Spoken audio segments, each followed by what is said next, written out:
It's so actually disturbing to me is one reason that I constantly raise the fact that I hate that we are seeing forces deployed across the United States that do not have an individual identifier, because that makes me think about when people jump out and grab people, and they did this at the protests in 2020 in Portland, no label, threw them into vans, unmarked vans. You didn't know what the hell was going on. But ABC, well, ABC had their own challenge with Jimmy Kimmel.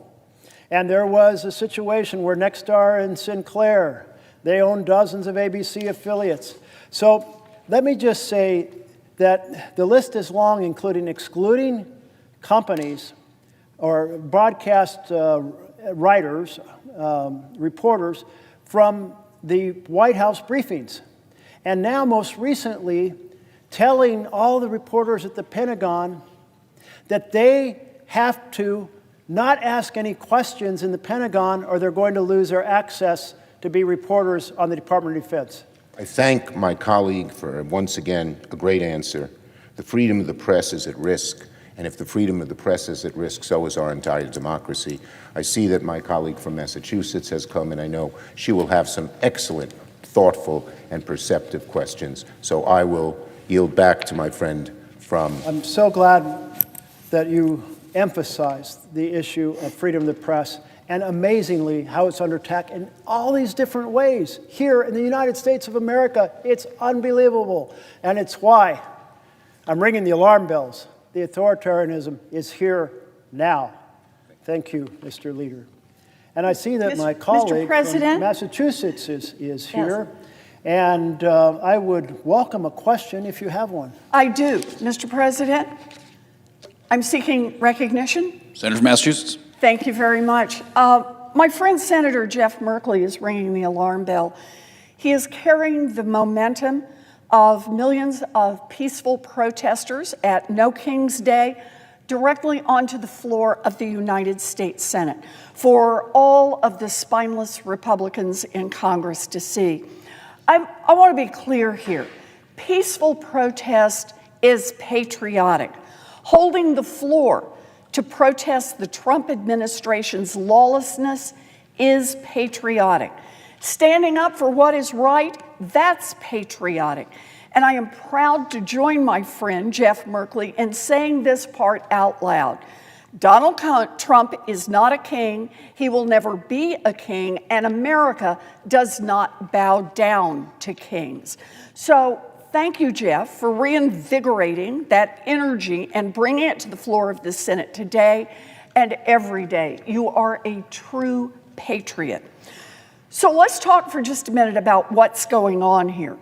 New reporting from the Wall Street Journal this morning says that the average cost of a family health insurance plan is now $27,000 a year. That's a stunner. $27,000. And that's after years of rising costs. The cost of healthcare is rising faster than inflation. Healthcare is too expensive, and families are barely hanging on. So what do we have to do? We have to protect Americans' healthcare and lower costs for families. Seems pretty obvious, right? Not to Donald Trump. In fact, Donald Trump and Republicans are doing the exact opposite. Their genius plan was to pass legislation that will rip away health care from 15 million Americans, jack up premiums for millions more, force rural hospitals and community health centers to close down, and shut down the entire government instead of coming to the table to save health care and lower costs. Now, Republicans just keep right on bowing down to Donald Trump. They seem to have lost their spines. Every one of them needs to go to the doctor and get a spine transplant. But instead, they are willing to make it more expensive for everyone else to go to the doctor. Make no mistake, our healthcare system is already broken. But Donald Trump and the Republicans are making the problem so much worse. Families in Massachusetts are now starting to get notices this week telling them that their health care premiums are going up next year. We are taking hundreds of dollars a month. Some families are seeing their premiums more than double. Others will get priced out of their plans completely, leaving them with no coverage at all. And it's not just Massachusetts. Americans across the country are counting on us to lower health care costs. And I want to share some of their stories right now.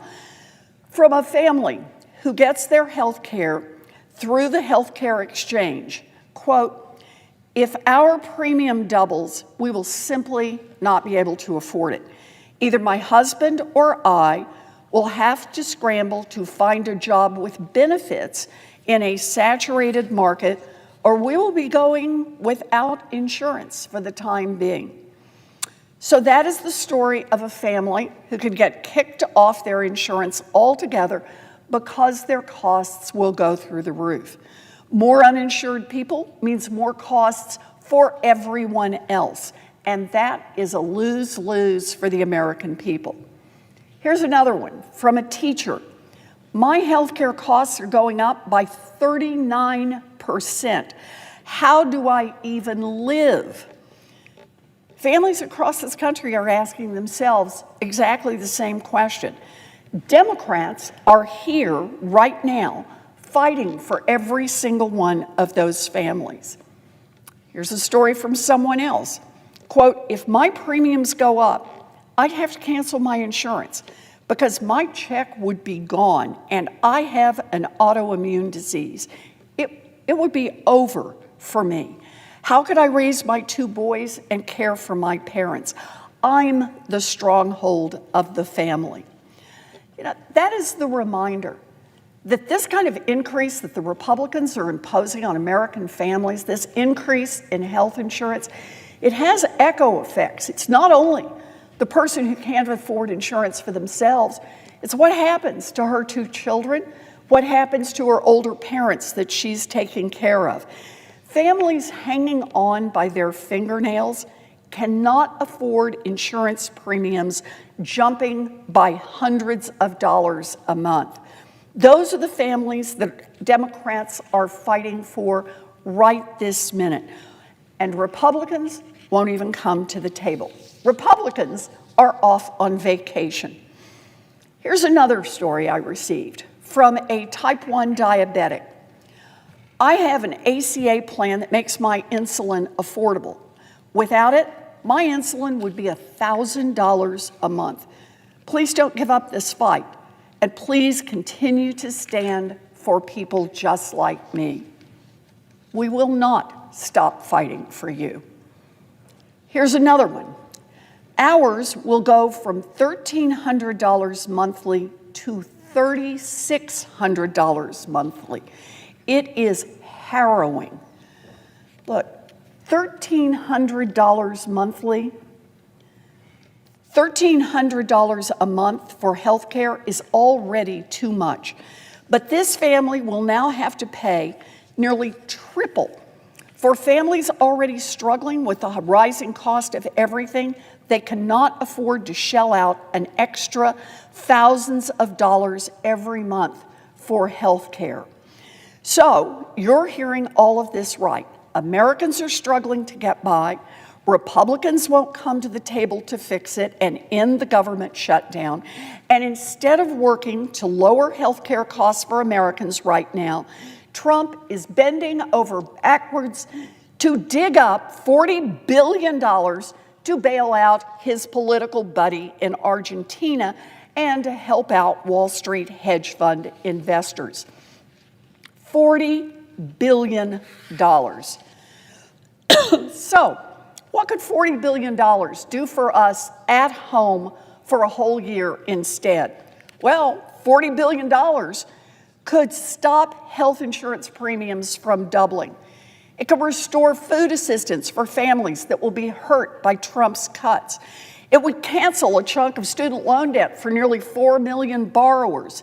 It would fund public media. It would restore cuts to humanitarian aid and USAID.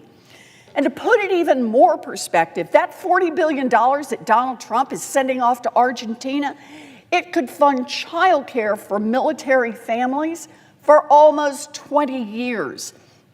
It would fund the Consumer Financial Protection Bureau to stop big banks and giant corporations from scamming people for almost 50 years.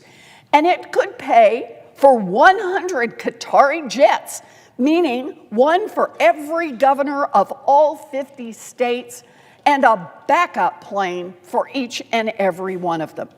So there you have it. Remember Trump's promise to lower costs for Americans on day one?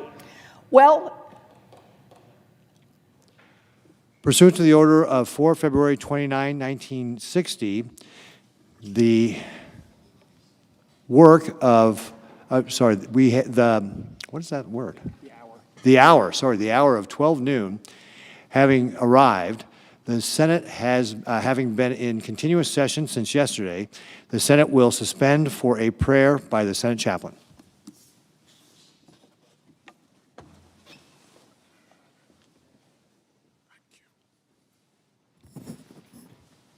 Let us pray. Eternal God, who alone spreads out the heavens and rules the raging of the sea, we cry out to you, refusing to believe that the problem of this government shutdown is too difficult for you to solve. Lord, you have been our help in ages past. You are our hope for years to come. Today, give our senators a faith that will not shrink, though pressed by many a foe, that will not tremble on the brinks, to give you all the glory for the great things you have done and will do. We pray in your mighty name. Amen. Thank you, Chaplain. Senator from Massachusetts. The Senator from Massachusetts.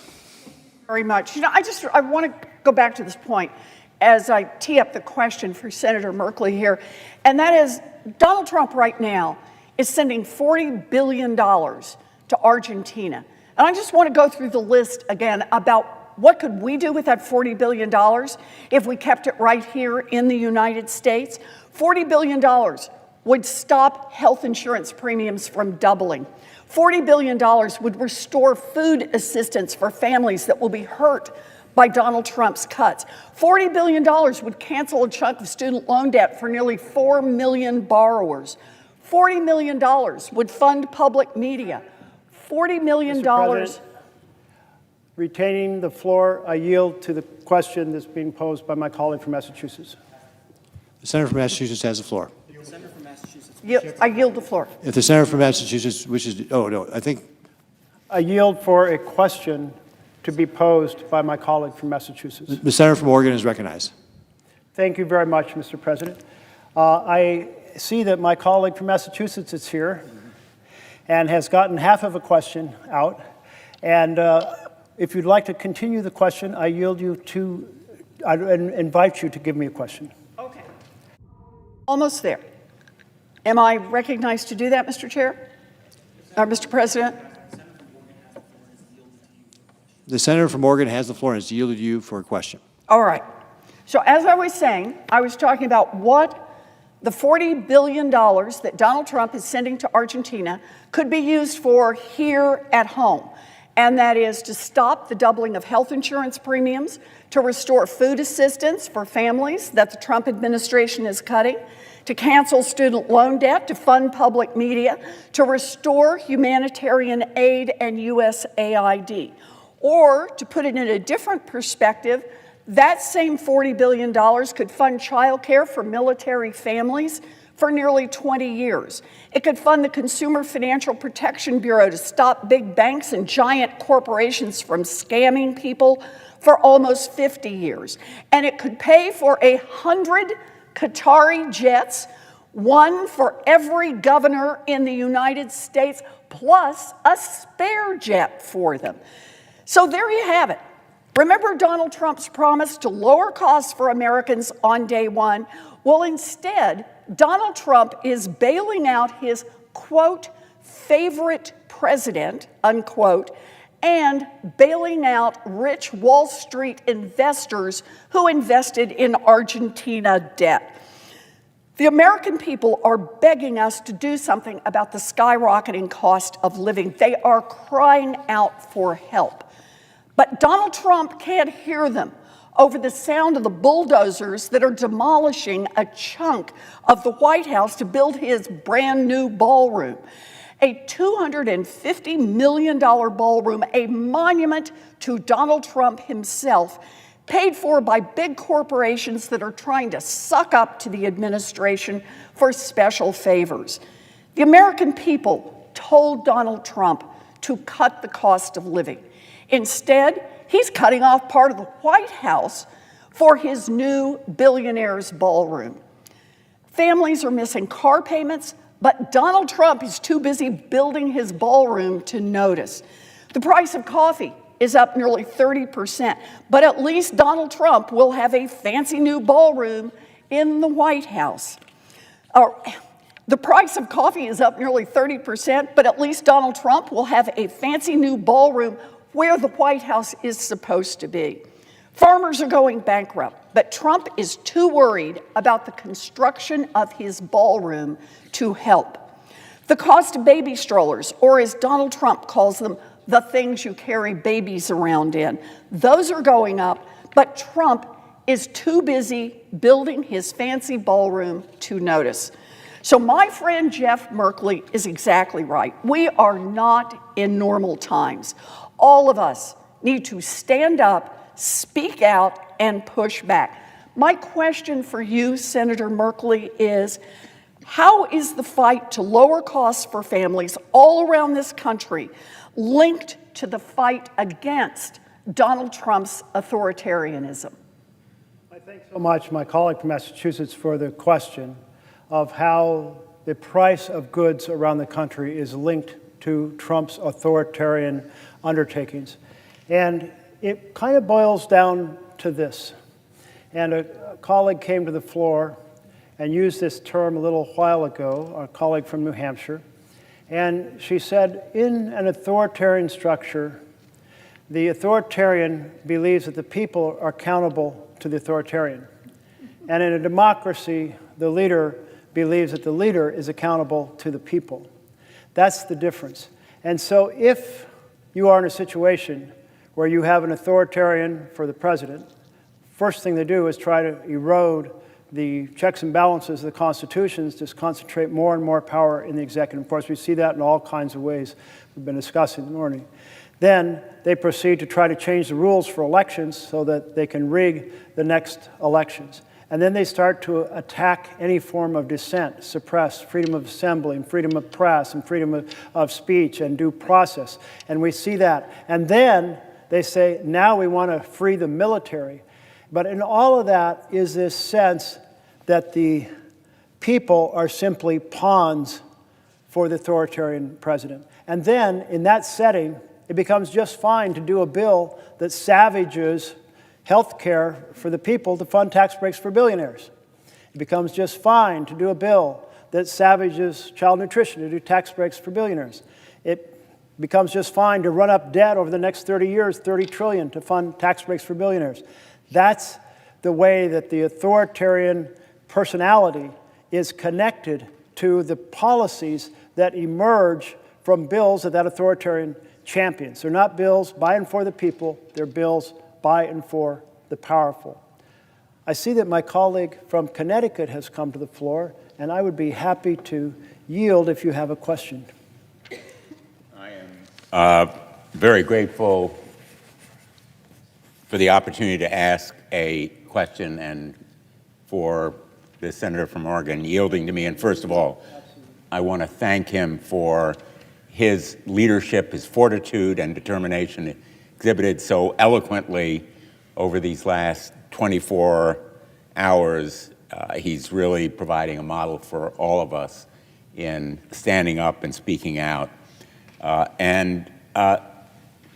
Let me say after listening to the eloquent words of my colleague from Massachusetts, that the destruction that Donald Trump is doing to the White House is emblematic of the wrecking ball he is taking to our democracy. Put aside the waste of money that could be used to improve our education system, solve food insecurity, guarantee the election integrity of this nation.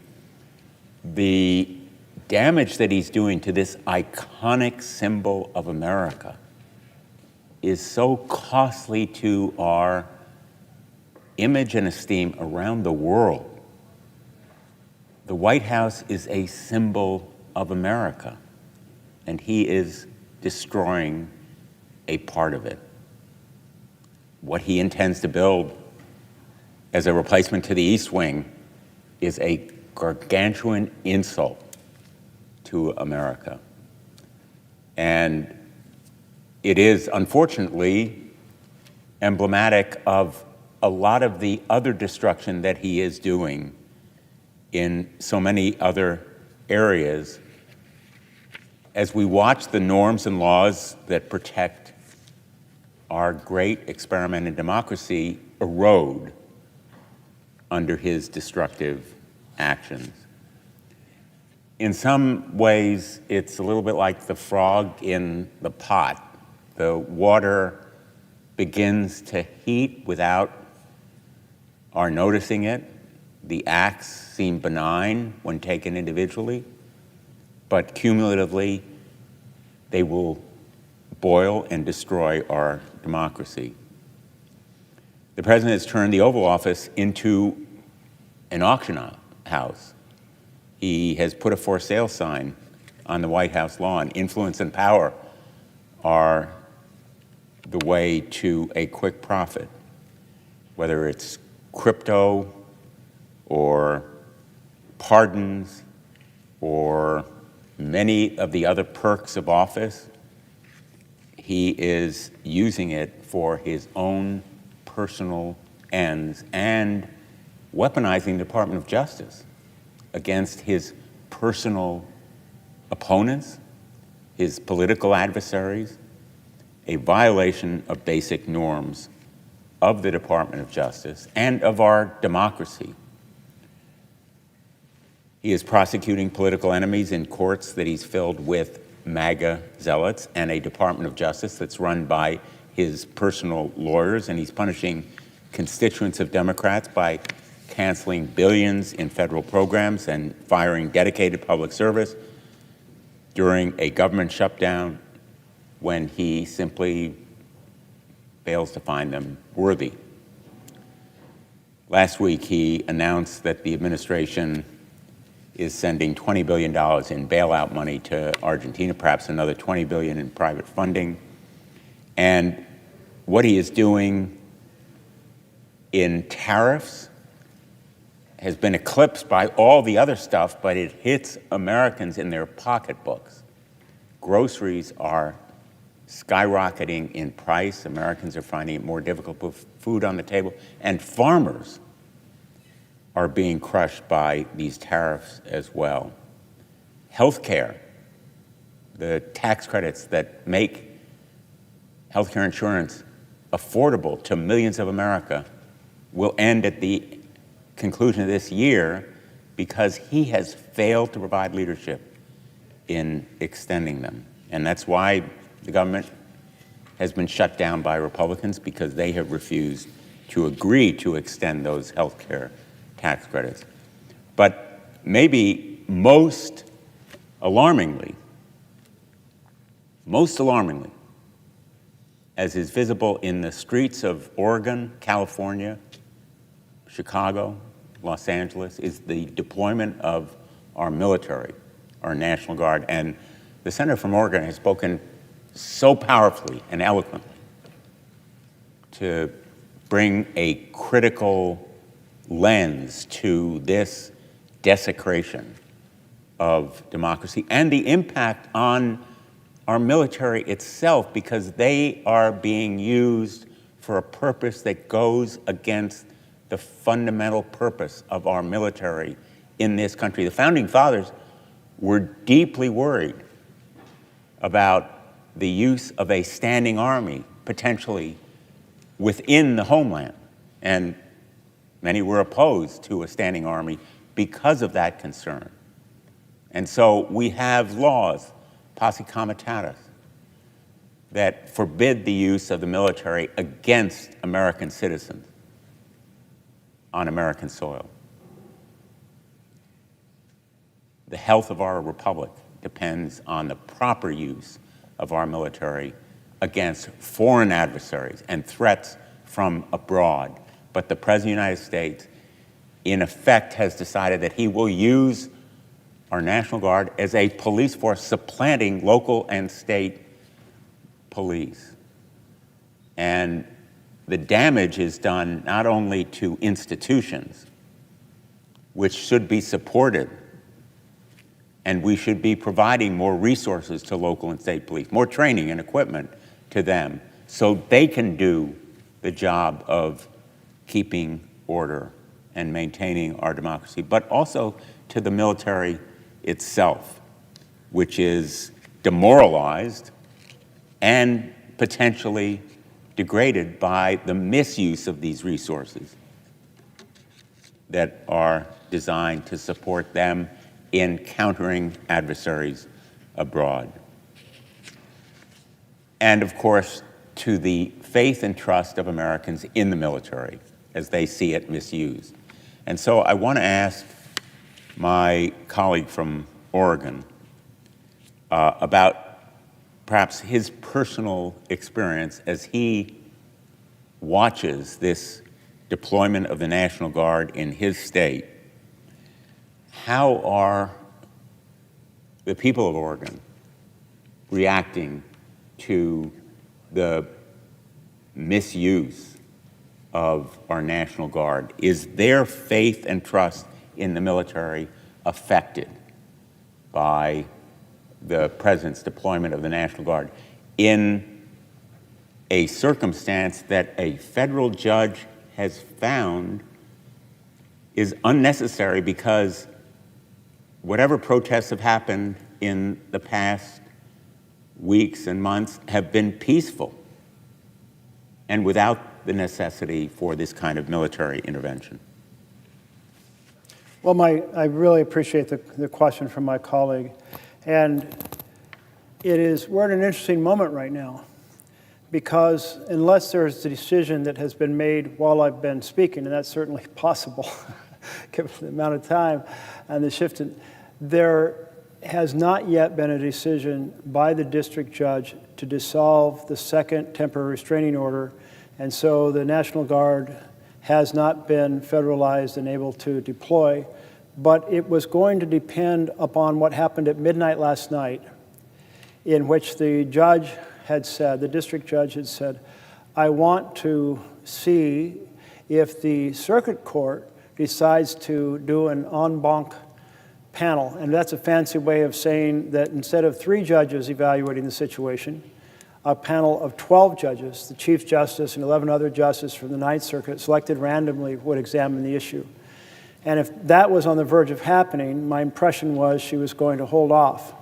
The other thing that was unfolding was that the Seventh Circuit, including Illinois, and of course Chicago's been really affected by this, the Seventh Circuit made a decision in support of the district court there, but that looked like it was going to the Supreme Court, and they might do a shadow docket decision very soon, any moment, which could affect also what happens.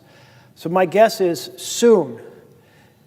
If none of those happens, my guess is that soon, in fact, the second temporary restraining order will be dissolved, and that will give the ability of the National Guard to be in their mission. And I think there has been a lot of effort put into saying, these are our Oregonians. These are our our soldiers, our folks that we've gone and supported them as they've gone on missions to Iraq and missions to Afghanistan and missions elsewhere in the world. And we go and we welcome them home. And that we think that they will have a very deep understanding that whatever they're instructed to do, they will not deliberately do provocative things.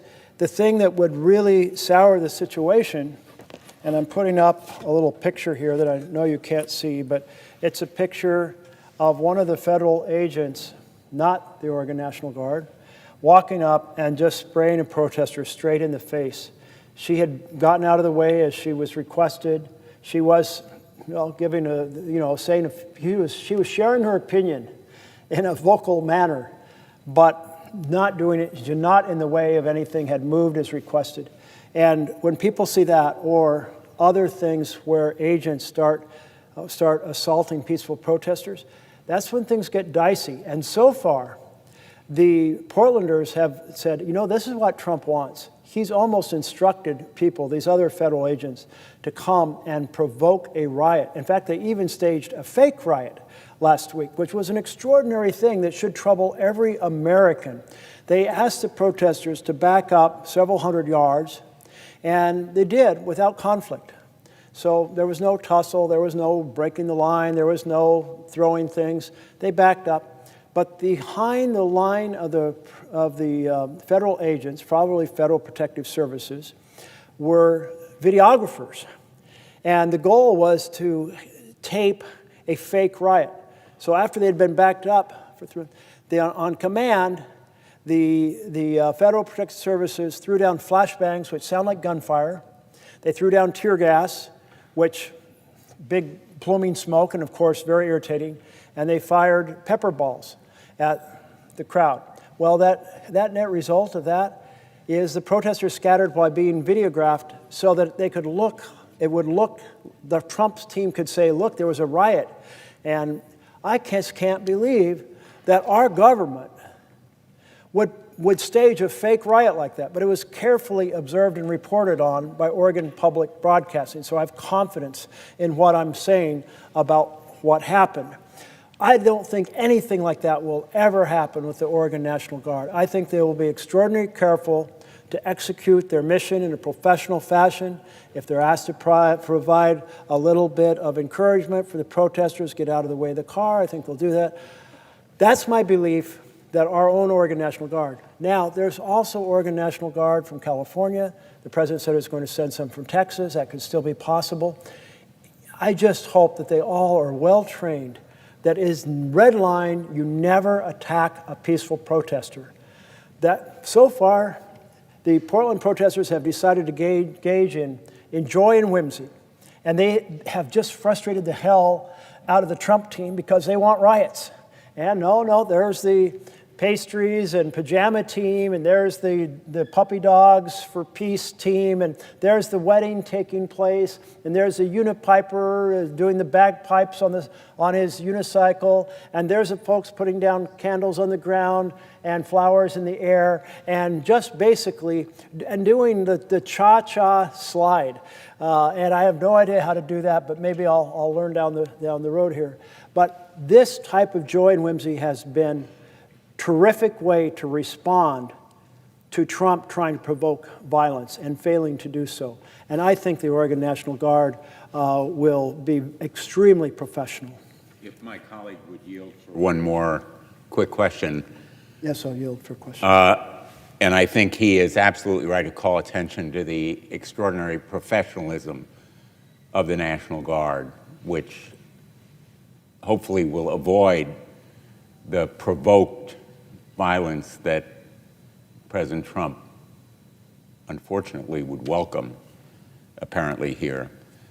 But we know that the President has said that if the courts deny him the opportunity to deploy the National Guard, he will consider using the military under the Insurrection Act.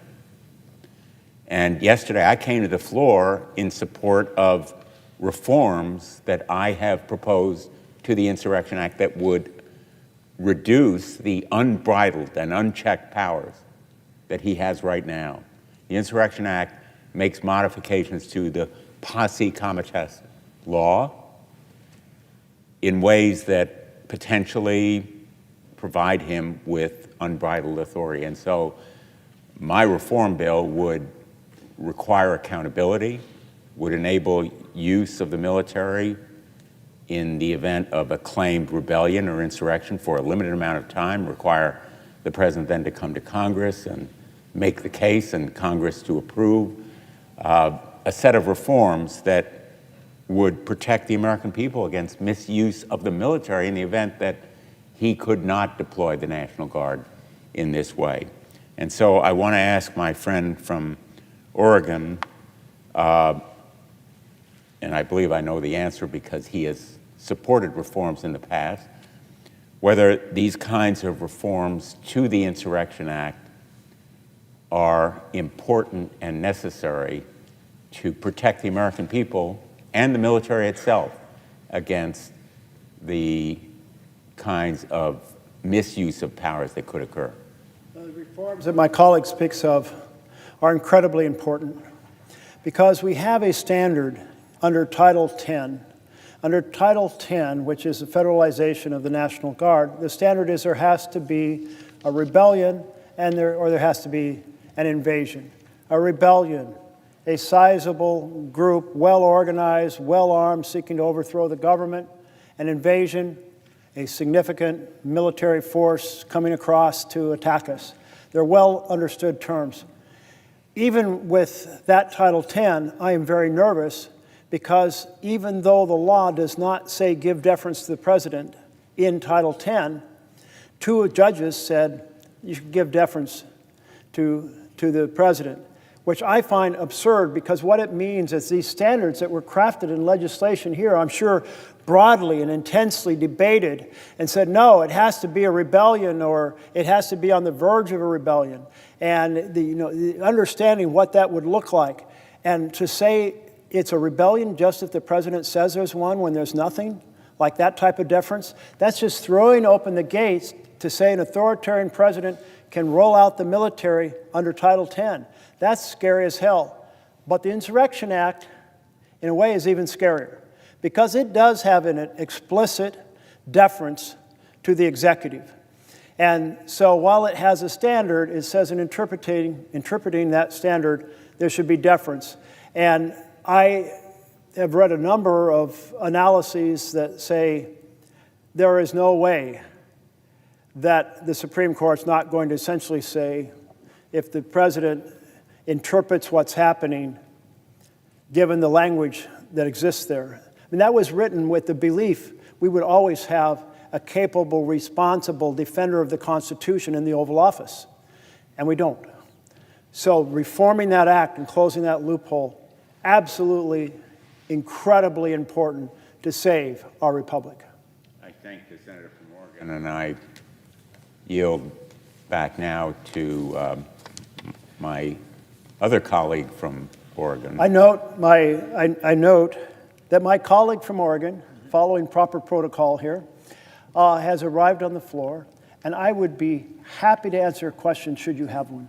I thank my colleague very much. So I just want to make sure from a parliamentary standpoint, would the senator from Oregon yield for my question? I would be happy to yield for a question.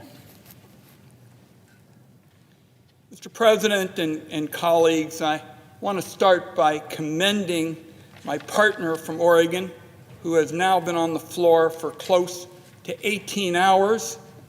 What he is doing in ringing the alarm bells about authoritarianism in America is an important public service.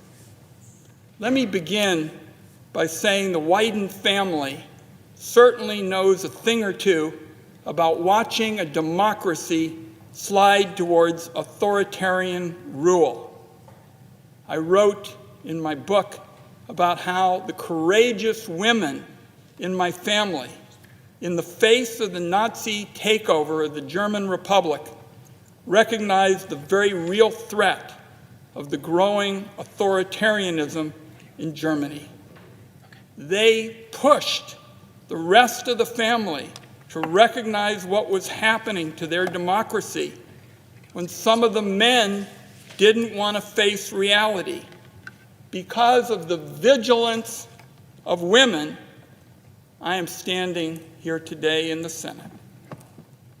Now, further on this point, as my colleague knows, during the protests in Portland this past weekend, federal agents dragged a 4'6" blind man named Quinn across a driveway and detained him for over an hour.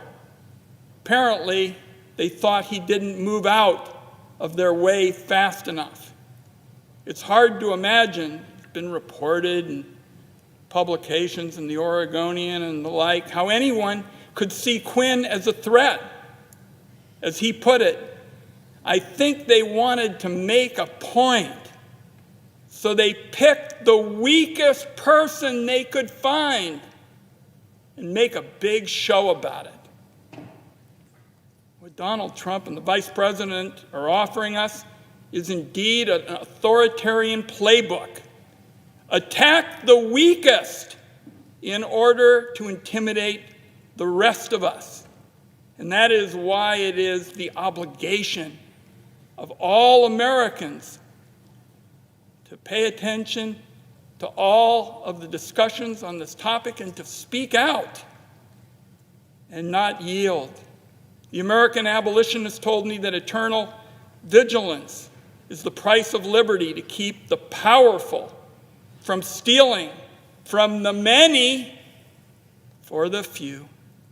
Senator Merkley, I'm interested in what you think Americans should do to secure the benefits of liberty for themselves and their families and future generations. And what do you want Americans to take from your speech today? Thank you so much to my colleague from Oregon for this question. And it's very powerful to think about how fast the menace grew to the Jewish community in Germany, and how if one did not recognize that threat, and if I understood right, the women in your family were the ones that said, we have to get out of here. That's correct. And saved their future and therefore your future. And why do we have to have a world where powerful engage in these assaults based on race or religion or ethnicity? I sometimes hear Rodney King in my head, why can't we just all get along after he'd been badly beaten? And the fact is, it seems like we have a long ways to go to erase prejudice from our hearts. And when people gain positions of power who carry that prejudice in their heart, it often becomes open hatred and amplifies the ability of others to more openly discriminate or engage in provocative acts. So anyway, I hope that generations to come will find a better path. But in your question on securing liberty, this most important message is, and I'll have my team put it back up, is the alarm bells are now. The authoritarian actions are not down the street. They are not around the corner. They are not something to worry about 2 months from now. They are here right now. All the basic characteristics of authoritarian control are present at this moment in the United States of America. Stealing the power of the purse so that the president makes decisions on what programs are funded. Taking and ignoring due process, which is our guarantee of freedom from authoritarian state. Attacking the issue of liberty for the press to be able to write what they want and not be compelled through using licenses or mergers as a way to coerce them to put up what the government wants. Telling the universities that they need to shape their education the way the president wants and support his political agenda. Are you kidding me? And so forth. And then weaponizing the Department of Justice to go after an enemies list. So it's here now. That's the main thing. And what Americans do with sincere liberty, what you did on Saturday. What you did on Saturday, 7 million people taking to the streets, the largest demonstration in the history of this country, saying no kings in the United States of America. Our presidents are not kings, our laws are not suggestions, and our Constitution is not optional. Because that outcry, both inside a chamber like this, but very importantly in the streets, is the outcry that tells the rest of the country this is not okay. This is not acceptable. This is breaking the law. This is shredding the Constitution. This is attacking our freedoms, and we, the people, will reclaim our Constitution, our separation powers, and our freedom. That's why the action of demonstration and the action of speaking out are so important at this moment, and it needs to work towards the next election where people of any party, if they believe in our Constitution, campaign and win on the basis that they are going to secure for the next generation, our generation, the next generation, the freedoms and the characteristics of our Constitution, and make sure this doesn't happen again. Senator Merkley, you said it very well, and it seems to me America is the last bastion of liberty in the world. There is nowhere to flee to, no mighty republic that stands if American democracy fails.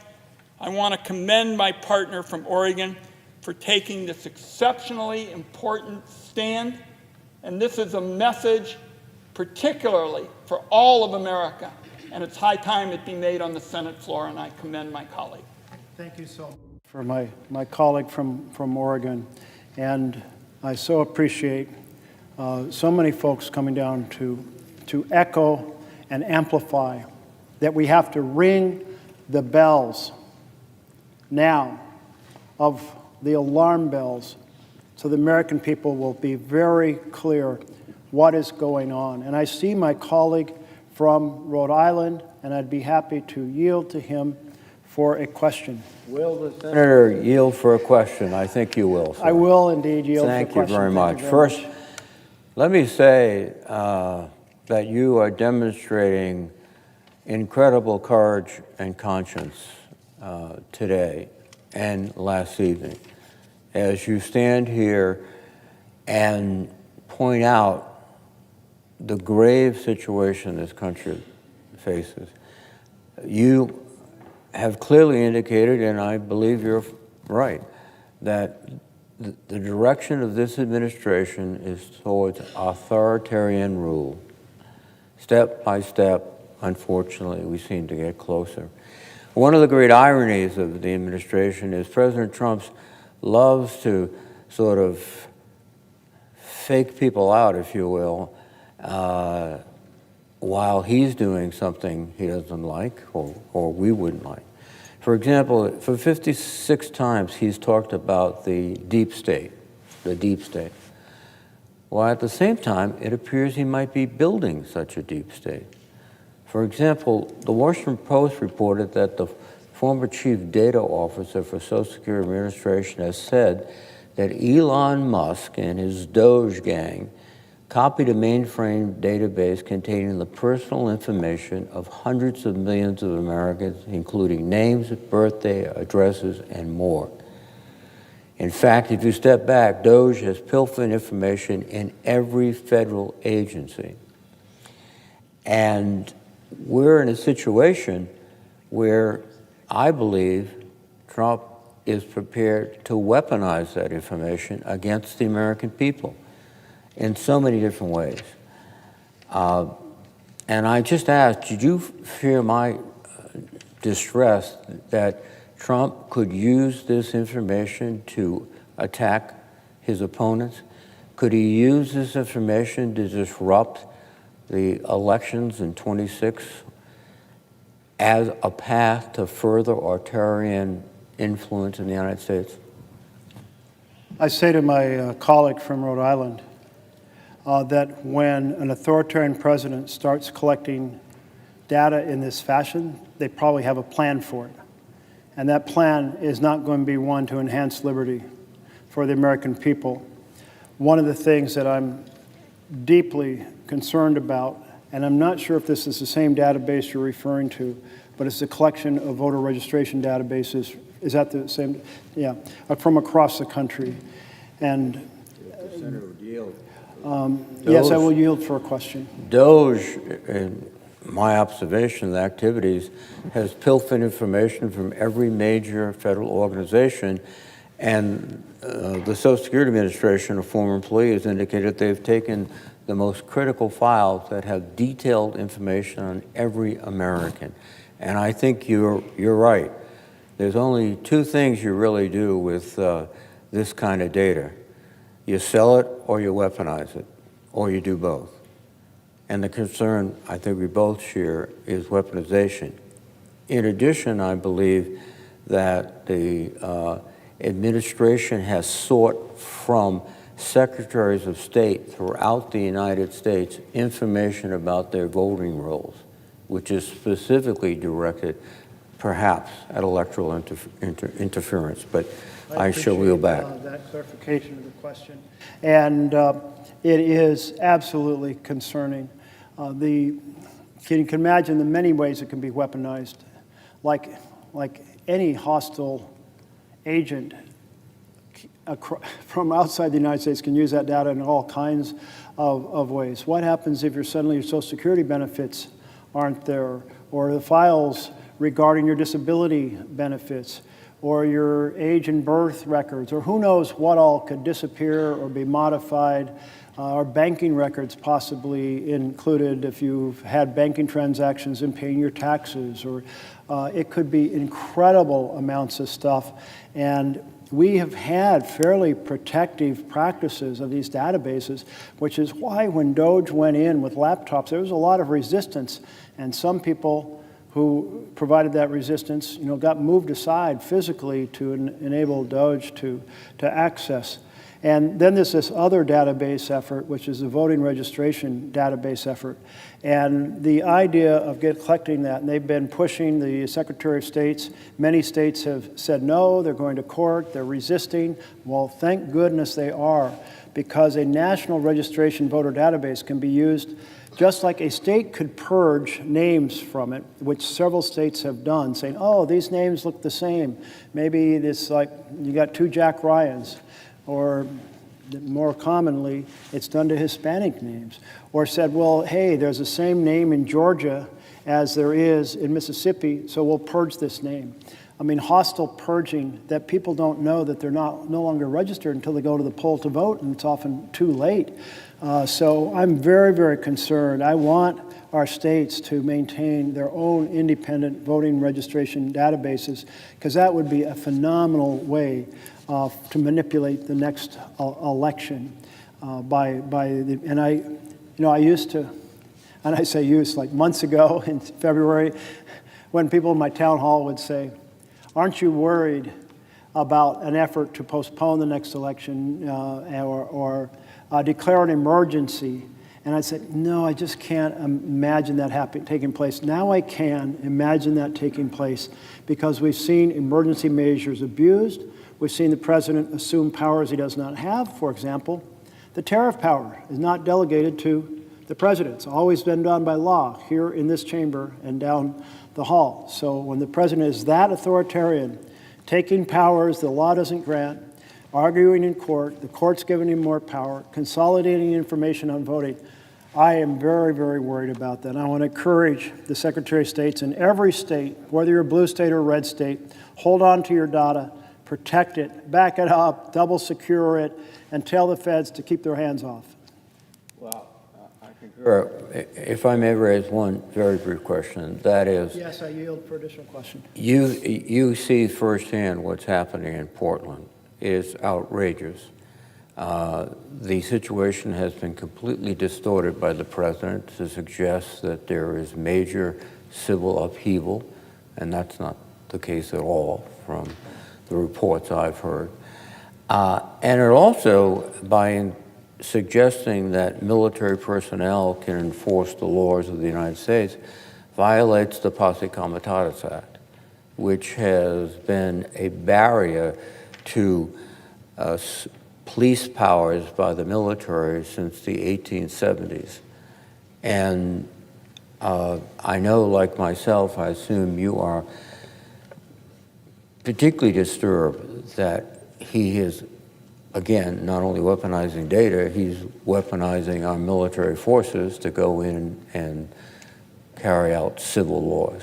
And your comments, Mr. Yes.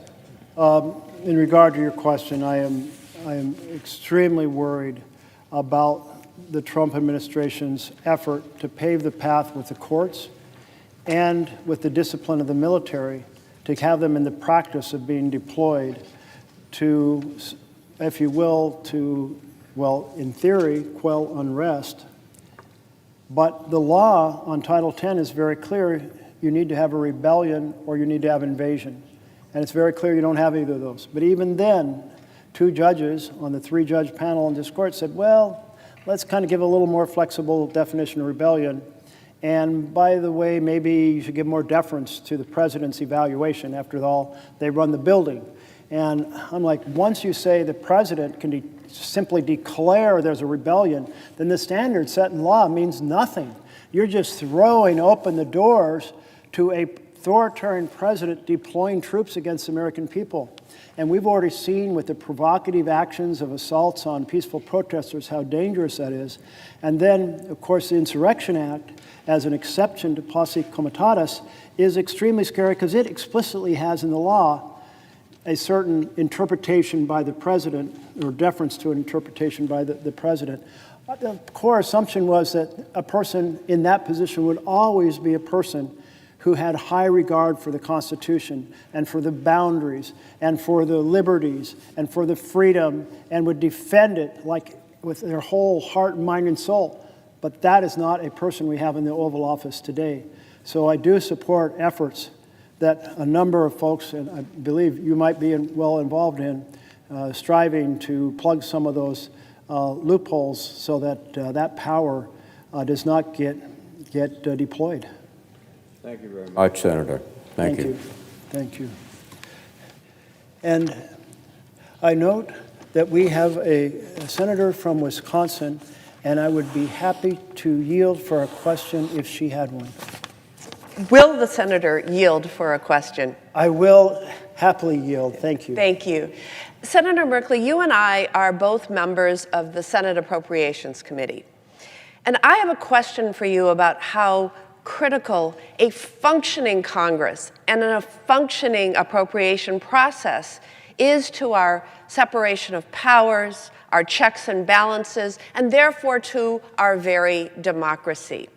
The federal government is currently shut down because Republicans who control the House, the Senate, and the White House are hell-bent on raising health care costs for the American people.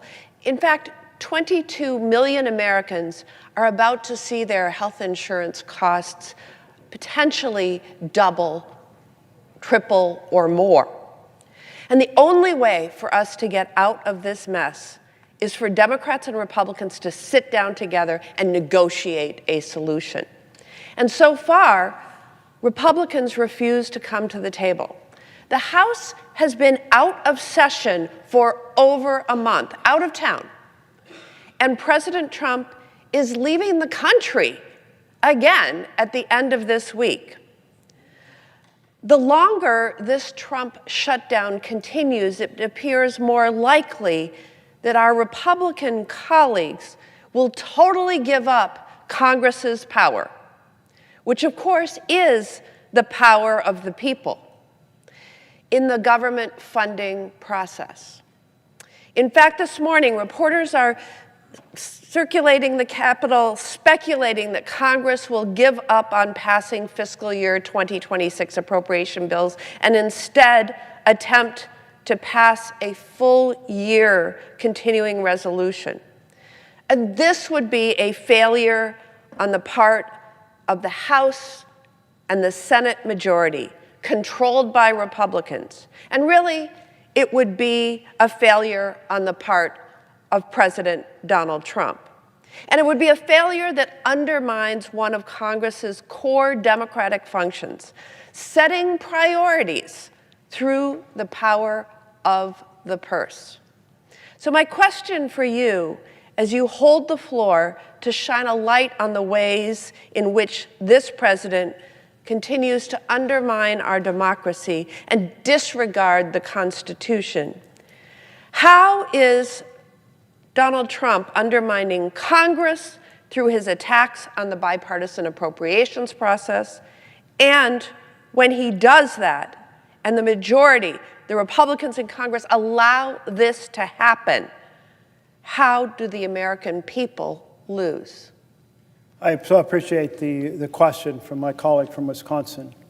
And part of the discussion earlier was you can detect the difference between a democracy and an authoritarian government in the following fashion.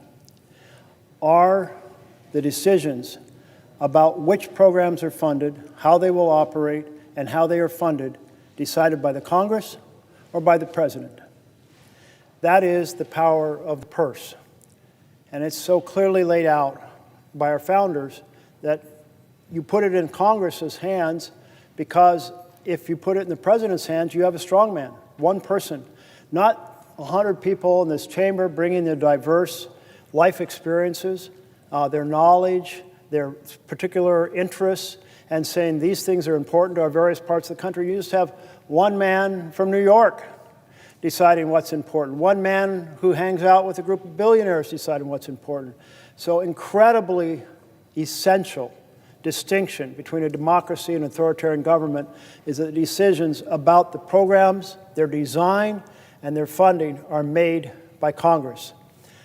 What we have seen is that the President and his head of Office of Management and Budget, Russell Vought, are attempting to take that power out of the hands of Congress and have the President decide which programs are funded and how much.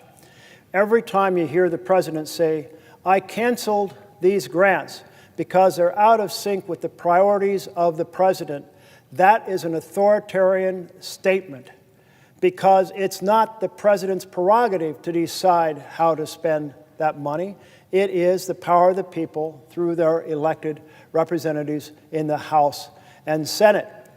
And then in addition, Mr. Vought has coordinated a series of strategies to essentially cancel programs by slow-walking the dispersion of funds, by freezing the funds, by impounding the funds, by delaying to the end of the year and then submitting a request to legislatively have the funds undone, but then the clock runs out on the year and poof, the funds disappear. He has a fancy name for it, a pocket rescission. But think of it more like the carriage in Cinderella that hits midnight and poof, the carriage is gone and you only have a pumpkin. In this case, we only have a lump of coal when we hit the end of the year. And then there is a requirement under the law for the President to lay out an expenditure schedule so that we can see whether or not funds are being delayed or frozen or impounded and so forth. And that schedule has disappeared. That website has been shut down. So the President is hiding, in contrary to the law, what's required so that we can protect the prerogatives of our Constitution. So these are the ways the President is directly attacking the power of the purse and trying to turn, this is one of the ways, he's doing a whole series of other things in attacks on freedoms, military or weaponization of the Department of Justice to go after enemies, sending the military into the streets. But this is a key one in terms of the checks and balances of our Constitution. He's trying to take the power of the purse and has made substantial progress in doing so. I see my colleague from Hawaii has arrived, and should she have a question, Colleague yield for a question? I would be happy to yield. First of all, I commend you for holding the floor to raise issues of such concern to the American people. I want to focus my question on the corruption of the Trump regime. And this corruption is rampant and unending, from making untold sums off meme coins to the latest outrage demanding the Department of Justice pay him more than $200 million. That is taxpayers' money that he wants to get his hands on. We have a president putting his financial interest before the best interest of the American people. This is the classic Trump playbook, using the power of his office to make a profit at the expense of the American people and as a distraction from the chaos and cruelty that he is sowing every single day.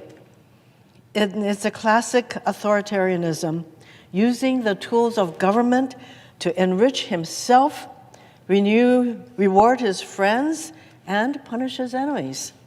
So I'm asking my colleague, what kind of threat does this blatant corruption pose to our democracy, our institutions, and the American people? If the senator from Hawaii will repeat the last sentence of her question, I would appreciate it. Certainly. So the rampant corruption of this regime. So, what kind of threat does this blatant corruption pose to our democracy, our institutions, and the American people? Thank you so much for the question. And when I hear that word corruption, and I admit I'm starting to feel a little dazed after these many hours on the floor, my head goes first to the financial corruption of the president, but there's all these other forms of corruption he's engaged in terms of corrupting the basic balanced separation of powers and the checks and balances. But let me speak first to the financial corruption. One thing that we have seen is that he's using the presidency to enrich himself and his companies and his family. And the most blatant example of this is when he said, I have this product that I want people to buy, and I'm going to hold a competition, and the people who buy the most of this product, a crypto coin, will be invited to a very special dinner at my golf club where I will be present and you'll have access to me.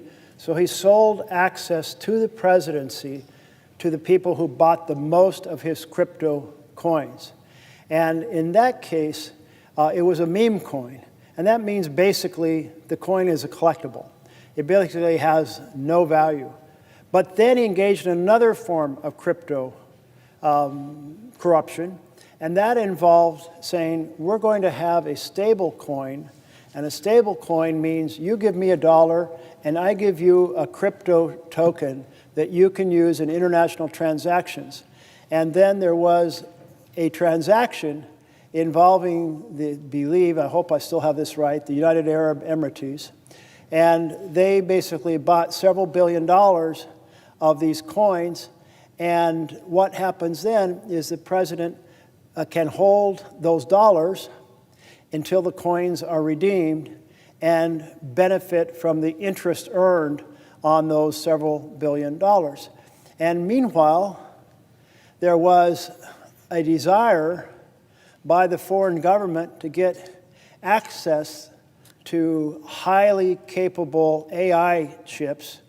And the answer was no, we're not doing that. But then after they bought all these coins and enriched the president of the United States, well, then the president said, let's give them the coins, or let's give them these advanced chips. So very much certainly the smoke, and I'd say even the flame of selling access and favors out of the presidency, now to the tune of having made billions of dollars in the roughly 9 months that he's been in office. I would be happy to yield for another question if you were talking about a different type of corruption. Okay. I yield. Oh, no, I don't yield yet because I have to do this protocol right. I see my colleague from New Hampshire is on the floor, and I would welcome a question if you have one. Will the senator yield for a question? Yes, I will yield. I'm normally your seatmate, but I thought it might be easier if we talk this way. So I am down here in a different place than I usually am to ask a question. But I want you to know how much I and all of your colleagues appreciate your standing up for democracy. Because we are in a pivotal moment, as you've said, not just in this country, but globally. And I know that you care about not just what's happening domestically in the United States, but you also care about what's happening in the world, because you and I serve on the Foreign Relations Committee together. And I just came from a meeting with NATO Secretary General Mark Rutte, who shared that Europeans are now spending more on defense than the United States for the first time since President Eisenhower. And they are working together to strengthen sanctions against Putin and his bloodthirsty gangs who are wreaking havoc on Ukraine and Europe. And I have some good news that I wanted to share with you from the Foreign Relations Committee this morning, since you weren't able to be with us.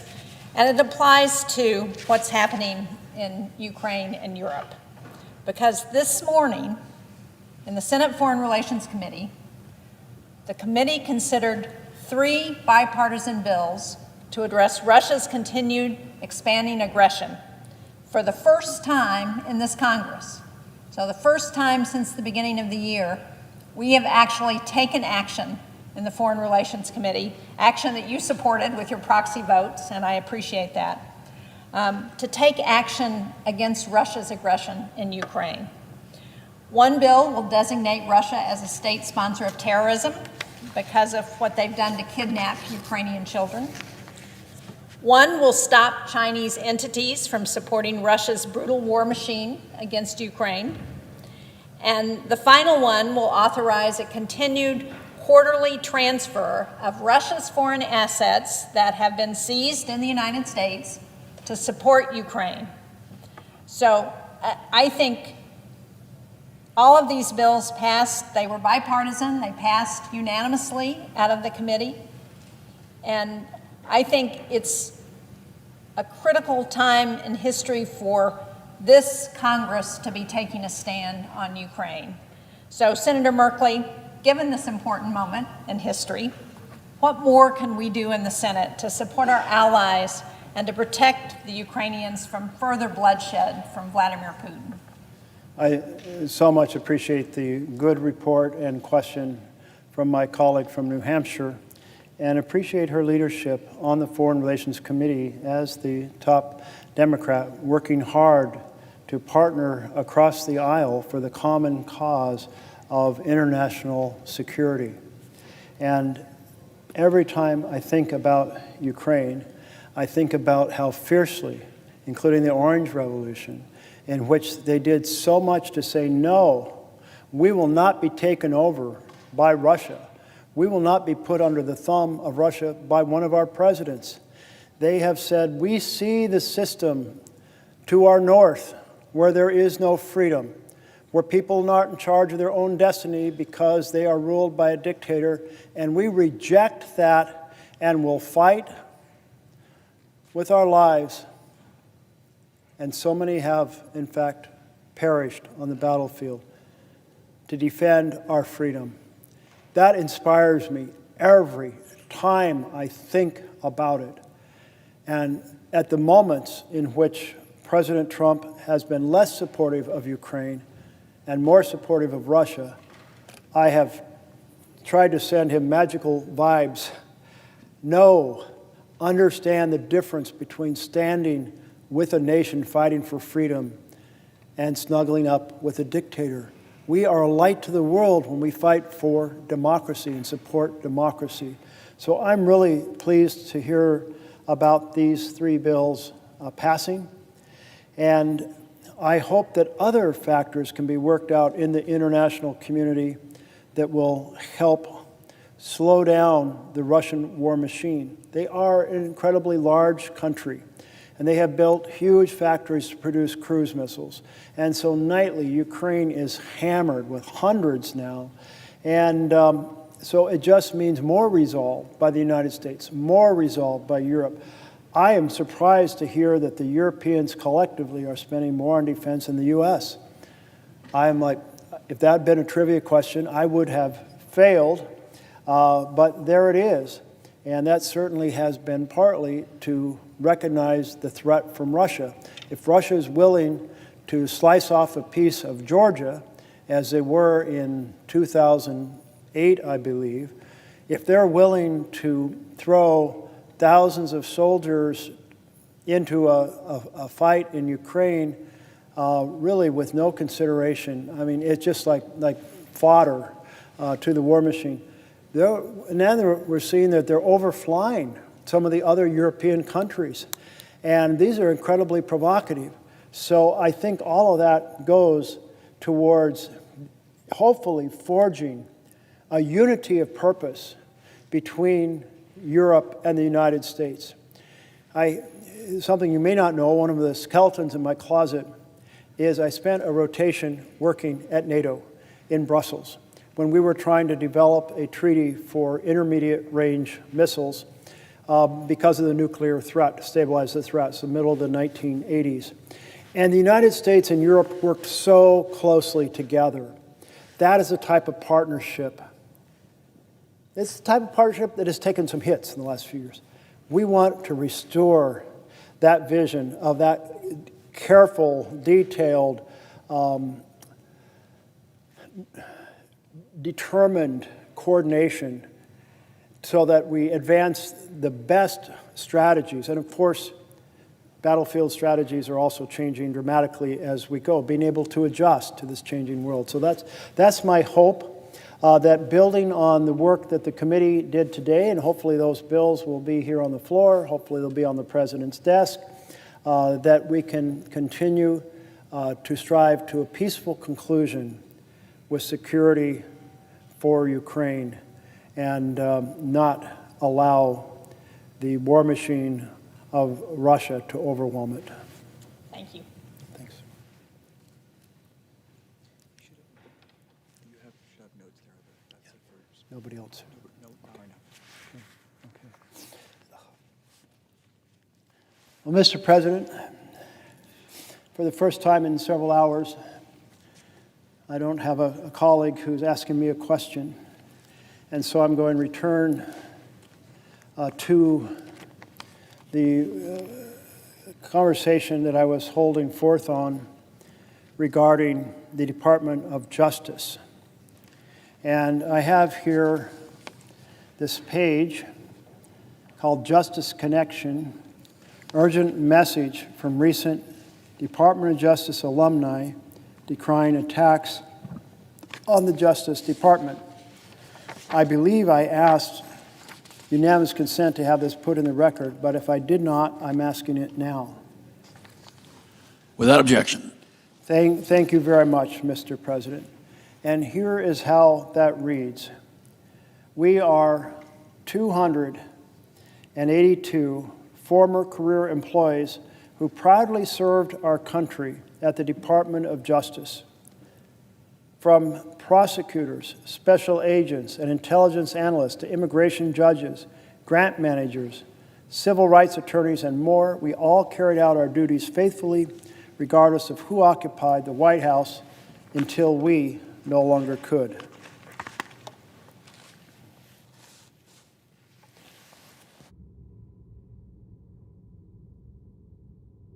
Left the department either voluntarily or involuntarily because of actions taken by this administration.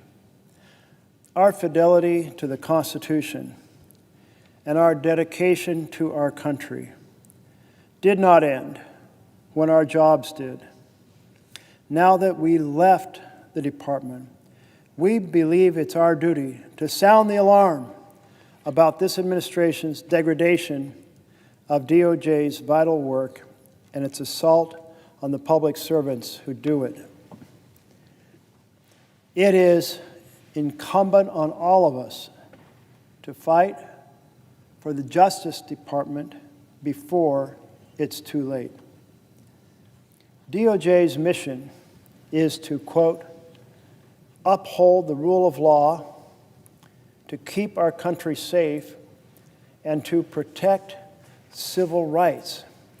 And it's failing on all three fronts. The Justice Department cannot hope uphold the rule of law when it carries out the president's retribution campaign and protects his allies, violates court orders, evades due process requirements, directs attorneys to violate their ethical responsibilities, and fires its employees without notice or cause in violation of civil service laws.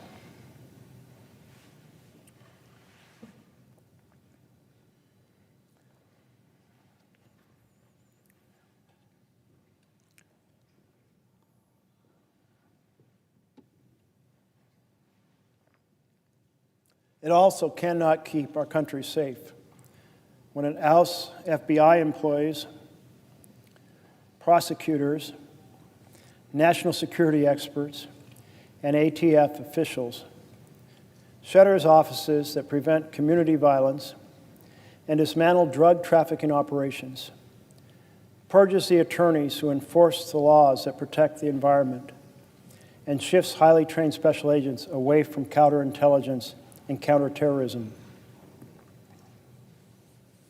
And it cannot protect civil rights when it drives out 75% of the attorneys from the Civil Rights Division and refuses to enforce the nation's civil rights laws as Congress intended, using them instead as a cudgel against marginalized groups.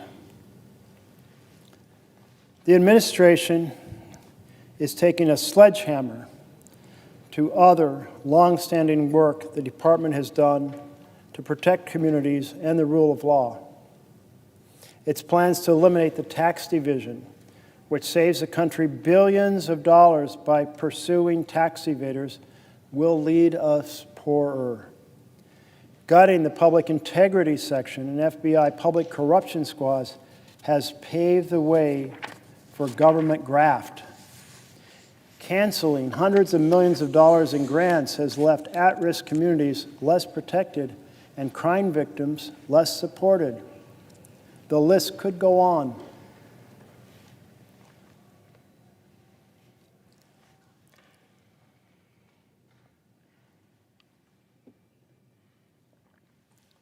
As for its treatment of its employees, the current leadership's behavior has been appalling. This administration lies about the deep state and exaggerates about government inefficiency, and exaggerations about government efficiency have eroded the respect our country once held for public servants. And demonizing, firing, demoting, involuntarily transferring, and directing employees to violate their ethics duties has already caused an exodus of over 5,000 of us, draining the department of priceless institutional knowledge and expertise, and impairing its historical success in recruiting top talent. We may feel the effects of this for generations.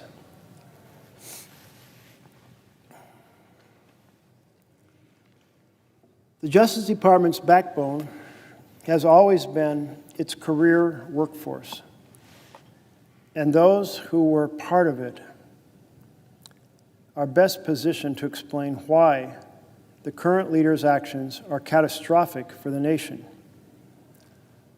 We call on these leaders to reverse course, to remember the oath we all took to uphold the Constitution, and adhere to the legal guardrails and institutional norms on which our justice system relies. We call on our fellow alumni to join us in sounding the alarm and in mobilizing to support our colleagues still there. They deserve respect and gratitude.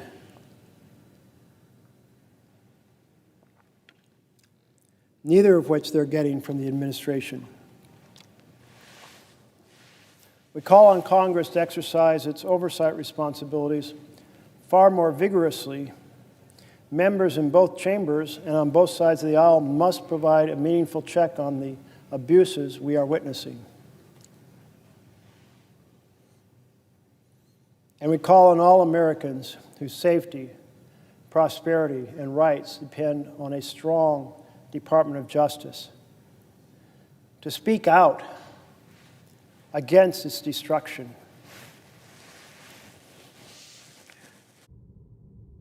Our democracy is only as strong as the rule of law, and the rule of law can't survive without the principal institution that enforces it. Well, that's a powerful letter from these 282 former career employees of the Department of Justice. I was very struck about the phrase that says, we call on Congress to exercise its oversight responsibilities. That came up about an hour ago in one of the conversations, that we could do so much more, and we should try to be partnering with our Republican colleagues to provide that essential function of oversight. That's one of the checks and balances, and we should be deeply engaged in making it as effective as possible. Because here is quite a list of the things going wrong in the Department of Justice.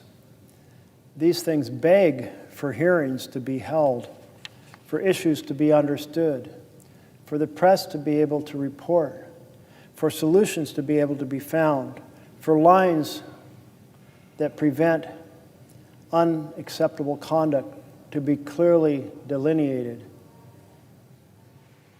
But that can't happen unless Congress exercises its oversight ability.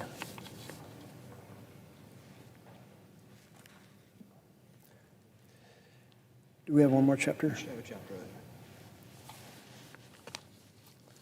Okay. We have chapter 8. So we are headed back to the book. And the book is this book, How Democracies Die. And with each chapter, I'm trying to give some sense of the chapter, though not every element of it. So I'll read some of the pages, maybe scan through some others, and try to address a few of the issues that are raised. This particular chapter addresses President Trump's first year in his first administration. And it's titled Trump's First Year, an Authoritarian Report Card. So remember, this was just his first year in office. We're now in his 5th year in office, headed towards his 6th year in office. And we've seen such an acceleration. So the items identified in the first year, well, we may well see that they become more serious over time. Donald Trump's first year in office followed a familiar script. Like Alberto Fujimori, Hugo Chavez, and Tayyip Erdogan, America's new president began his tenure by launching blistering rhetorical attacks on his opponents. He called the media the enemy of the American people, questioned judges' legitimacy, and threatened to cut federal funding to major cities. Predictably, these attacks triggered dismay, shock, and anger across the political spectrum. Journalists found themselves at the front lines, exposing, but also provoking the president's norm-breaking behavior. A study by the Shorenstein Center on Media, Politics, and Public Policy found that the major news outlets were unsparing in their coverage of the Trump administration's first 100 days. Of news reports with a clear tone, the study found 80% were negative, much higher than under Clinton, 60% negative, and George W. Bush, 57% negative, and Obama, 41%.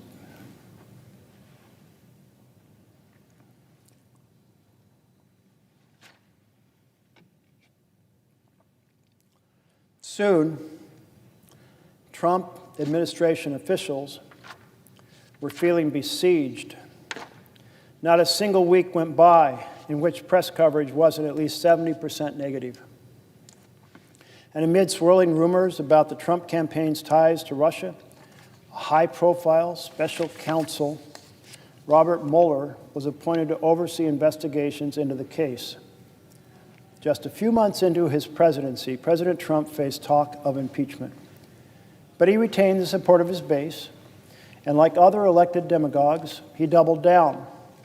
He claimed his administration was beset by powerful establishment forces, telling graduates of the U.S. Coast Guard Academy that no politician in history, and I say this with great surety, has been treated worse or more unfairly.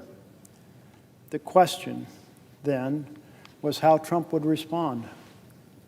Would an outsider president who considered himself to be under unwarranted assault lash out, as happened in Peru and in Turkey? President Trump exhibited clear authoritarian instincts during his first year in office.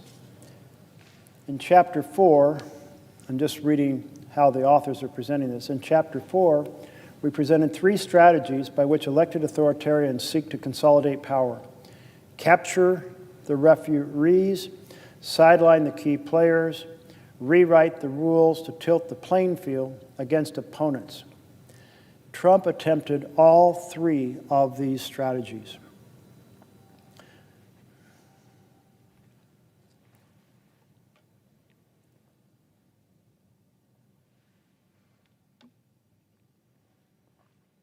President Trump demonstrated striking hostility toward the referees, law enforcement, intelligence, ethics agencies, and the courts.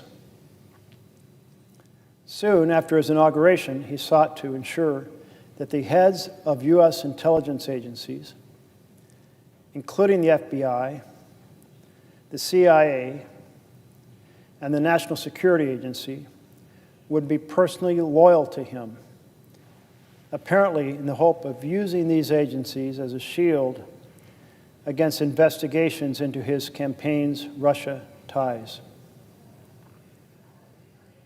During his first week in office, President Trump summoned FBI Director James Comey to a one-on-one dinner in the White House, to which, according to Comey, the president asked for a pledge of loyalty. He later reportedly pressured Comey to drop investigations into his recently departed National Security Director, Michael Flynn, pressed the Director of National Intelligence, Daniel Coats, and CIA Director Mike Pompeo to intervene in Comey's investigation, and personally appealed to Coats and NSA head Michael Rogers to release statements denying the existence of any collusion with Russia. Both refused.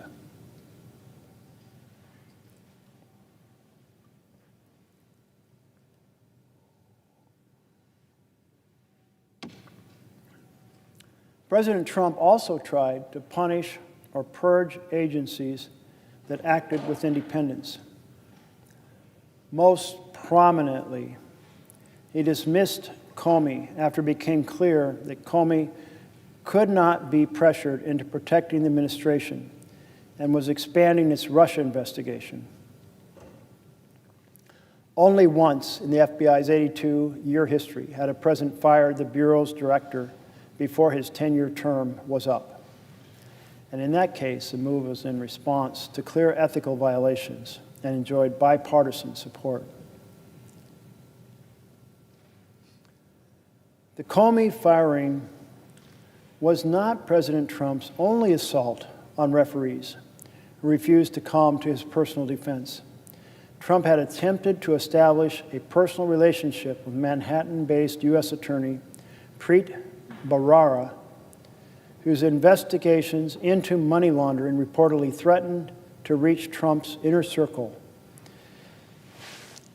When Bharara, a respected anti-corruption figure, continued the investigation, the president removed him.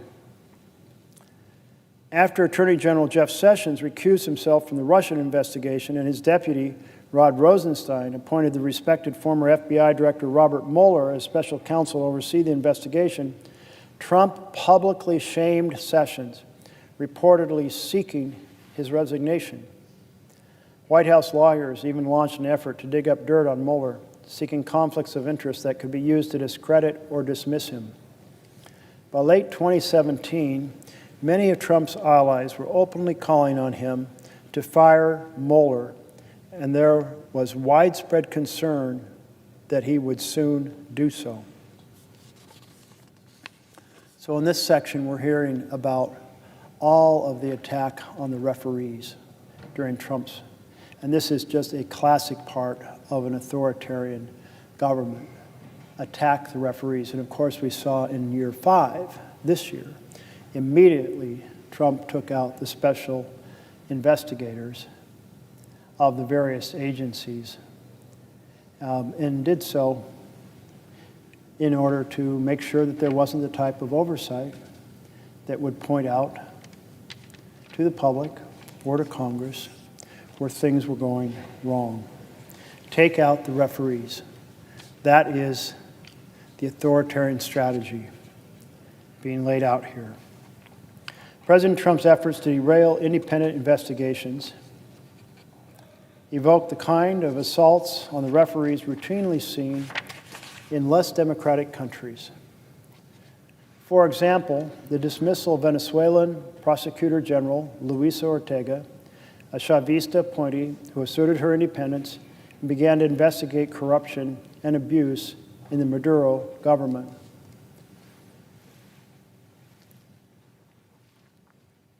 Although Ortega's term did not expire until 2021, and she could be legally removed only by the legislature, which was in opposition hands, the government dubiously elected Constituent Assembly sacked her in August 2017.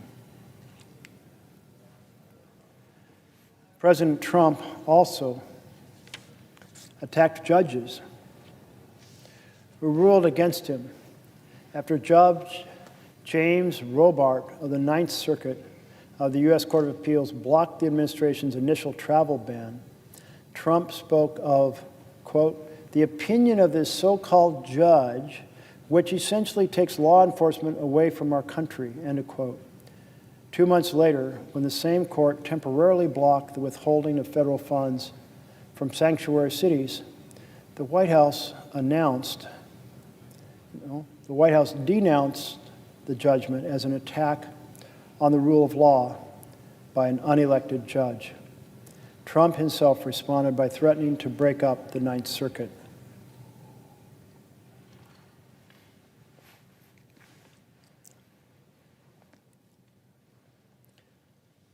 The president took an indirect swipe at the judiciary in August 2017 when he pardoned the controversial former Arizona Sheriff Joe Arpaio, who was convicted of violating a federal court order to stop racial profiling.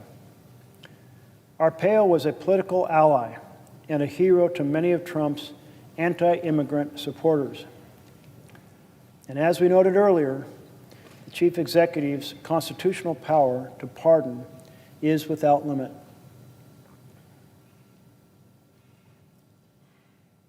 But presidents have historically exercised it with great restraint, seeking advice from the Justice Department and never issuing pardons for self-protection or political gain. President Trump boldly violated these norms. Not only did he not consult the Justice Department, but the pardon was clearly political. It was popular with his base. The move reinforced fears that the president would eventually pardon himself and his inner circle, something that was reportedly explored by his lawyers. Remember, this is year one of it would have been the 2018, January 2017 through January 2018. Such a move would constitute an unprecedented attack on judicial independence. As constitutional scholar Martin Reddish put it, If the president can immunize his agents in this manner, the courts will effectively lose any meaningful authority to protect constitutional rights against invasion by the executive branch.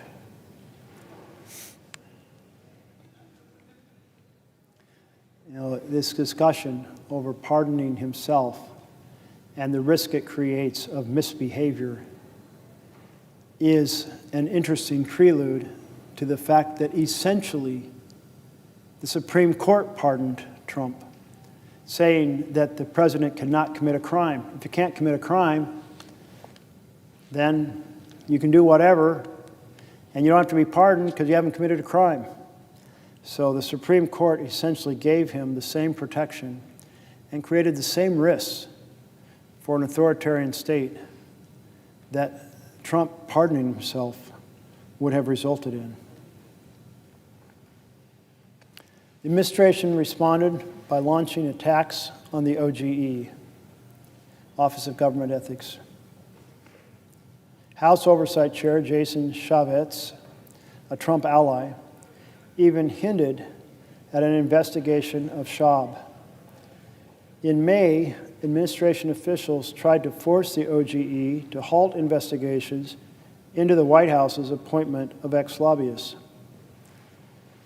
Alternatively harassed and ignored by the White House, Schaub resigned, leaving behind what journalist Ryan Leza called a broken OGE, Office of Government Ethics. President Trump's behavior toward the courts, law enforcement, and intelligence bodies, and other independent agencies was drawn from the authoritarian playbook. He openly spoke of using the Justice Department and the FBI to go after Democrats, including Hillary Clinton. And in late 2017, the Justice Department considered nominating a special counsel to investigate Clinton. Despite its purges and threats, however, the administration could not capture the referees. Trump did not replace Comey with a loyalist, largely because such a move was vetoed by key Senate Republicans. Likewise, Senate Republicans resisted Trump's efforts to replace Attorney General Sessions, but the president had other battles to wage. And I think this is an important moment to remember back in 2017 that colleagues across the aisle played a role of reason in pushing back on some of the unacceptable things that Trump was trying to do.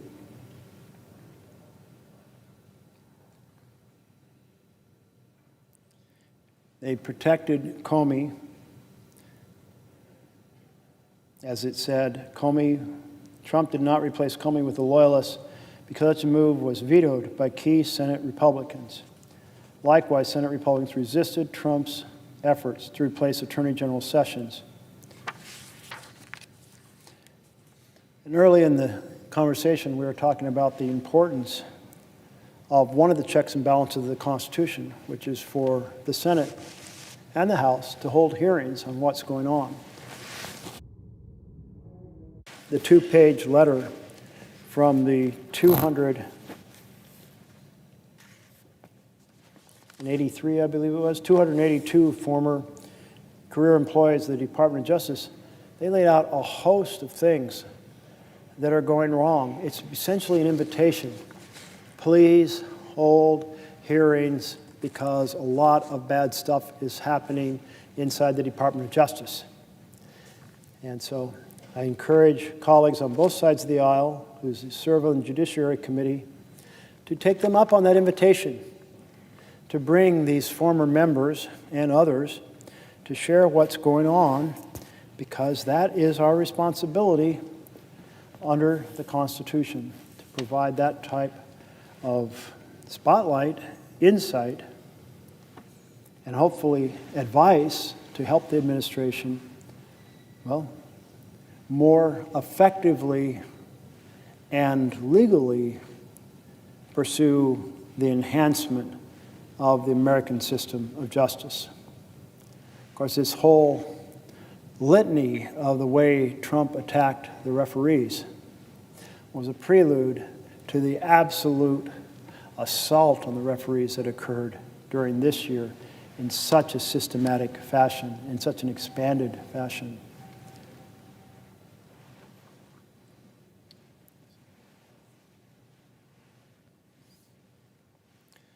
The Trump administration also mounted efforts to sideline key players in the political system. President Trump's rhetorical attacks on critics in the media are an example. He repeated accusations that outlets such as the New York Times and CNN were dispensing fake news and conspiring against him.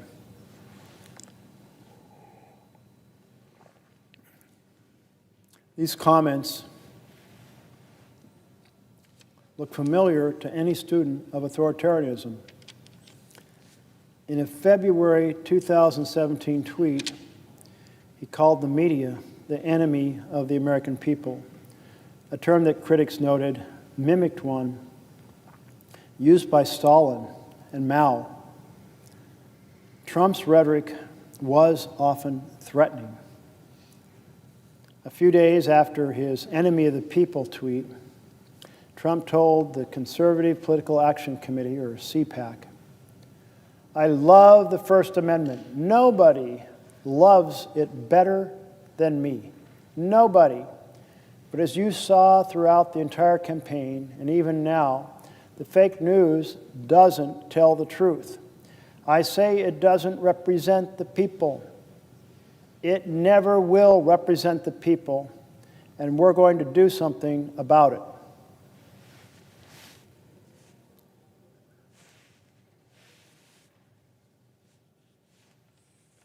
Do what exactly? The following month, President Trump returned to his campaign pledge to open up the libel laws, tweeting that the New York Times had disgraced the media world, gotten me wrong for 2 solid years. Change libel laws, end of quote. When asked by a reporter whether the administration is really considering such changes, White House Chief of Staff Reince Priebus said, "I think that's something we've looked at." Ecuadorian President Rafael Correa used this approach. His multi-million-dollar defamation suits and jailing of journalists on charges of defamation had a powerfully chilling effect on the media. Although Trump dropped the libel law issue, he continued his threats. In July, he retweeted an altered video clip made from old WWE footage of him tackling and then punching someone with a CNN logo superimposed on his face.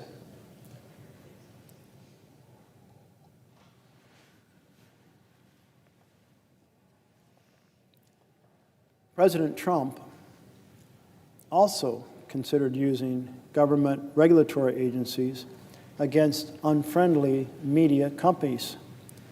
During the 2016 campaign, he had threatened Jeff Bezos, the owner of the Washington Post and Amazon, with antitrust action, tweeting, "If I become president, oh, do they have a problem."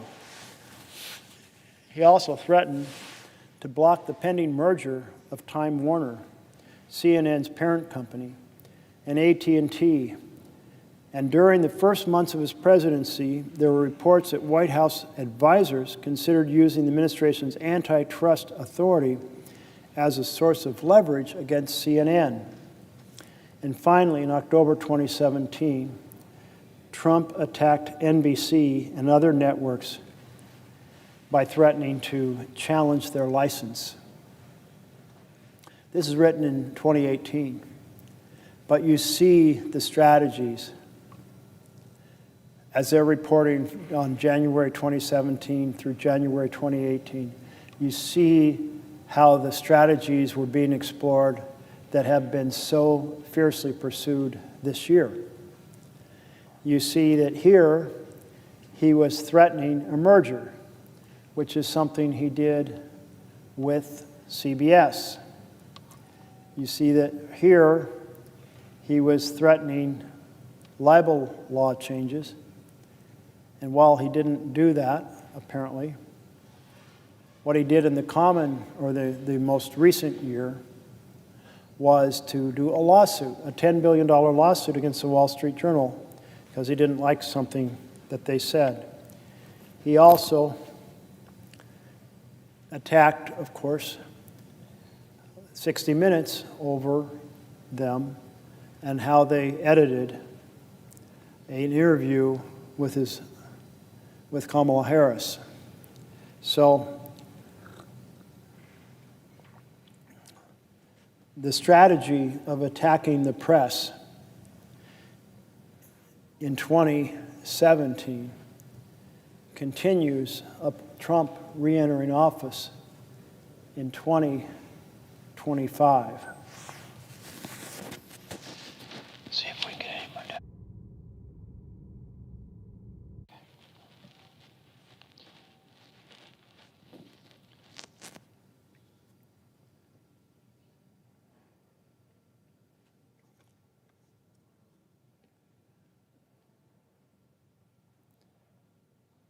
And finally, in October 2017, Trump attacked NBC, and other networks by threatening to challenge their license. There was one area in which the Trump administration went beyond threats to try to use the machinery of government to punish critics. During his first week in office, President Trump signed an executive order authorizing federal agencies to withhold funding from sanctuary cities that refuse to cooperate with the administration's crackdown on undocumented immigrants.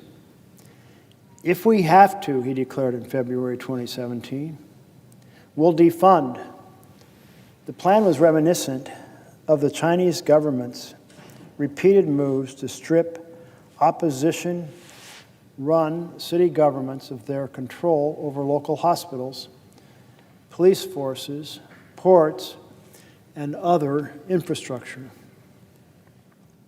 Unlike the Venezuelan president, however, President Trump was blocked by the courts. Although President Trump has waged a war of words against the media and other critics, those words have not yet led to action. No journalists have been arrested. No media outlets have altered their coverage due to pressure. Trump's efforts to tilt the playing field to his advantage have been more worrying. In May of 2017, he called for changes in what he called archaic Senate rules, including the elimination of the filibuster at the expense of the Democratic minority. Senate Republicans did eliminate the filibuster for the Supreme Court nominations, clearing the way for Neil Gorsuch's ascent to the court, but they rejected the idea of doing away with it entirely. Now, that topic is something I know a little bit about, having immersed myself in exploration of the ins and outs of the filibuster.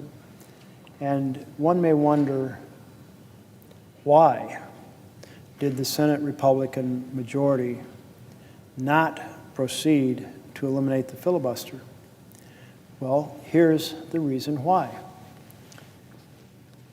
Mostly, my Republican colleagues do their policy through tax bills. Tax bills can be done through reconciliation, and reconciliation is a simple majority mechanism.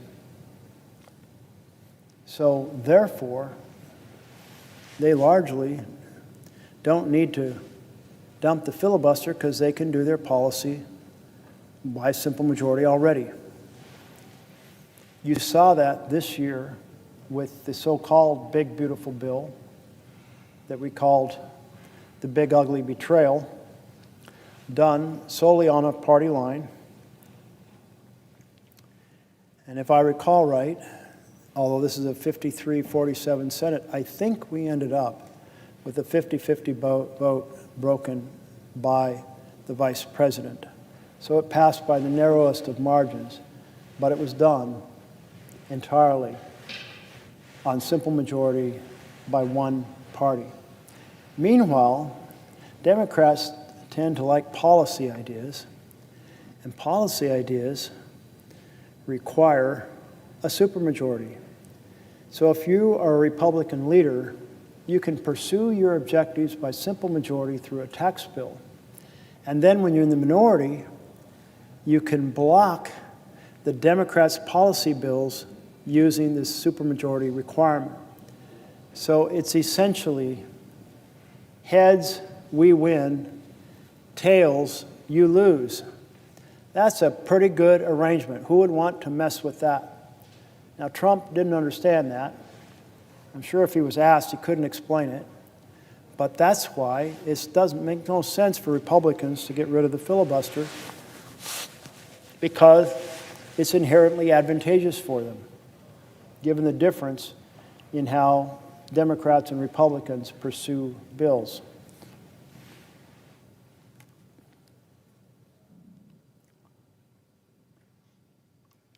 Perhaps the most anti-democratic initiative yet undertaken by the Trump administration is the creation of the Presidential Advisory Commission on Election Integrity, chaired by Vice President Mike Pence, but run by Vice Chair Chris Kobach. To understand its potential impact, recall that the Civil Rights and Voting Rights Acts prompted a massive shift in party identification. The Democratic Party became the primary representative of minority and first and second generation immigrant voters, while the GOP voters remained overwhelmingly white. Because the minority share of the electorate is growing, these changes favor the Democrats, a perception that was reinforced by Barack Obama's 2008 victory, in which minority turnout rates were unusually high. Every now and then, we see the parties flip on a significant issue. And it's always kind of an interesting question to explore how that happened. So here's the Republican Party that was founded anti-slavery, Republican Party that fought for civil rights bills against the Southern Democrats who resisted civil rights bills, including filibustering them to keep them from happening.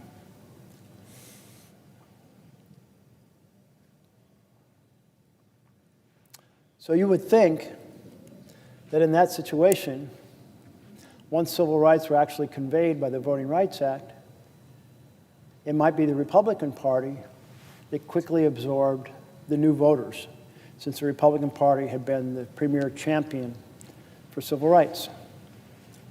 But that's not the way it worked out. Democratic Party, with Johnson, took the lead in overturning the bans on voting participation by minority Americans.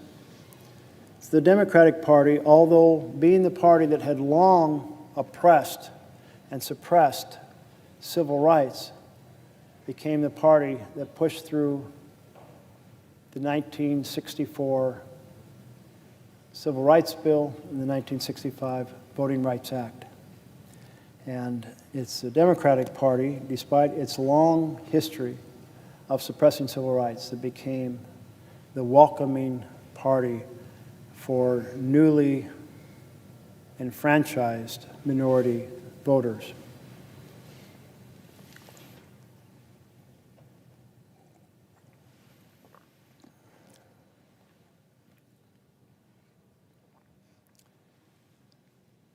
Another interesting flip in my mind is on international trade. When I came to the Senate, it was primarily Republicans that wanted the Trans-Pacific Partnership. in fact, very important trading strategy for very powerful companies. And it was mostly Democrats who opposed it.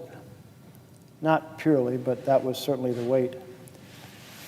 But then Trump, when he ran for president the first time, he started advocating against the TPP and started advocating for bringing factories back to America, including using tariffs to make American factories more competitive.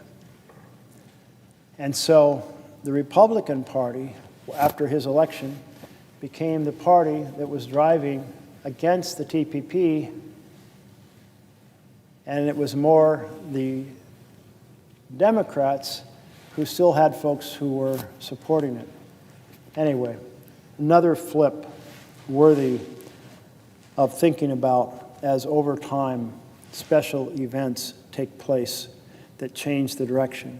The first special event was the passage of 64 and 65 bills led by Democrats that converted the anti-civil rights party into the pro-civil rights party.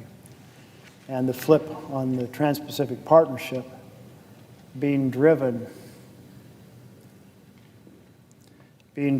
by the Trump's effort as a Republican candidate to become an opponent of the TPP rather than the traditional position of the Republicans to be for it. Perceiving a threat.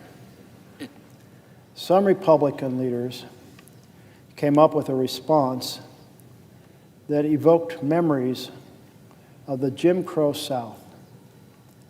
Make it harder for low-income minority citizens to vote, because poor minority voters were overwhelmingly Democratic. Measures that dampen turnout among such voters would tilt the playing field in favor of Republicans. This would be done via strict voter identification laws, requiring, for example, that voters present a valid driver's license or other government-issued photo ID upon arrival at the polling station. The push for voter ID laws was based on a false claim that voter fraud is widespread in the U.S. All reputable studies have concluded that levels of such fraud in this country are low.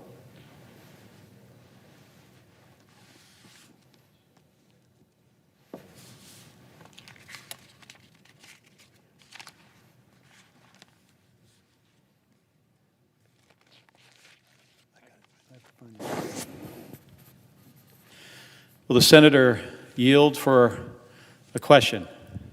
I see the senator from Arizona on the floor, and yes, I will yield for a question. Well, Senator Merkley, I appreciate everything you're doing to highlight the many ways that this president has been undermining the Constitution and the rule of law.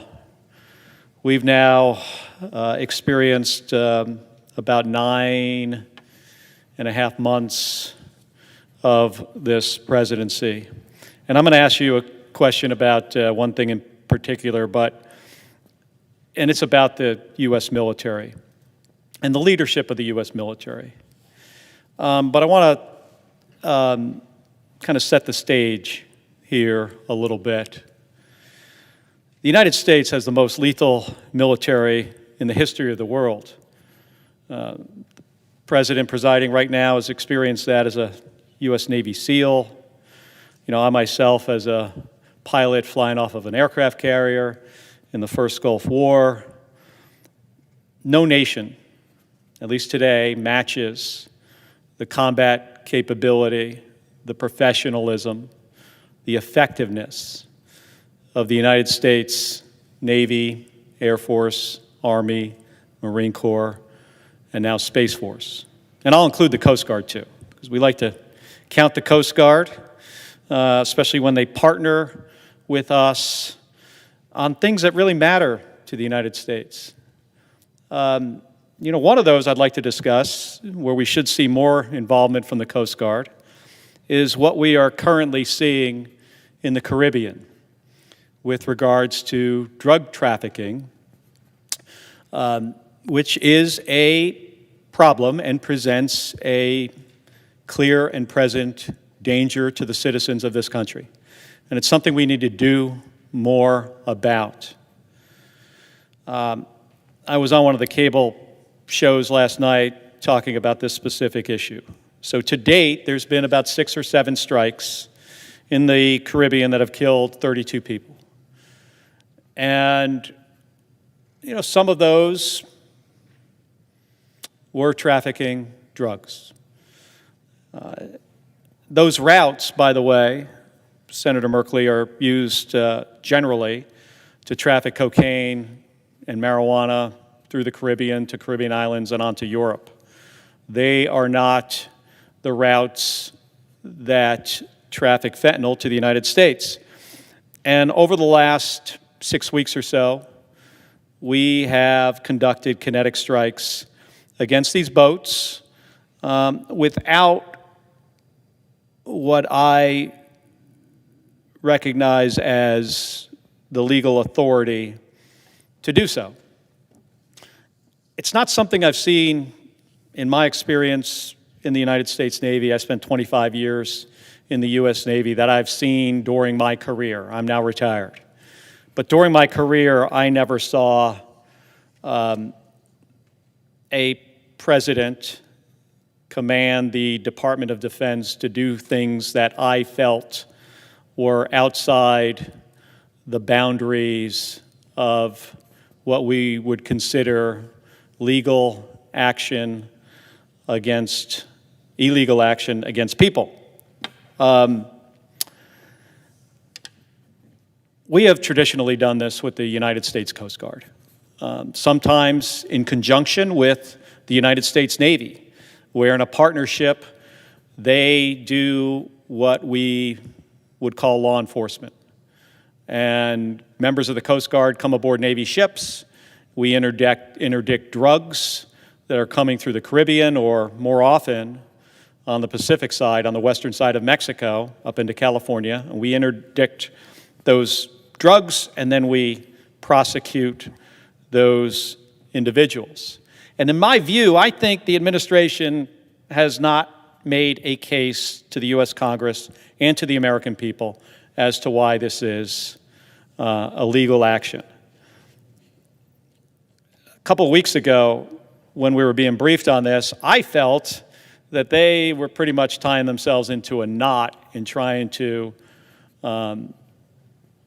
inform us on why this is allowed under the law. Now, here's one of the things I really worry about. I worry about these young sailors or naval aviators or drone operators that are the trigger pullers, the guys who are dropping the small diameter bombs from airplanes, could be a F-18 or an F-35 or some other weapon system, or folks that are operating an MQ-9 drone. If you're the guy that is pulling the trigger in a combat operation, you typically expect that the people above you have done all the due diligence necessary to make sure that you are not going to be in some kind of legal jeopardy. And I really worry about that today. There might be some young Navy lieutenant out there, or Marine Corps captain, or Air Force, for all I know, MQ-9 operator, that might someday find out that they have done something that is not consistent with the law and are now in legal jeopardy. And that's a big problem.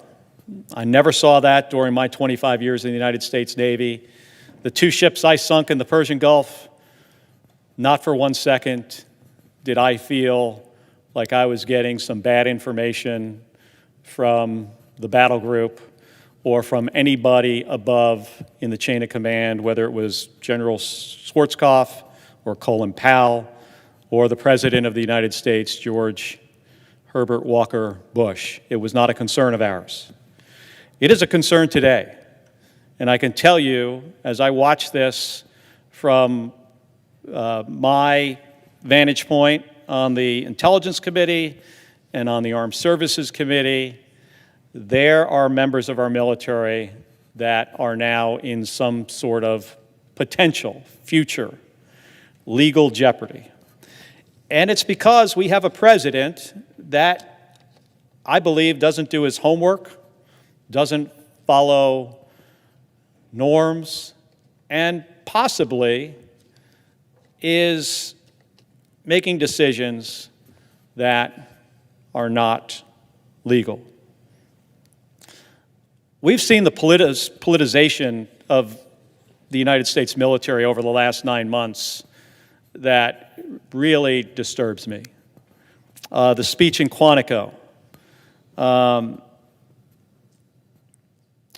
where the Secretary of Defense dragged in hundreds of our senior leadership from all over the world, admirals and generals and senior enlisted staff who have very important jobs, who are working every single day to make sure that our nation and our allies are safe and secure, and have to make some really complicated decisions every day about the posture of our force, how to equip them, make sure they are ready to fight. And the Secretary of Defense, for some reason, decides that he needed to give a TED Talk about gym clothes and PT and other stuff that has no bearing on whether or not we are a capable military. And I don't know why he feels this way, but in my experience, from the time I first put on the uniform in 1986 to the time I took it off in 2011 and then beyond, since I've been retired from the United States Navy, our effectiveness has never been diminished. Our innovation and our professionalism and our ability to train well is something that really makes us stand out. And I've got experience with some of our allies, but I also have a little bit of experience with our adversaries. While I was at NASA, flying the space shuttle, over a decade, my first flight in 2001 to my last in 2011, every one of my missions, I had a lot of interactions with Russian cosmonauts. And most of these Russian cosmonauts, not all of them, but most of them were members of the Russian Air Force, pilots, some of them test pilots. I flew with these guys. They weren't the best pilots in the world, I have to admit. I was shocked the first time I flew with a guy who I will not share his last name. His first name was Vladimir. But I was really shocked that this guy, who was a MiG-25 pilot, could not fly formation in an airplane.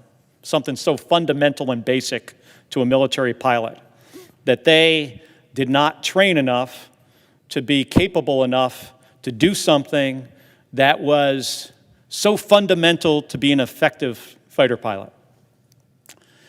And then after, that was early in my NASA career. Later, as I started flying in space with these guys, I realized that Russians, and the Russian military in particular, because that's where my experience was with these military guys, they were motivated by different things. It explains a lot of what I see out of Russia today. Now, as Americans, whether you're in the United States Navy, whether you're a naval aviator, in the Air Force, Army, Marine Corps, Space Force, even in U.S. industry and in organizations in the United States, and I don't think this is unique to us, but everybody doesn't share this value. Americans are usually and most motivated by mission success. We care about the mission first. We care about the mission before ourselves. We care about the mission more than anything. I think it's true for American companies, too, that they've got a set of goals and they have a plan and they're going to execute the plan. Not true of our Russian adversaries. Took me a while to learn this, but I found that they were motivated primarily by a couple things. One was the appearance that they were in charge. That mattered to them more than anything else. That I look like I'm in charge of whatever this operation is, not mission success. The second thing would be, who could I blame if things go wrong? Where to place the blame? And the third thing, which was really interesting, was what can I steal from my employer? That were, to me, was three principles I saw in my Russian cosmonaut colleagues. They talked about the stealing. I wasn't so sure they were actually stealing anything from the Russian Space Agency or not. But they talked about it as something that's fundamental to their system and their economy. And I bring this up because I often feel that we're unique as a service, as a fighting force in the world. Our allies, some of them are really, really good. But there is nothing that I have found in my experience in my career, I'm 61 years old, that is as professional as U.S. service members and as motivated by mission and doing the right thing and making moral and ethical choices. And that's all at risk. You know, in Senator Merkley's state in Portland, they're sending armed, uniformed soldiers to do what we traditionally feel is police work, intimidating the population, using tear gas against U.S. citizens for no reason. And by the way, National Guard and active duty service members, they're not trained for this mission. My 25 years in the Navy, I never once did anything that you would consider to be close to police work. And I would know I'm the son of two cops. So I would get a sense for what that was. Never happened. And unless you're a military policeman, it doesn't happen for infantrymen, for special ops, for submariners, and certainly not for active duty infantry. So at this time in our history, I am, really worried about legal jeopardy that our young service members are being put in. But I'm also, worried about does this fundamentally change the nature of the United States military, which has been, in my view, a force for good around the world, where we come to the defense of our allies. We do it in a way that garners a tremendous amount of respect, I think even from our adversaries. And I think that that is all at risk.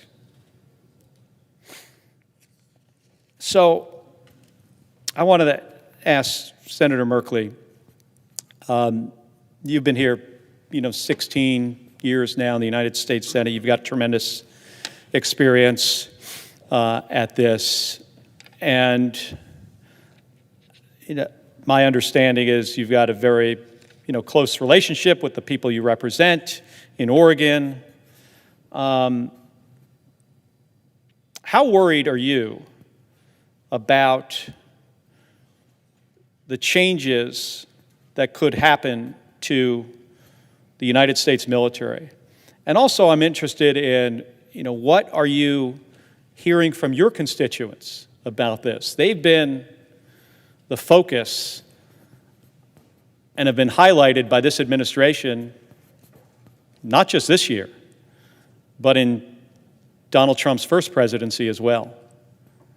So with that, I yield back to the senator from Oregon. Thank you so much to my colleague from Arizona for your question. And I so appreciate the decades of experience and knowledge you bring in regard to the services. I have only a small chapter in my life of 2 years working for Secretary Weinberger as a presidential fellow, but I didn't wear the uniform. I was a civilian working on a host of different programs, transited every 4 months or so. And they were great assignments. I learned an awful lot, but everything you're talking about comes from your deep connection, involvement in the uniformed services, and such a wealth of knowledge just listening to you. So I appreciate that you bring that to bear. In terms of my concern about the military, is I felt from my much more limited world, mostly in the Pentagon, was that folks worked incredibly hard not to be partisan. Certainly, the Secretary of Defense brought a set of missions that tied into President Reagan's administration and his goals, but people didn't overtly talk about their parties or press in terms of the sort of derisive commentary we have now and we heard on cable television on both sides. And when I think about these last few years, I'm concerned that the military has been substantially politicized. I may be wrong about that because I don't have that view from inside. But I think about how the president gave the speech to the 800 generals. And he basically said, if you don't like what I'm saying, you can leave the room. If you leave, I'll strip you of your rank and your career will end. And to me, that was, I want you to be loyal to me, not the Constitution. I want you to be loyal to me, the President of the United States, which is, I felt very inappropriate and out of sync with the military that I saw, ready to work in partnership with administrations of either side. But I don't know if we see, for example, the speeches at the military academy. I recall some story about folks cheering and clapping for what was a partisan set of political points being made. I don't know. I'm going to leave it to your analysis because you have a much better sense of that. But when it comes to the effort to create a pathway to use the military against civilians inside the United States of America, that is of grave concern to my constituents.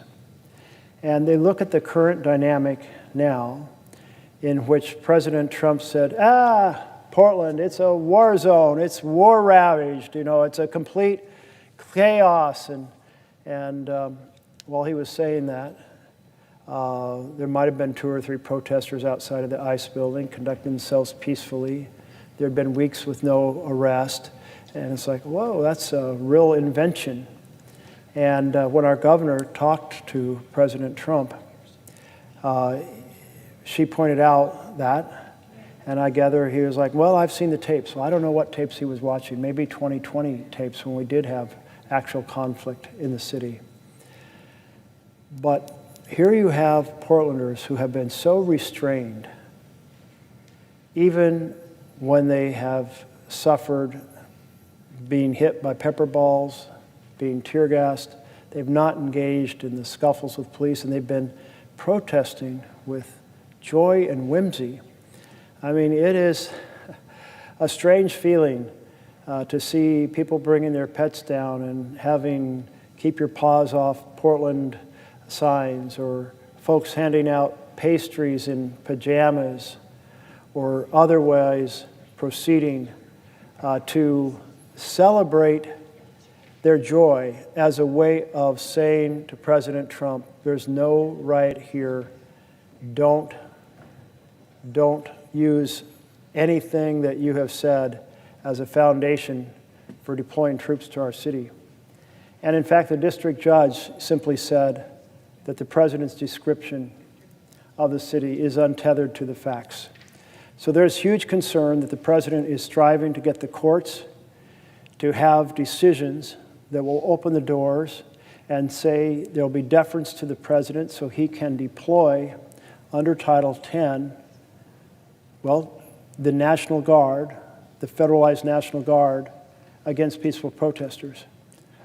Or that the president will proceed to use the Insurrection Act, which does inherently give more support, deference to the president. By thanking our friend. And I say our friend because it's more than my friend, Senator Merkley. Friends from across our nation's capital and across America. Some that are here listening to you themselves, others that I'm sure that are tuning in, and whether it's on social media or it's on C-SPAN or one of the news outlets that's carrying the conversation that you're having on behalf of the American people, I want to say thank you.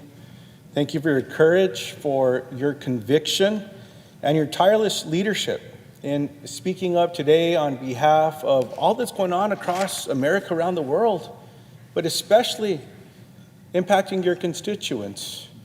And if I'm not mistaken, Senator Merkley, it's been nearly 20 hours that you've been on the floor now speaking to the American people. Now, I, like you, I'm proud to be a United States Senator. I know the way you speak about Oregon, I'm always battling with you, whether it's New Mexico or it's Oregon. Who's more beautiful? I still believe it's New Mexico, but that's not my question today, Senator Merkley. I'm so proud to represent the people from New Mexico, and every day I'm reminded that the work that we do here, it doesn't just impact our homes.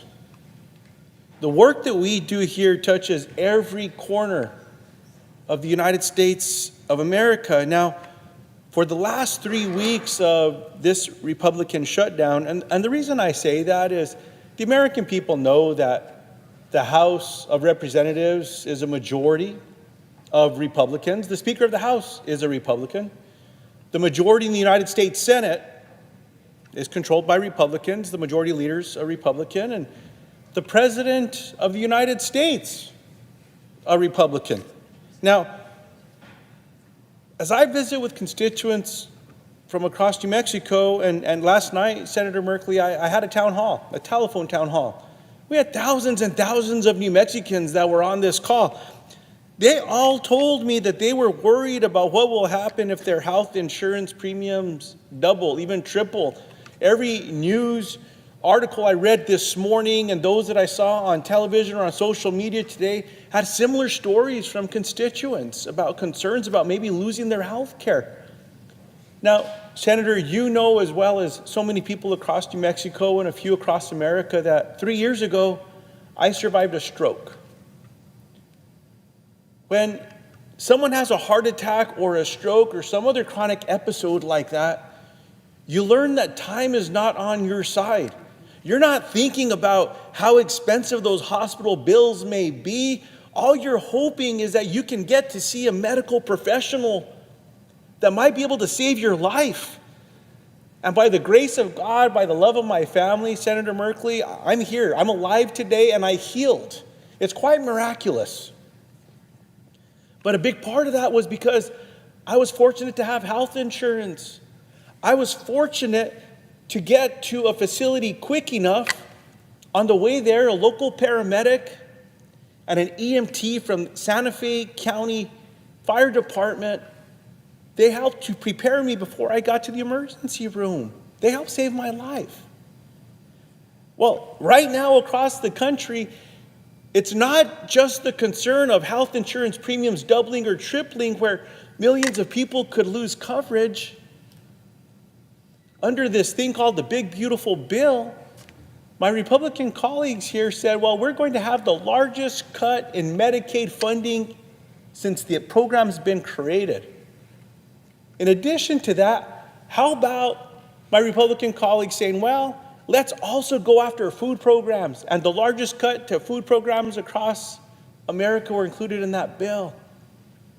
The reason I bring up Medicaid is in New Mexico, we had a Republican governor that actually embraced Medicaid expansion. And so New Mexico became one of the states that had the most uninsured people per capita to one of the most insured because of that expansion. People were able to get care and help. Well, those rural health clinics that also provide care to so many of our Medicaid beneficiaries in New Mexico, all of a sudden when federal Medicaid dollars go away, they might close. So I'm going to go back to my stroke. Time is not on our side. If someone has to travel hours to try to get into a medical facility because the rural health clinics have closed, that might be able to stabilize them the way that EMT and that paramedic did for me at the local fire department, they may not heal, or worse, they may not live. Now I'm going to get back to one of the conversations we're having right now. How can we work as Democrats and Republicans, work with the president to ensure that health insurance premiums will not double or triple for the American people? One of my constituents told me, Senator Merkley, that it's almost like they're reaching into our pockets and just stealing money. And what I mean by that is, in New Mexico, if these tax credits go away, it's going to cost people about $7,000 a year. $7,000 to hardworking middle-class families. That's taking from their pockets.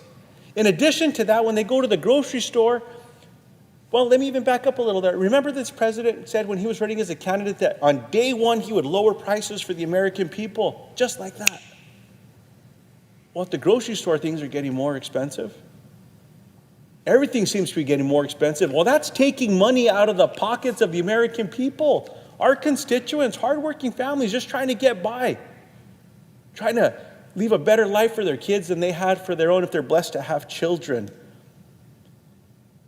Many are worried about how they'll even put food on the table now that those supplemental nutrition assistance programs are delayed, or even this program called WIC. You know, there's acronyms all over our nation's capital. WIC, which is a program for women, infants, and children. How are we going to make decisions across the country to make sure that we're going to provide food to the most vulnerable in the richest nation in the world? Everyone seems to be worried about that except for President Donald Trump. The reason I say that, Senator, is this week, all President Donald Trump seemed to care about was breaking ground on this $250 million ballroom. And some constituents have reached out to my office and, well, what does that mean? And I've told them, well, the president allowed a bulldozer to go and knock down part of the White House so he could build a $250 room to throw some parties in. That's essentially what's happening. I mean, heck, in New Mexico, Senator, if someone's going to do some remodeling to their home, they have to go pull local permits and get permission and follow the rules and all the rest. Not this guy. At a time when people are about to have their health insurance premiums doubled or tripled, food programs are getting taken away, this president says his priority is build a $250 million party room. That's a lot of money. That's more money than most people will see in their lives. I mean, heck, $1 million is one of those numbers. In addition to that, President Trump decided to throw a picnic yesterday for some of my Senate Republican colleagues that wanted to be there. And I was told that he gave away thousands of dollars of his own personal Trump swag. What's that? Hats, signed bags, pens, I don't know what else was in there. Watches, maybe a pair of his shoes. Now, instead of working to end this shutdown that they started, they decided to have a picnic. And it's my understanding that President Trump may be even leaving the country this weekend, leaving for a week, as opposed to bringing people together. I'm reminded, Senator Merkley, that President Trump said not too long ago in an interview If there's a shutdown, it's up to the president to bring people together to prevent the shutdown. I think in that same interview, the president said something along the lines of, if there's a shutdown, it's a bad mark on the president. Sounds to me like the president should be bringing people together. Now, one of my constituents last night from Albuquerque, New Mexico, shared with me that she'd been furloughed, a federal employee. She told me she didn't know how she was going to pay this month's bills without a paycheck. She felt that President Trump was doing nothing to end the shutdown, and she didn't know how she could continue handling all the stress of not being paid, because that's something else that we're not talking about here. All the stress, mental health challenges that families are going through. One of my constituents in Las Vegas, New Mexico, has 4 children, a mortgage to pay, and his family lives paycheck to paycheck.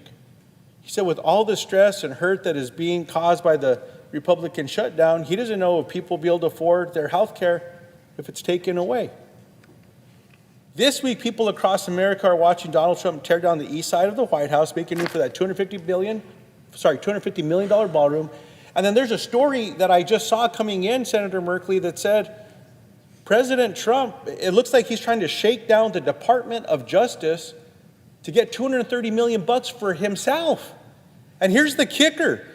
The person that would actually have to sign off on giving President Trump $230 million in taxpayer money from the Department of Justice is a guy named Todd Blanche. Anyone that knows who this person is knows that Todd Blanche was President Trump's personal defense attorney. Didn't do so well because he got convicted, but he's the guy that would have to sign off. So I'll sum it up this way, Senator Merkley, and I have a question for you, sir. My colleague from Hawaii said it perfectly yesterday. Here's the quote. There is enough money to bail out Argentina with $40 billion. By the way, for people that don't know what that means, to all the ranchers, cattle ranchers in America, President Donald Trump said he's going to go bail out Argentina by $40 billion of their beef. And what is that going to do to American cattle producers? So anyhow, back to the quote. There's enough money to bail out Argentina with $40 billion. There's enough money to buy Kristi Noem, who's the Secretary of Homeland Security, a $173 million personal jet just to fly a little more comfortably. There's enough money to renovate that ballroom, $250 million, but there isn't enough money for you, the American people. It seems to me the priorities are clear. So will the senator yield for a question? Yes, I'm yielding for your question. Senator Merkley, how are Americans supposed to trust an administration that seems so focused on giving things to themselves when Americans are worried they won't be able to afford basic necessities like food and health insurance? I yield to the senator. Yeah, thank you so much for your question. And you've laid out so many points here about kind of the mismanagement of America's funds. And we could add a few more to them. The craziness of spending more money than it costs to buy a presidential jet to rehab a jet that was given to the president so that he could actually send it on to his personal library after he leaves office. But it is profoundly disturbing, and I appreciate the way you framed it. There's enough money for luxury glitz, for a mega ballroom. I can't even imagine how anything could cost that much to build. I mean, it's going to have an 1/8 inch of gold on every surface or something. I don't know. But that doesn't serve the American people. That doesn't make one single person in America have better health care or better education or a decent home in a decent community or a better job. Doesn't give equality of opportunity. Doesn't tackle any of our environmental issues. It is simply a gross display by a president who has constructed his entire administration on the basis of a theory to govern, which is families lose and billionaires win. Families lose their health care, so there can be massive tax breaks for billionaires. They lose their Medicaid on top of their ACA health care in order to fund massive tax breaks for billionaires. They lose their nutrition assistance to fund tax breaks for billionaires. And then over the next 30 years, their bill runs up 30 trillion in additional debt to fund these breaks for billionaires. Maybe I should say trillionaires now. And you think about how that debt, that additional 30 trillion in debt, how much that will compromise the ability to have future programs of health care and housing and education.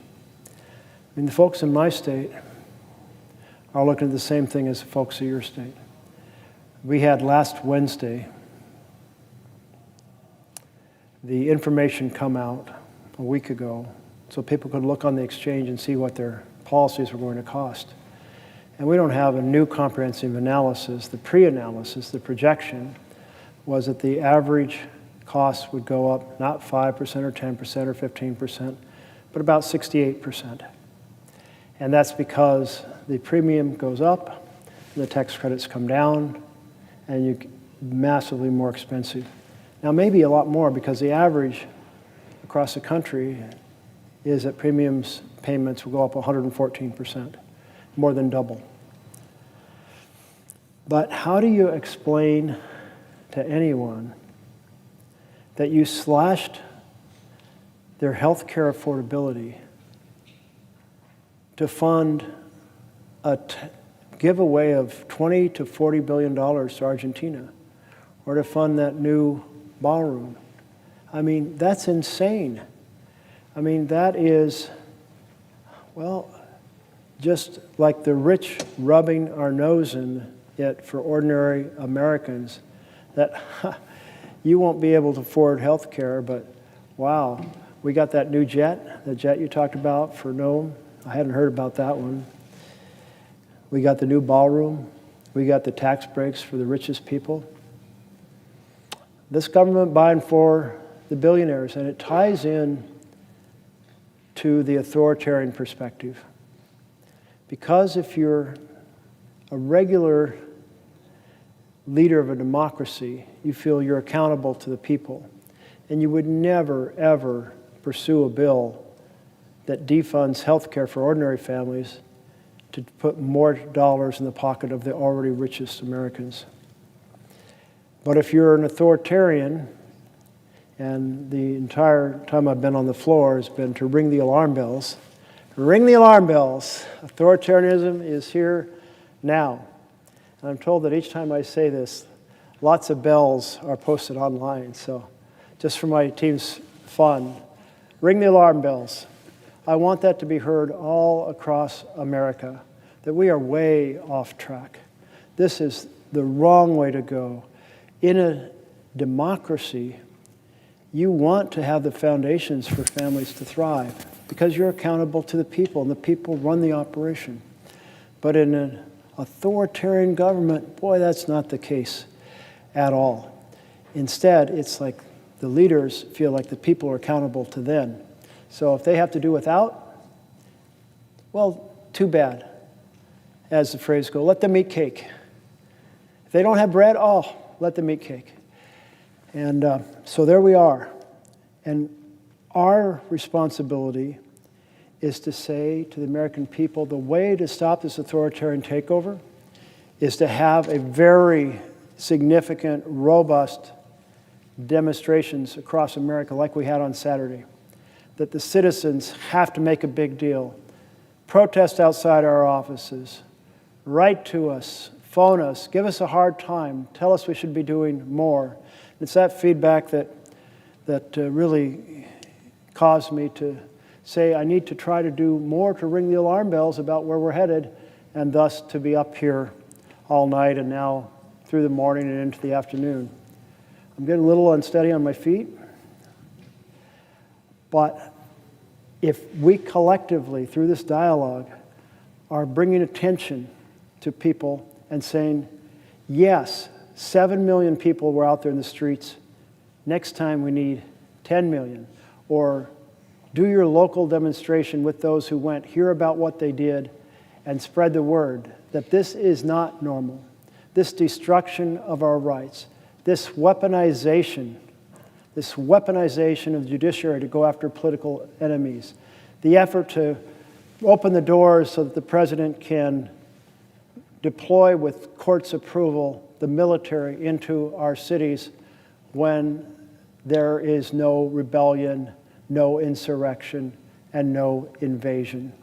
So that is our responsibility, to call it out and to carry the fight. And I believe the American people are starting to understand just how much their freedoms are being crushed. And that's what we need to be in partnership with to steer this country back and save our republic. Will the senator from Oregon yield for a question? I see the senator from Washington State is on the floor, and I would very happy to yield to a question.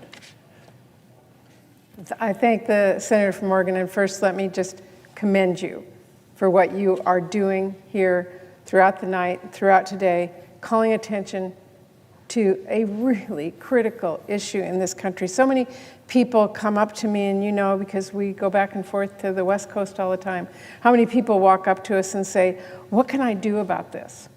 And each one of us has to say, here's what I can do. And I want to thank you for doing what you are doing today, because you're going above and beyond to point out to people that, as your chart says, authoritarianism is here, and it is here now. And we can ignore it, or we can speak out, and you have spent all night long and all day standing on your feet at, I'm sure, great personal sacrifice to fight for everyone in this country and to sound the alarm, as you've been talking about. And so I just personally want to thank you, and I want to reiterate something that you have said for all of these hours, and actually many times to me over the past few months, that the fact that Trump is using his place in government to control every aspect of our life, whether it's what our schools are teaching or not teaching. It's whether or not he's prosecuting his enemies, which he is doing. It's cutting off projects and funding to punish the political opposition. And as you and I both know, we represent, quote, blue states, but we have a lot of red counties and cities and neighborhoods, and even within all of our blue districts. And you can't just randomly say I'm hurting blue without hurting red, because these are all Americans.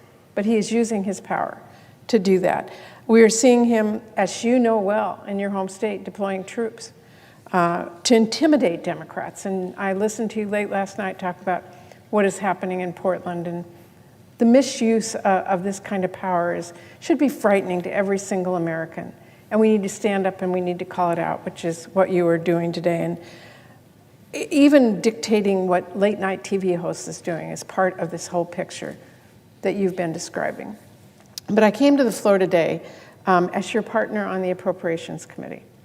We serve on that together. And we all know in this body how important that committee is, because we decide where the funding is going to go in the country. Now, I've been out on this floor, I've been at home, I've been everywhere talking about the power of the purse, which sounds kind of like this quaint little phrase. But it is really important. For anybody who has a family, you know that the person who writes the checks in the checkbook decides where the money is going to go. Well, that power of that checkbook, that power of the purse, as it is called, lands in this side of the aisle, on this side of the White House and Congress. We have the power of the purse. Why is that?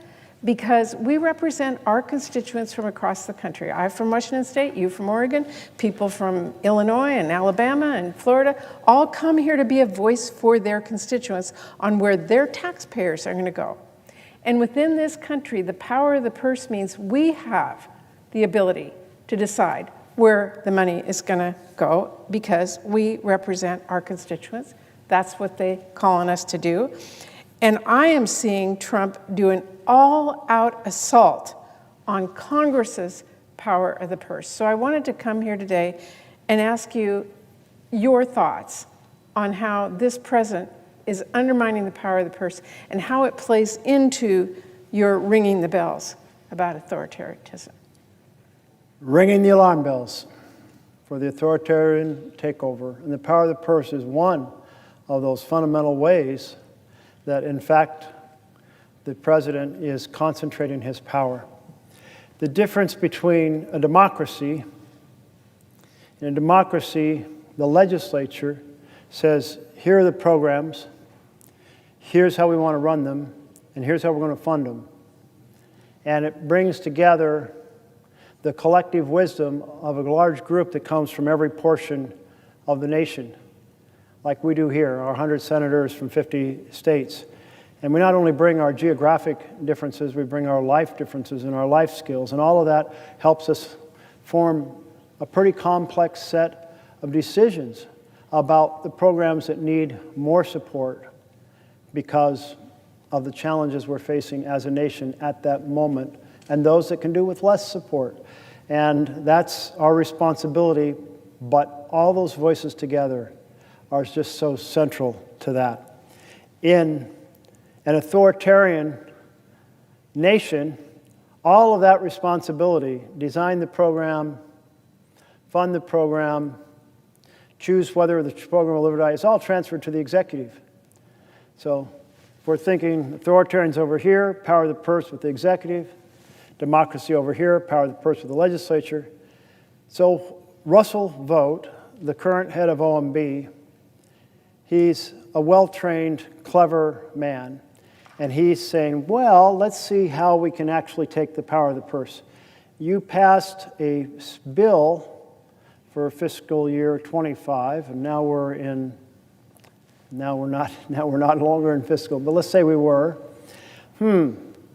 Well, maybe I can just slow walk the funds for the programs I don't want to fund. That way the decision is transferred to the executive. Maybe I can freeze them. Maybe I can impound them, basically permanently take them off the table. See if I can get away with that. Maybe I can send over a request to have Congress formally undo the programs that they have funded. And they did send one of those over, and it was voted, and it needed a majority vote in both chambers. But the problem with that is you have a bipartisan vision to serve the entire, these desks to me are now representing the geography of the United States, to serve the entire breadth and depth of our nation with all of our differences. And then on a partisan basis, meaning half the room, they decide what programs to cut. And that means a deal was done in the beginning between Democrats and Republicans, and then it was undone. And the programs that were cut were the programs, by and large, that Democrats had advocated for. How do you do the next deal in that situation? And then we have Mr. Vought saying, what I'll do is pretend I'm going to spend it, but then in the last 45 days, I'll send a notification that I'd like Congress to undo it, but there is a waiting period, so therefore I know what I have done is set it up so that before those 45 days are out, the end of the fiscal year comes, and that bucket that goes to that program goes poof into thin air. And that's the fancy term he's used for the pocket rescission. And so here we are saying to our Republican colleagues, if you're negotiating in good faith to serve the interests and concerns that all 100 senators bring here, then a bill forged in that bipartisan manner can only be undone in a bipartisan manner. And we do rescissions in a bipartisan manner. We do undo funding. We take 1 year, 2 year, 3 year funding that turned out not to be needed or better spent elsewhere, and we pull it back and we put it into a different program. But we do that readjustment in the same bipartisan way we did the initial program. So we're saying to our colleagues across the aisle, if the power of the purse means something, and it does, the difference between authoritarian government and a democracy, then work with us to defend our Constitution. Defend that what we have done together cannot be undone by the executive. And so far, we have not received a yes, we will defend the Constitution.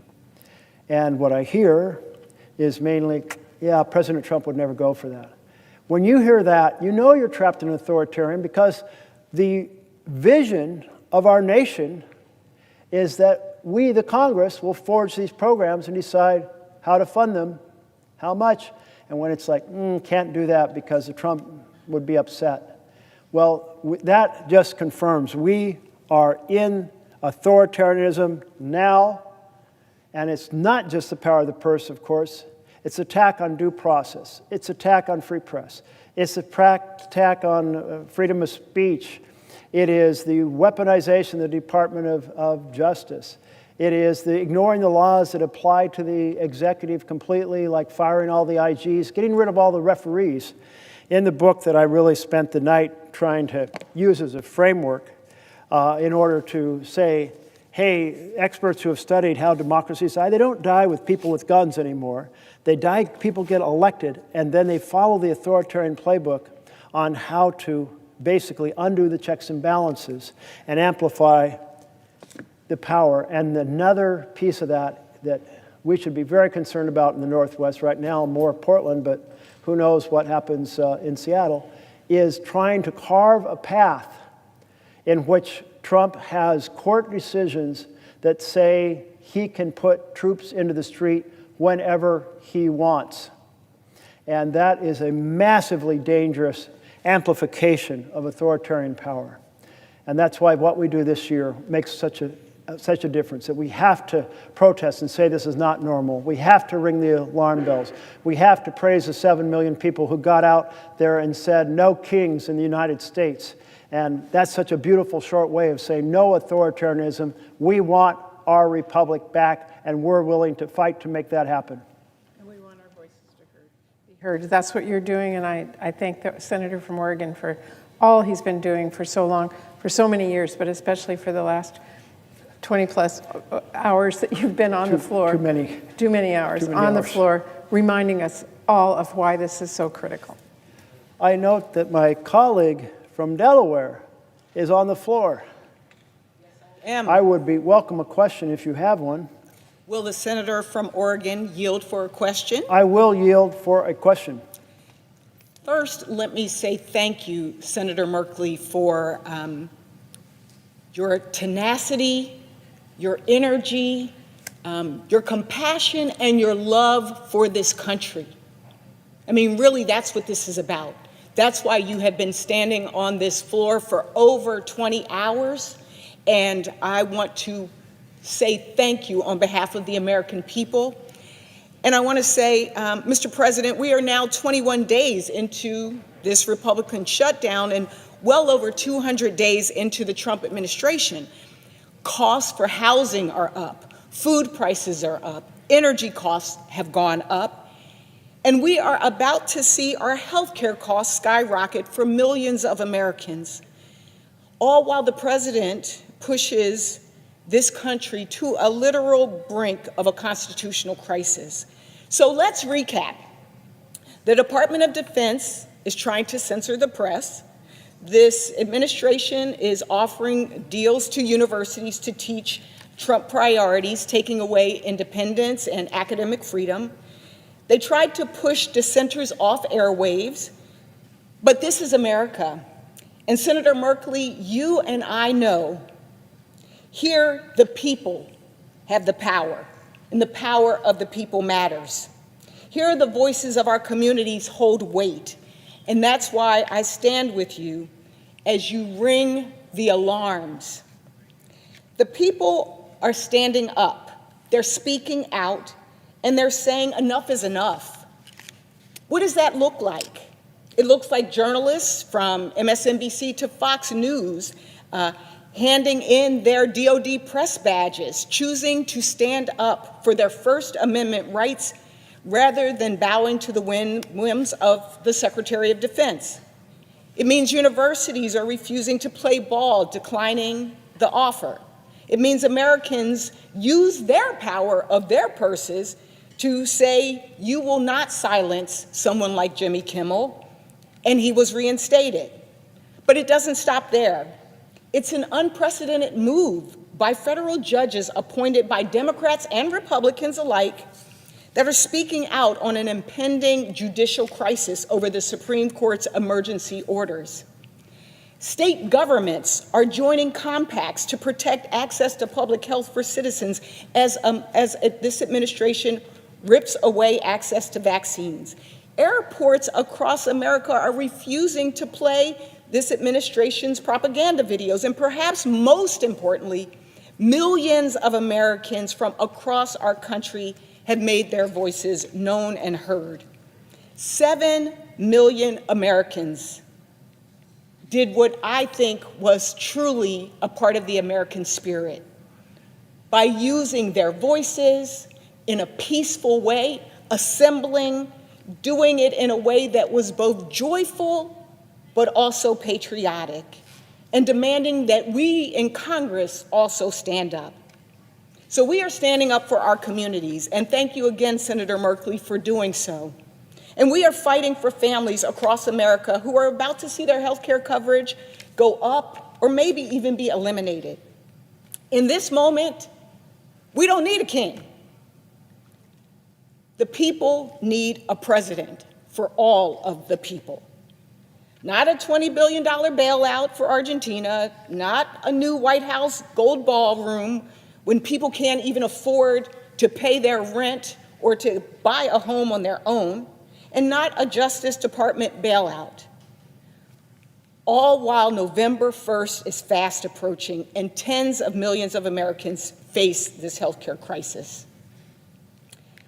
Rising costs or total elimination of their health care or medical debt. Costs are already high, and now this. It's time to do the right thing and to take a stand. And with the president poised to leave town, we ask that he stay and pull together the partners, the House, which has been out of session, and I came from the House. I don't think I ever saw anything like this, where they literally have been missing in action for weeks. As a matter of fact, for our August break, they left in July. This is unprecedented, and we need them back at the table. They need to do the work. And so my question to you, Senator Merkley, in light of what the president wants to spend money on and what the American people need, does the president have his priorities straight? Are his priorities right on behalf of the American people?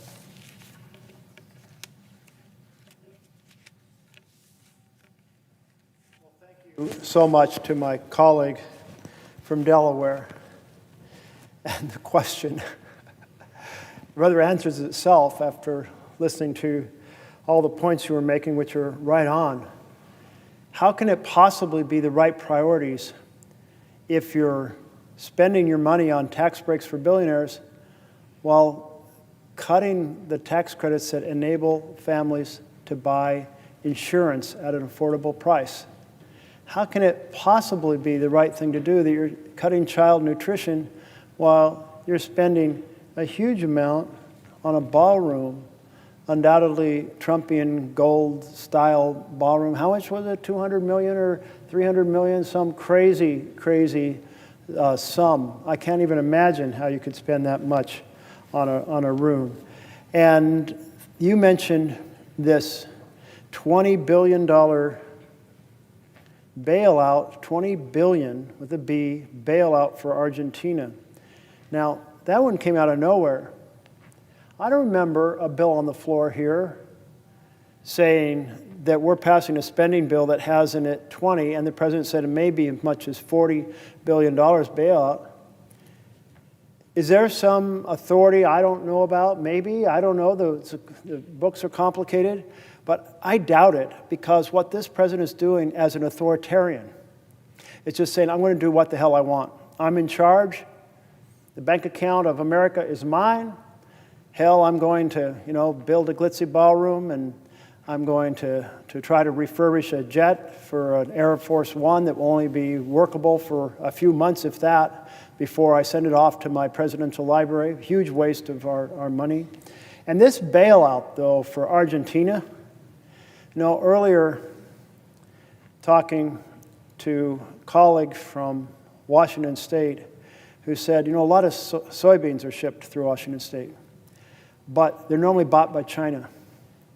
Well, China isn't buying a single bean this year because of the tension and the argument between our two nations over tariffs. You know, one moment the president's put a 50% tariff on China, and the next moment they're saying they're not going to send out any strategic minerals, critical minerals. Next moment, well, I'll put a 100% tariff on you. I mean, nobody makes an investment in the United States of America, a factory here, when we're in tariff chaos.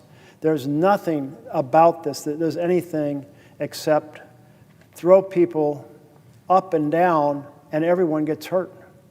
They don't know if the tariffs are going to affect what they sell. They don't know if they're going to be able to affect the inputs for the things they manufacture. They don't know what they should plant if they're farmers. It's a nightmare. And where are all these beans, unsold soybeans, going to go this year? How are they going to be stored? Are they going to be wasted? Are they going to be plowed back into the ground for fertilizer? I don't know. But here's what I do know, that this chaos is terrible for America. And the small business world came and talked to me yesterday, representatives from, and maybe you had them in your office as well, and they said, Main Street is Pain Street. And I did hear that. I'm going to note that Senator Markey may have been the first person I heard that from, but I thought that was a way to describe it. And they certainly said, yes, there's two components of that pain. One is the loss of the credits to buy health care, because small businesses don't have big plans with big insurers. They provide some help, and folks go and buy on the exchange. And they said, second of all, the tariffs. So Main Street is Pain Street. That's not a good future for America. And families with no health insurance, that's a terrible look for America. And by look, I mean, I don't mean the atmospherics of it. I mean, that is the wrong mission in a republic. And the connection I've been drawn between Trump's authoritarian personality and tendencies is that an authoritarian feels that people are accountable to him. So he can do any damn thing he wants and control anything without advice or controls or checks from anyone. And he's hated it every time checks were applied in the past. He's going after some of those folks now who applied those checks in the past. And the leader of a democracy says, I'm accountable to the people. The people need health care, housing, education, a good paying job, investment in infrastructure, equality of opportunity, and let's take on some of those environmental problems. That's what a leader in democracy does.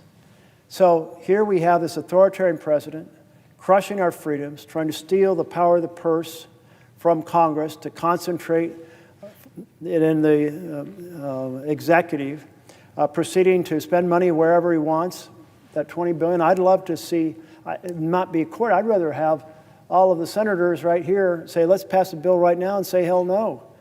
You know, a lot of that $20 billion is going to the debt that's been built up in Argentina. And friends of President Trump have reportedly bought that debt at a huge discount. I didn't see how much of a discount. But what that means, if you buy $1 of debt, and you buy, say, let's make it math easy, 25 cents, then you get a 400% return if the money goes to Argentina and they pay off the debt at face value. That's not about making America first. That's about making Scott Bessent and his friends, at least I've seen Scott Bessent's name in some of these articles, and his friends who are connected to buying up Argentina debt. I'm not sure if Scott himself bought it or not. But the point is, make some billionaires richer. It's another make a few friends of the president and friends of his cabinet members richer. Well, that $20 billion, or possibly $40 billion, the president said. Think about that, $20 billion, that's $50 for every single American tossed in a pot to hand out to a strong man in Argentina. $40 billion, $100 a person handed out to a strong man. Every one of us, take $100 out of our pocket. Senator, yield for one more question. I will yield for another question. Thank you. Thank you.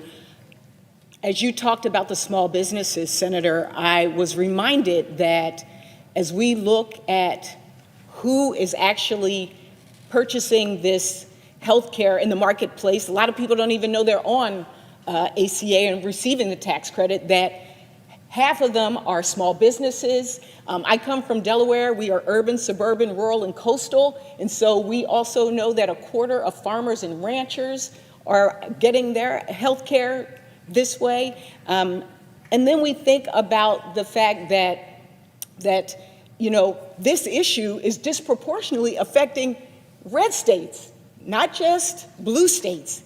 All Americans are going to be hurt. This is why your ringing the alarm is so important. And I would ask a very simple question. Is there a connection between the healthcare crisis that we are in and an authoritarian regime? Oh, there is absolutely such a powerful connection, because the authoritarian doesn't care about the fundamental programs for the people, because they don't feel they're accountable to the people.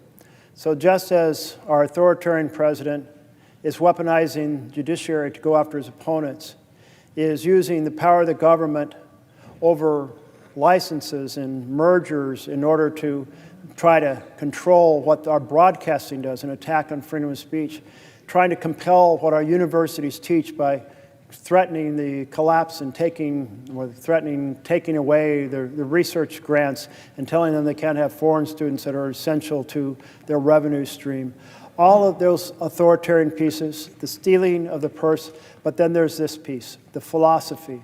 And the philosophy is the people owe me, the authoritarian, not I'm accountable to them. So therefore, it's totally legit to go for legislation that slashes the programs that are fundamental to families to make the rich richer. And I want to go back to that picture that I had up earlier of the billionaires standing behind President Trump at the inauguration. And at that point, maybe we didn't know for sure, but he had campaigned on helping families, but we didn't see the champions of families behind him. We saw the billionaires behind him. That is exactly what's happened. The philosophy is families lose and billionaires win. And our effort, as those in a democracy, we are fighting for the vision of families thrive and the rich and powerful pay a fair share. My colleague yield for another question. I would yield for a question, yes. And I thank my colleague from Delaware for her great questions. And I want to, before I ask my question, I just want to thank the great senator from Oregon for his strength, his fortitude, his integrity, and just shining a spotlight on this erosion of democracy under Trump in so many different ways. I've been to the floor earlier and we've talked about it. But now I'd like to ask a question about one of the most serious threats that our American people face, which is the healthcare crisis, a horrible crisis that is going to leave millions without any health care insurance at all. That's going to raise premiums for people from $500 to $1,000 a month, not a year. That will close rural hospitals. That will kick people out of nursing homes where they will have nowhere to go. And I'd remind my colleagues that this president, instead of negotiating a way out that addresses the crisis with Leader Jeffries and I, is going away for 6 days.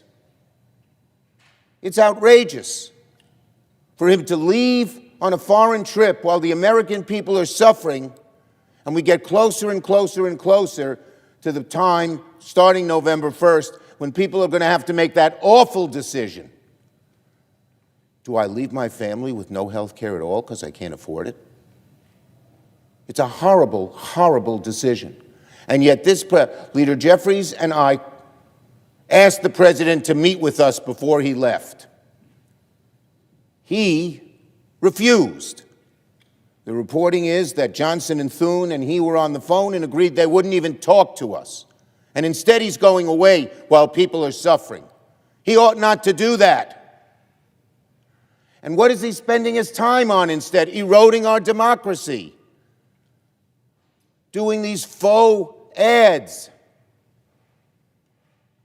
Screwing up, forcing networks and TV stations and media to bow to his whim, using the Justice Department as an attack dog against his enemies, arresting people as my good friend from Oregon has pointed out repeatedly, on the streets with people, the arresting people, whoever the hell they are, they have no identification, and the people are arrested without even being told why they're being arrested, and who knows what the heck is going on.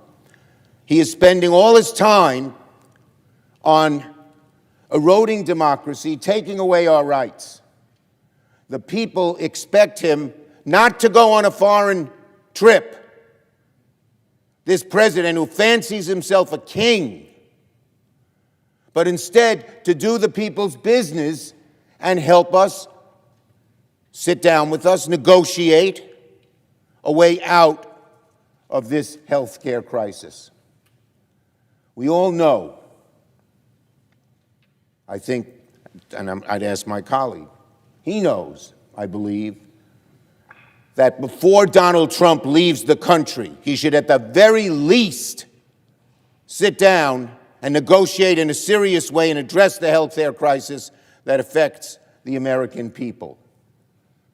Shouldn't we be working to lower people's premiums, to keep rural hospitals open, to prevent people from being kicked out of nursing homes, to ensure that research that saves lives continues? Shouldn't the president listen to the cares of the American people and their desperate need on health care rather than taking a foreign trip? Jeffries and I asked him yesterday. We demanded, really, he sit down and talk to us and negotiate, not just talk to us, negotiate a serious approach to avoid all the devastating things that will occur. And he said 4 hours later, after conferring with Thune and Johnson, no, he wouldn't. Well, that is a disgrace. So I would ask my colleague, I would ask him, shouldn't the president be spending time addressing the health care crisis rather than spending all this time eroding our democracy? If he negotiated a fair treatment of people with their health care, he'd be doing something good, and when he erodes our democracy, he's doing something evil. So his priorities are wacky and misplaced and awful and so detrimental to what the American people want. So my question to my colleague is this, and one more thing. Doesn't my colleague, and there are a bunch of questions here, agree that Trump is the focal point of this health care crisis, that Johnson is paralyzed because of the divisions in his caucus, that Thune just goes along, that the president, this President Trump, is the person who could get the Republicans to pass a decent proposal, a fair proposal, a proposal that helps the American people out of this crisis. And the president is the focal point because he can get Jeffries and Thune to act, and there's probably no one else. And yet, he's flying away, ignoring this issue facing the American people after he's eroded our democracy, as the senator from Oregon has pointed out. He's flying away and abandoning the American people. Isn't it correct? Does my friend from Oregon agree that the president's priorities are so detrimental to the American people, are really perverse, in that he seems to enjoy eroding democracy and doesn't even give a damn when the American people are suffering? So I'd ask my colleague to answer that series of questions. My colleague from New York, the minority leader, is absolutely right. The Trump priorities are absolutely perverse. Well, here we are in a structure of the Senate. And what is the Senate about? Coming together and saying, here's where I want to go. Where do you want to go? How can we make those two things work together to make America better? We can't always find the answer. But I'll tell you, one thing's for damn sure, you can't find the answer if you can't sit down and have the conversation. And here we are with the House on vacation for over a month, and I guess they're getting paid. And here we are in the Senate without an agreement to just sit down and talk to each other about the framework, because it appears that the key, as you have suggested, the linchpin, is it will not sit down and offer ideas and work out a deal without Trump in the room or Trump guiding the outcomes. So he is the factor. So as he jets off, and in Oregon last week, people on a week ago Wednesday, they saw what their prices are going to be. The premiums are higher, the credits are lower, they got to fill in the gap in between. And are they going to be able to afford insurance? Are they going to be able to make that decision by January 1st? They are stressed about this. I had small business in yesterday, representatives from Oregon, and the vision there is Main Street is in Pain Street because of the tariffs and because of the fact that many of them, a large share of them, buy their insurance on the exchange. And this man who runs a small company, it's a lighting for events company, and I think he said he had 4 employees. He was able to talk to 3 of them, and the 3 of them said, we're not buying insurance. We can't afford it. We looked at the new prices. We can't afford it. So they're going to go without insurance. We all know the huge calamity. Well, when the Speaker of the House that I saw on the boob tube, on the television, says there's nothing to talk about, I think immediately there's 20 million reasons to talk about. Those 20 million are the 20 million Americans that are seeing these huge increases. Many of them will not be able to buy insurance at all. And let's add to that, since the bill also is just 15 months out now from slashing in a devastating fashion our Medicaid program, which in combination with the effects on the Affordable Care Exchange will put 15 million people out of health care, 235,000 in my home state of Oregon. 70% of the kids in my rural areas are part of the Oregon Health Plan, or Medicaid. I can just not even conceive of the carnage that will be done to the quality of life without health care available to so many people. Isn't that a hell of a number of reasons to sit down and brainstorm together? You can't get to a common purpose if you can't even talk to each other. You're here, your office is open, you're available to talk, you're inviting them to talk, they're saying no. That is a travesty in our republic. So to just renew my question succinctly, does my friend in Oregon believe, as I believe, that before the president jets away on this foreign trip, shouldn't he sit down with Leader Jeffries and I, as we wanted him very much to do, demanded he do, and negotiate a solution that addresses this horrible crisis, which my colleague from Oregon has addressed in so many ways, whether it's ACA premiums or Medicaid or nursing homes or community health centers or scientific research. All of those need to be addressed, and this president is flying away. Isn't that appalling?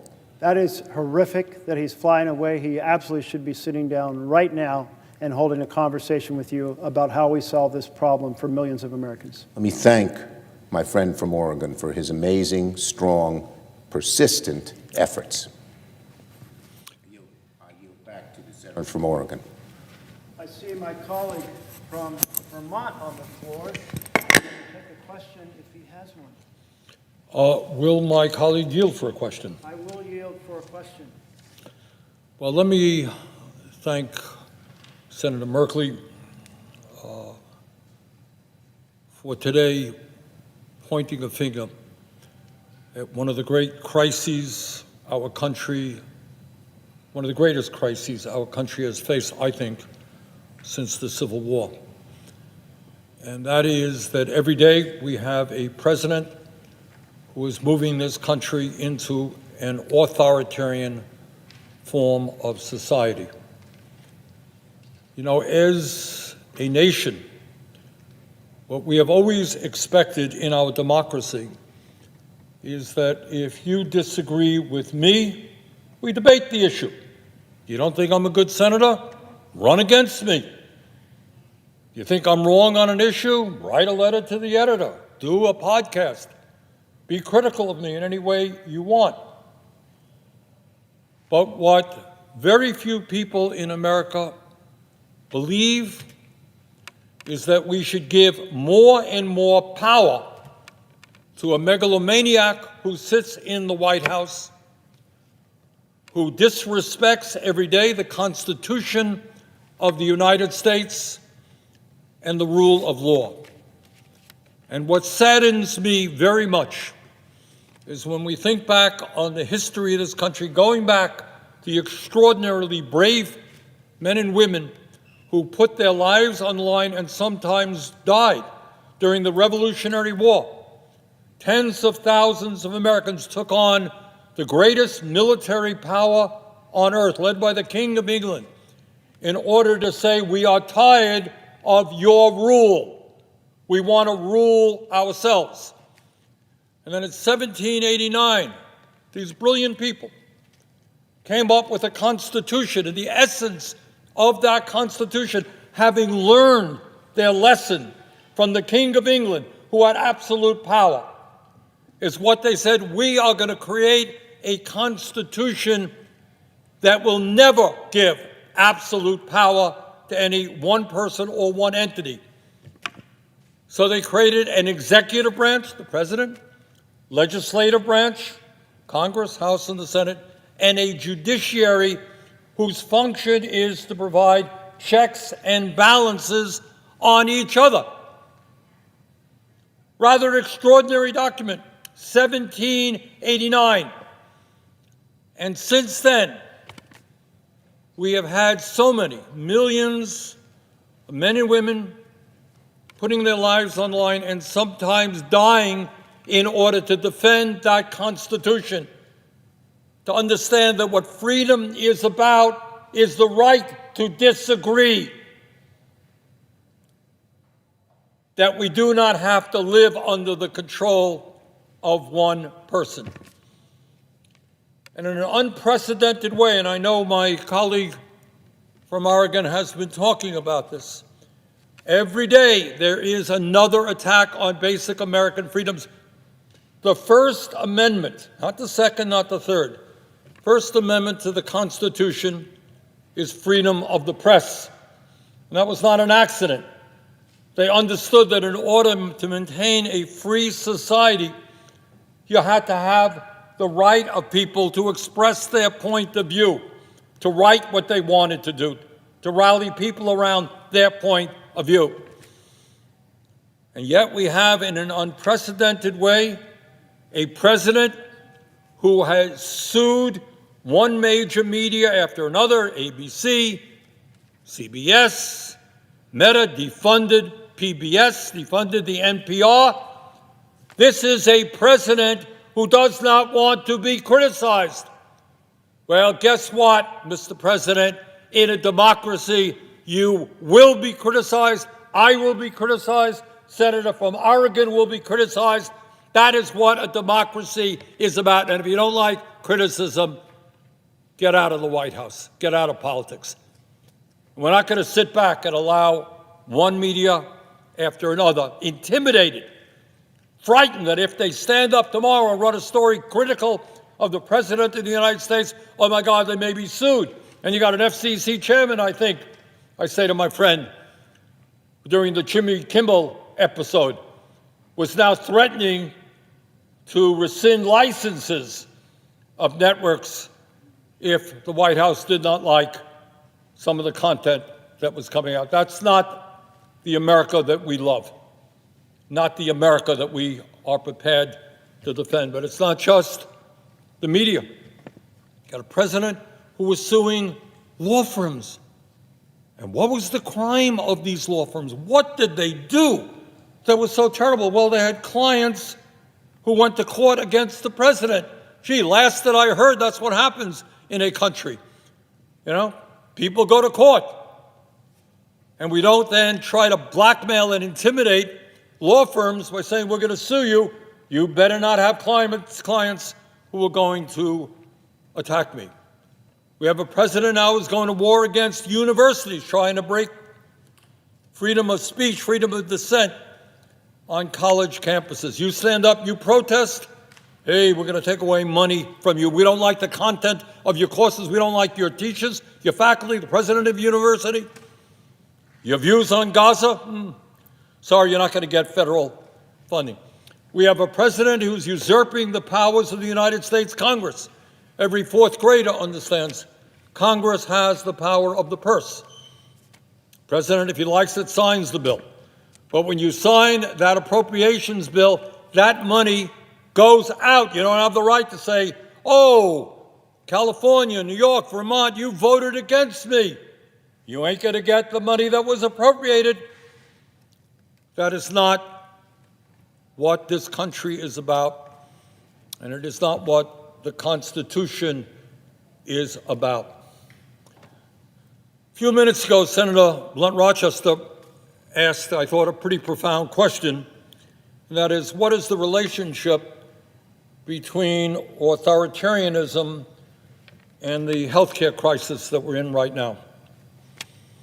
And as the senator from Oregon has mentioned, when Trump was inaugurated, sitting right beside him, right behind him, were the three wealthiest people in the world. Remember that, the senator from Oregon? It was Mr. Musk, Mr. Bezos, and Mr. Zuckerberg.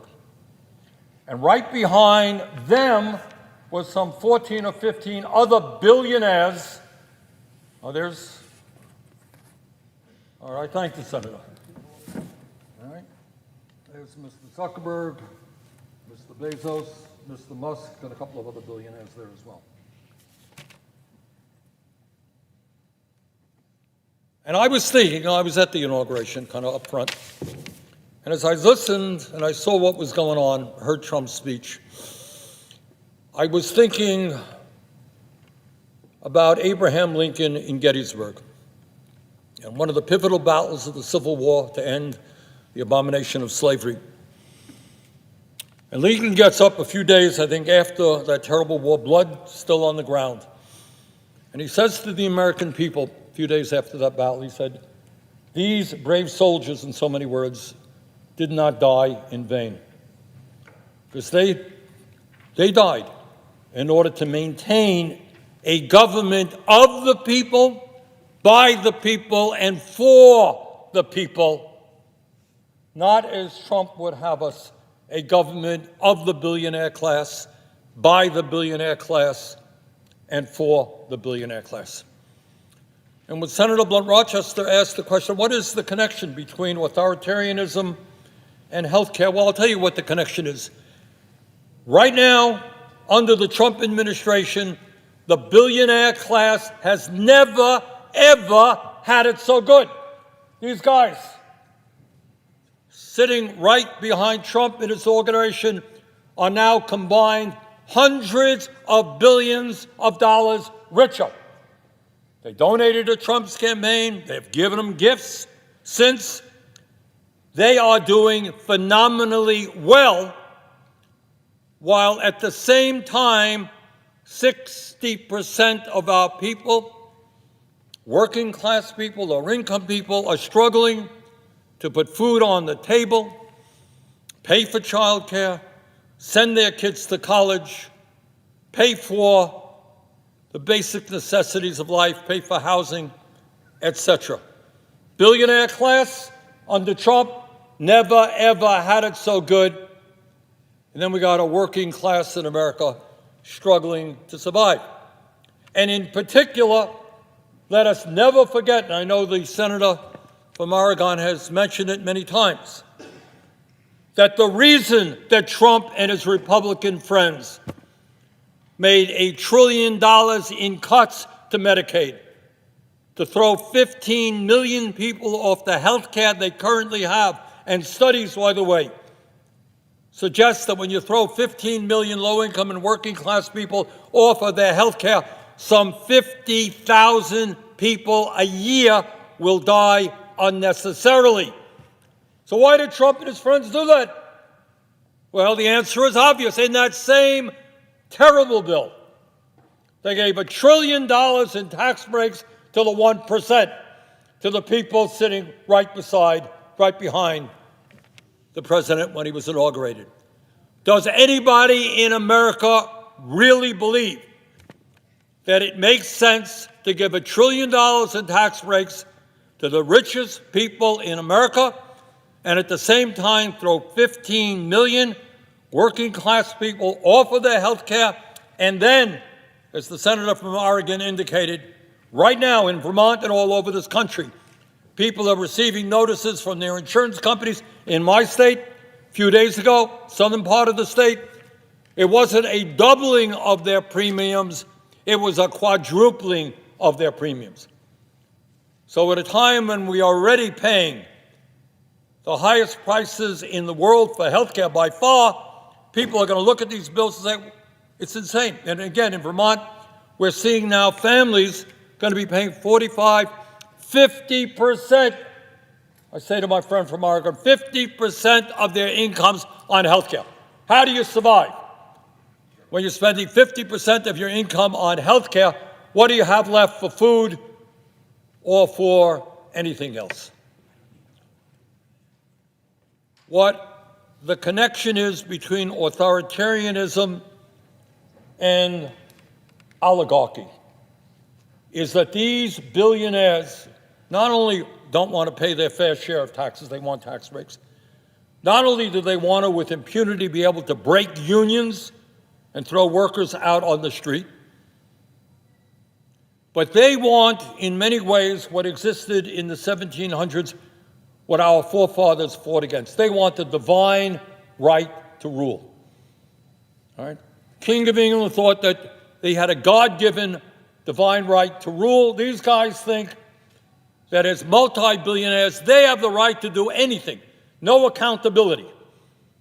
They're bringing forth hundreds of billions of dollars right now investing in AI and robotics, which will, if we don't deal with it, have a devastating impact on the working class of this country. Yeah, you're going to have more factories in America, but you know what? Ain't going to be human beings working in those factories. Elon Musk, I don't agree with Musk on anything. But just the other day, I think Musk made it clear. He said, hey, AI and robotics is going to do away with jobs.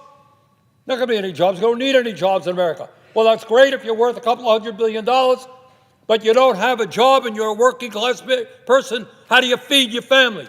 How do you afford health care? Think anybody in the White House is staying up nights worrying about you when you lose your job? I don't think so.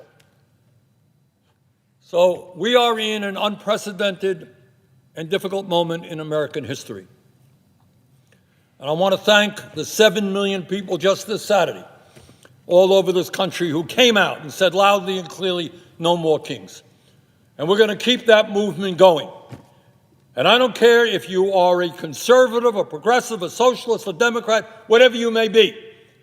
We understand that what makes our country great is, in fact, freedom, the right to dissent, the right to argue. And I don't care what your politics are, that's what we've got to maintain. And I want to conclude simply by saying, expressing very great deal of disappointment at my Republican colleagues, with few exceptions. The vast majority of Republicans in the Senate and the House are not authoritarians. They believe in the Constitution. They believe in the rule of law. But they, at this moment at least, with very few exceptions, simply do not have the courage to stand up to this authoritarian president. How many times has the senator from Oregon and me heard that our Republican friends believe in small government, in federalism, the right of the local government? They don't want that big, bad federal government overruling the needs of cities and towns and states. And now you got a president of the United States sending federal troops into Portland, Oregon, and Chicago, Illinois, usurping the rights of Congress, threatening to impeach judges who rule against them. So this is a very difficult, unprecedented moment in our history, but I have every confidence that when the American people stand together and they do not let Trump and his friends divide us up by the color of our skin or where we were born or our sexual orientation, when we stand together, defend the Constitution, defend American democracy, we will prevail and we will defeat authoritarianism and we will defeat oligarchy. And I would simply ask my friend from Oregon a profound question. Do you agree with me? Thank you to my colleague from Vermont. And I appreciate your points, and I do share them, yes, and you expressed them thoroughly and passionately, and thank you for your advocacy. And I see that my colleague from Virginia is on the floor. Would my colleague from Virginia consider asking a question? Mr. President, will the senator from Oregon yield for a question? I will yield for a question, yes. And Mr. President, I'm actually going to ask two questions. I'm going to tell a story about something that's happened recently in Virginia and ask my colleague from Oregon what he thinks about it. And then I'm going to hand my colleague from Oregon a picture and ask my colleague what he thinks about that. To begin with the story, and the story deals with a topic that may not seem that sexy or something, but that I think is pretty important: U.S. attorneys and the rule of law. Virginia has two United States attorneys, Western District of Virginia and the Eastern District of Virginia. And those two U.S. attorneys who were put in office by President Trump have both recently been forced out of office because they wouldn't engage in political persecution of Donald Trump's enemies. Let me describe the situation to my colleague from Oregon. When the Trump administration began, the two U.S. attorneys who had been recommended by President Biden and voted on, confirmed by the Senate, both stepped down, as is the norm. The Trump administration then elevated in the Eastern District of Virginia an individual by the name of Eric Siebert. First, the Department of Justice appointed him for 120 days, and then that was followed by an appointment by the judges of the court. But his initial appointment into the role was by the Trump administration. Mr. Siebert began his career as a D.C. police officer and then served for 15 years as a prosecutor in one of the most important positions in the U.S. attorney's offices nationally. Senator Warner and I interviewed candidates, and we recommended Eric Siebert to the Trump administration. So they had put him in as the interim, and then he had been confirmed as the acting. We recommended him to the Trump administration. The Trump administration nominated him, and the Judiciary Committee, in an overwhelmingly bipartisan vote, reported him to the floor of the Senate.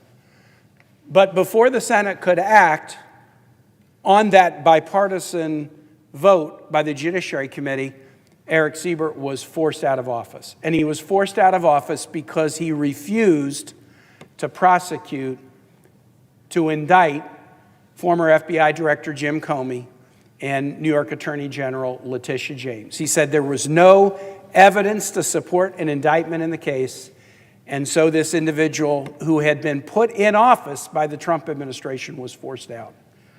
In the Western District of Virginia, which covers more of Virginia's landmass but a smaller portion of the Virginia population, Senator Merkley, we had a process like you do in Oregon, and Senator Warner and I recommended two candidates to the White House, and one was a gentleman named Todd Gilbert. Todd Gilbert was a Republican member of our House of Delegates from Shenandoah County, Virginia, who was the leader of the Republican caucus in our House of Delegates, a strong supporter of President Trump's, and he had even been Speaker of the House when the Republicans held the majority in the Virginia General Assembly. A very solid individual, very much with Republican bona fides in supporting President Trump. But he applied to be the U.S. attorney. He had been a local prosecutor, but also a local defense attorney. President Trump installed him as the interim and nominated him for the position. Before the Senate Judiciary Committee could take him up, the Trump Department of Justice pressured Todd Gilbert to fire the chief deputy who had been the deputy in that office leading criminal prosecutions during multiple presidential terms. Todd Gilbert refused to do it, and Todd Gilbert was forced to resign as a result. Subsequent reporting by the New York Times laid out the facts that we believe to be true, that the Trump administration wanted to push out the assistant because the assistant was unwilling to issue indictments that were political in nature against Trump's political enemies, and for that reason, they pressured Todd Gilbert to fire his assistant. Todd Gilbert, who had given up his position in the Virginia General Assembly to take this position, within a month, walked out of the U.S. Attorney's Office rather than succumb to a politically motivated firing of a longtime dedicated prosecutor. In 2 instances, the chief federal law enforcement officials in Virginia, installed in their positions by the Trump administration, were forced to leave because they wouldn't agree to bend the knee and genuflect to a politically motivated persecution campaign. And so my question to my colleague is, you're talking about creeping authoritarianism. What does it say when the executive makes moves on law enforcement officials, Republican law enforcement officials, because they won't bend the knee and politically persecute people against whom there is no actionable claim? I thank so much my colleague from Virginia for laying out this story, which has been quite presented because of its extraordinary nature.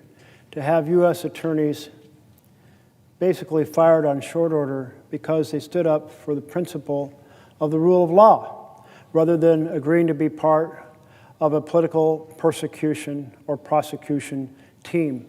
And I must say they're candidates to go up on my wall of heroes. And I so respect. Now here, as you said with Todd, he wasn't coming from the blue side of the aisle. And he wasn't just a newbie to the House. He was the leader of the House Republicans, which meant when they were in charge, he was the Speaker. Now, I was a Speaker as well. I always have a little affection for the Speakers, but I know how difficult it can be to run a chamber. And so you have to be deeply, deeply connected to your colleagues in your caucus as you manage that process. So this individual, just by that resume, clearly was coming with a set of values deeply rooted in the Republican Party. But the value he didn't have was to screw over innocent people. And thank goodness we still have people willing to stand up for justice. Not, if you will, injustice. Because that's what we're seeing. And we see it in the form of the enemies list that the president is going after. But we also see it, and more hidden normally, the firing of individuals, the tossing of individuals who aren't willing to take a loyalty test. Their loyalty is to the Constitution, not to the president. So I think it says a tremendous amount about how far we are into the authoritarian state. This is kind of standard operating procedure for an authoritarian. You mentioned kind of creeping authoritarianism. I would say we're on full stream authoritarianism because so much is happening in terms of the firing of employees who are failing the loyalty test, the decimating of programs at the whim of the president rather than by laws being passed here, the ignoring of laws that apply to the executive, like the fact that you can't fire inspector generals unless they for cause in 30 days, the attack on due process and free speech and free press, the weaponization in general of the Justice Department, of which this is kind of a facet of it, and then the effort to get court decisions that enable the president to deploy the military in the streets when there is no insurrection, no rebellion, and no invasion. And this last piece, I think, is extraordinarily dangerous. Not yet an issue that has come to your home in Virginia, but it's come to Southern California and to D.C. and to Portland, Oregon, and to Chicago, Illinois, and there will be others, because the whole intent is to have the court decisions resolved that provide the precedent for deploying troops when and how the president wants, according to his definition of what a rebellion is or an insurrection is, as opposed to the reality. So there are no checks then on that use of military. So these are all so many things happening all at once. Remember, we are simply 9 months into this administration. Wow. I mean, it's breathtaking. The team had to have a careful plan, ready to roll with things that were going to be done every day. And that is why they had Project 2025. That is why they have Russ at the vote at the head of OMB, being the engineer of that Trumpian train. And we're in big trouble, so we're ringing the alarm bells. You're ringing the alarm bells. The people, they're 7 million strong on the weekend, we're ringing the alarm bells. And the biggest demonstration in U.S. history on a single day. But that is so important right now if we're going to save our republic. And thank you for being a core part of the rescue team. Let me tell I yield for a possible additional question. Mr. President, might the senator from Oregon yield for another question? Yes, I will. For a question. Thank you. And I'll tell a quick story, and then I'm going to hand you this picture now, because my question is going to be for you to describe it. But I'll tell a quick story on the authoritarianism front. And this is a very Virginia story. And then I'm going to ask my colleague to describe the picture that I've just handed him. So Virginia is an unusual state. 50 states have mottos. All states have mottos. Almost all states have mottos that are positive. Excelsior, onward, to the stars through adversity. My favorite, because it's so random, positive motto is Michigan. It says, it's Latin, but the translation is, if you seek a pleasant peninsula, look about you. How random. I wasn't looking for a peninsula, but I would rather it be pleasant than unpleasant. Virginia's is the only motto that's not positive. The Virginia motto was designed by the framers of the Virginia Constitution, who were meeting in Williamsburg when the framers of the American Constitution were meeting in, not the framer, the Declaration of Independence was being drafted and voted on in Philadelphia. The Declaration voted on in Philadelphia July 4, 1776. July 5, 1776, in Williamsburg, the Virginia B team that weren't in Philadelphia, they did 4 really cool things. They passed the first Virginia Constitution. They enacted the first Virginia Bill of Rights, which became a model for the National Bill of Rights. They elected Patrick Henry, the first governor of Virginia. But the 4th thing they did was they had a 4-member committee appointed that spent 4 days in the library at William & Mary to design a state seal. And the state seal, which I'm wearing, I wear this all the time, is an unusual one. It is a woman Amazon representing virtue standing atop a deposed monarch whose crown has fallen off. And the state motto, the only one that isn't a positive, the Virginia motto, is a warning. It's a rebuke. It's Latin, sic semper tyrannis, thus be it always to tyrants. And the framers picked the future verb tense. They didn't say down with tyrants, we don't like tyrants, we've defeated tyrants. They used the future verb tense because they believed that tyranny wasn't a form of government, it was a fact of human nature. It was a fact of human nature that would not go away, and we would always need virtue to be able to defeat tyranny. And so as you're talking about authoritarianism and where we are, I'm just reminded of the fact that Virginians predicted in 1776 that the nation would need to always be on guard against tyranny.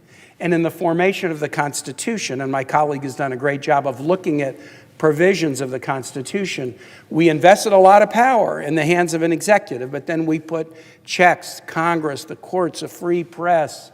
You shouldn't go to war without a vote of Congress. The appropriations power was for Congress, not the president. We put all these checks in place to stop the reality of tyranny. And as we round the corner into 250 years of American democracy, we are a nation looking in the mirror and asking ourselves the question of whether we still believe in democracy over tyranny. Do we still believe it? In 1776, 30% of Americans were for monarchy. When we tell the story of the revolution, it wasn't that 100% of Americans believed in democracy. 30% were for tyranny and monarchy.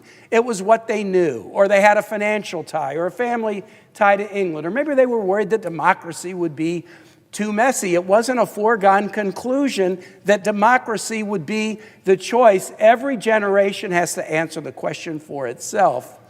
Do we still prefer in democracy over tyranny? And as we face this 250th anniversary of the nation's birth, we're confronted with that. I've handed my colleague a photo. I had hoped to have it on a poster, but the photo was taken today. And I didn't have time to turn it into a poster. But I want to ask my colleague from Oregon to describe what it is you see in that photograph. Well, thank you for the question. I thought when you were going to hand me this, I was going to have a Rorschach test or something of that nature. But I knew within seconds what this was. As soon as I realized it was machinery and not parts of a bridge. But this is the demolition at the White House to prepare for some $300 million ballroom. At least that's what I'm nominating as my answer. And I would yield you a question if you would like to follow up.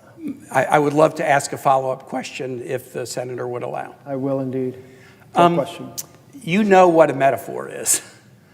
A metaphor is something that not only stands for itself, but it stands for something else. As you look at that picture of the White House being demolished today, at the very time as you were standing on this floor talking about authoritarianism hurting the institutions that were put in place 250 years ago, what is your feeling about the true significance of this demolition project going on at the other end of Pennsylvania Avenue?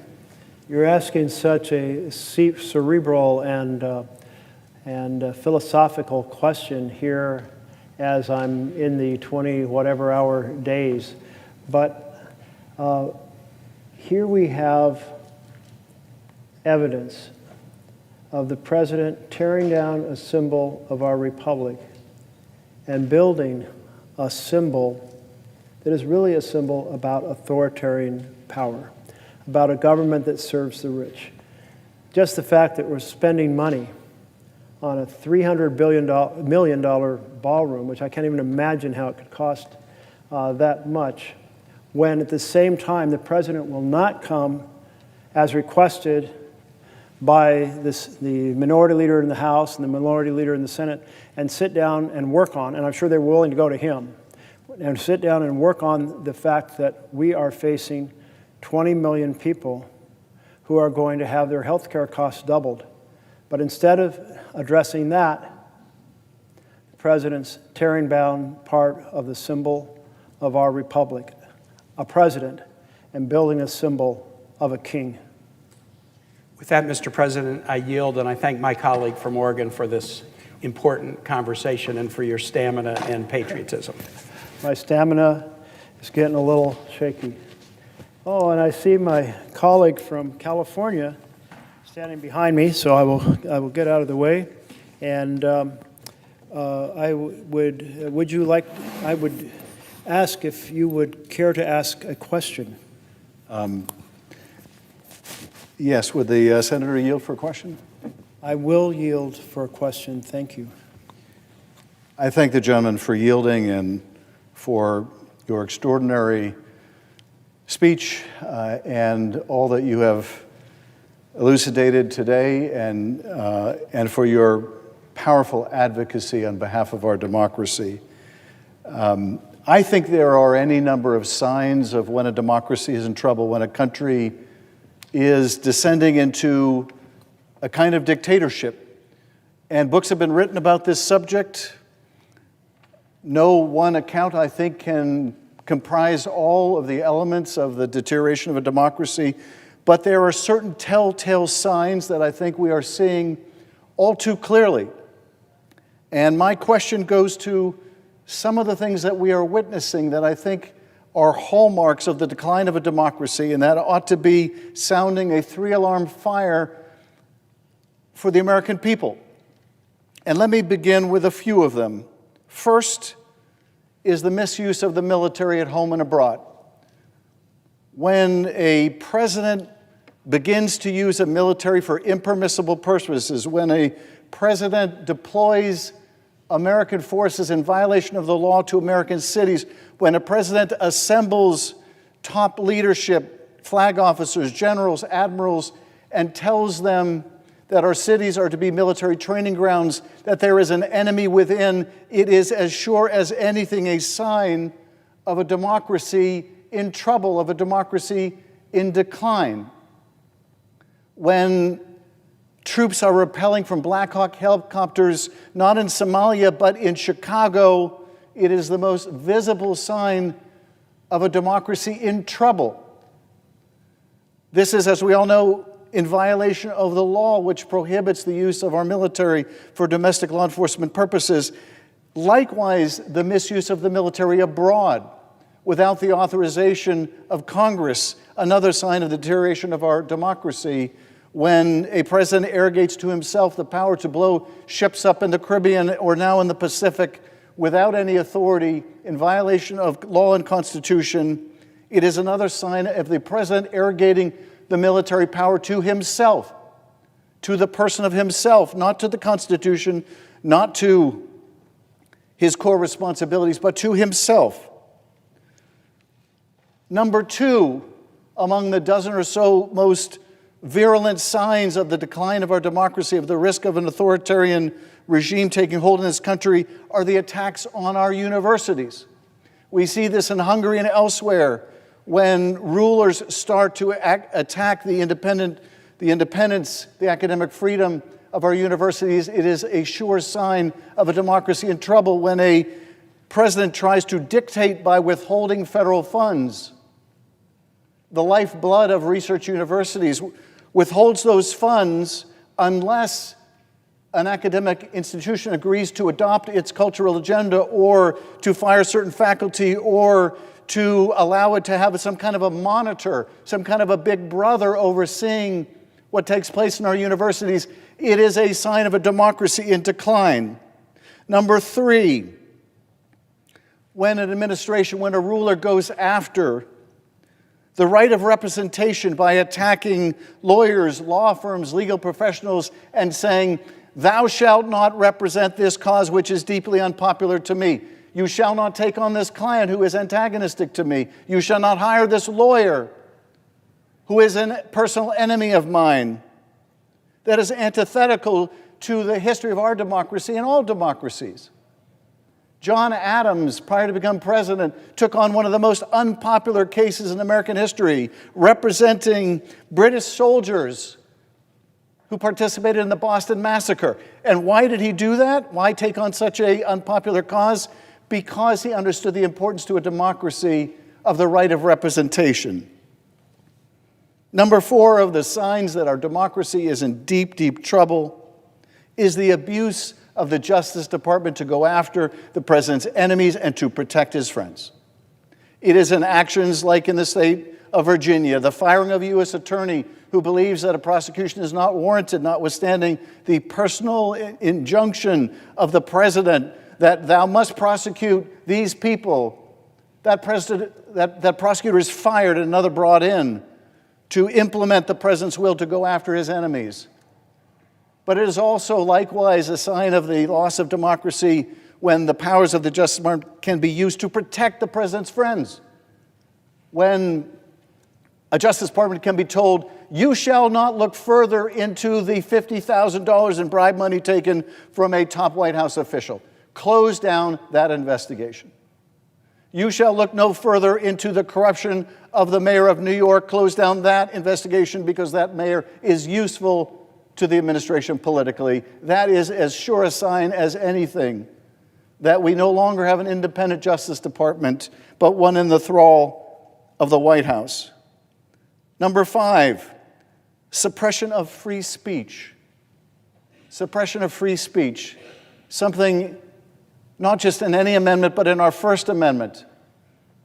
When an administration uses its power to coerce an ABC to pay him personally, or coerces a CBS to pay him personally for the right to continue its broadcast license, or for the opportunity of its parent to have a merger.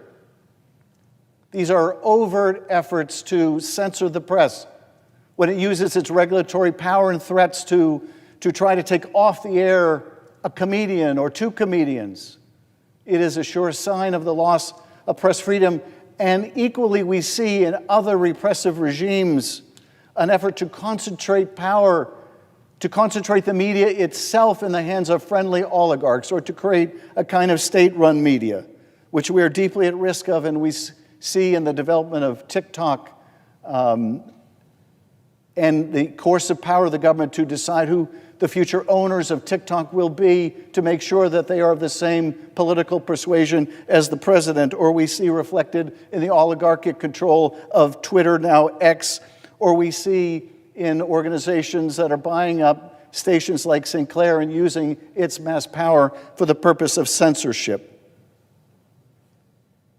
Next, in a declining democracy, in a budding autocracy, we see the demonization of vulnerable communities. And what could be more visible in America today than the demonization of immigrant communities by this administration? The demonization of the other, the false portrait of people who come to this country as all murderers and rapists and drug smugglers. The demonization of some of the most vulnerable people in America, also in the LGBT community and the trans community. We see this time and time again in history, in countries becoming dictatorships, that they build their power on the backs of people they dehumanize. We're seeing at home another powerful sign of a budding authoritarianism, of a growing authoritarianism, and that is the use of propaganda, the use of taxpayer money for propaganda. You see banners with the president's glowering face now on public buildings in violation of law. You see Kristi Noem doing Hollywood-looking produced ads that are played at airports, falsely blaming Democrats for the shutdown, political propaganda paid for by you, the taxpayer, or highly produced immigration videos featuring Kristi Noem thanking the president, more political propaganda. Another sign of the decline of our democracy, of the growth of our authoritarian regime, is the corrupt use of government power for self-enrichment. This we saw from the very first days of this administration. The meme coin dinners, in which the premises of the White House are used, but private donors are encouraged to buy the president's meme coin, a cut of which the president gets, using the power, the prestige of that office, sometimes even the venue of that office, to enrich himself. The receipt of aircraft, $400 million aircraft from Qatar, a nation that has a keen interest in U.S. policy.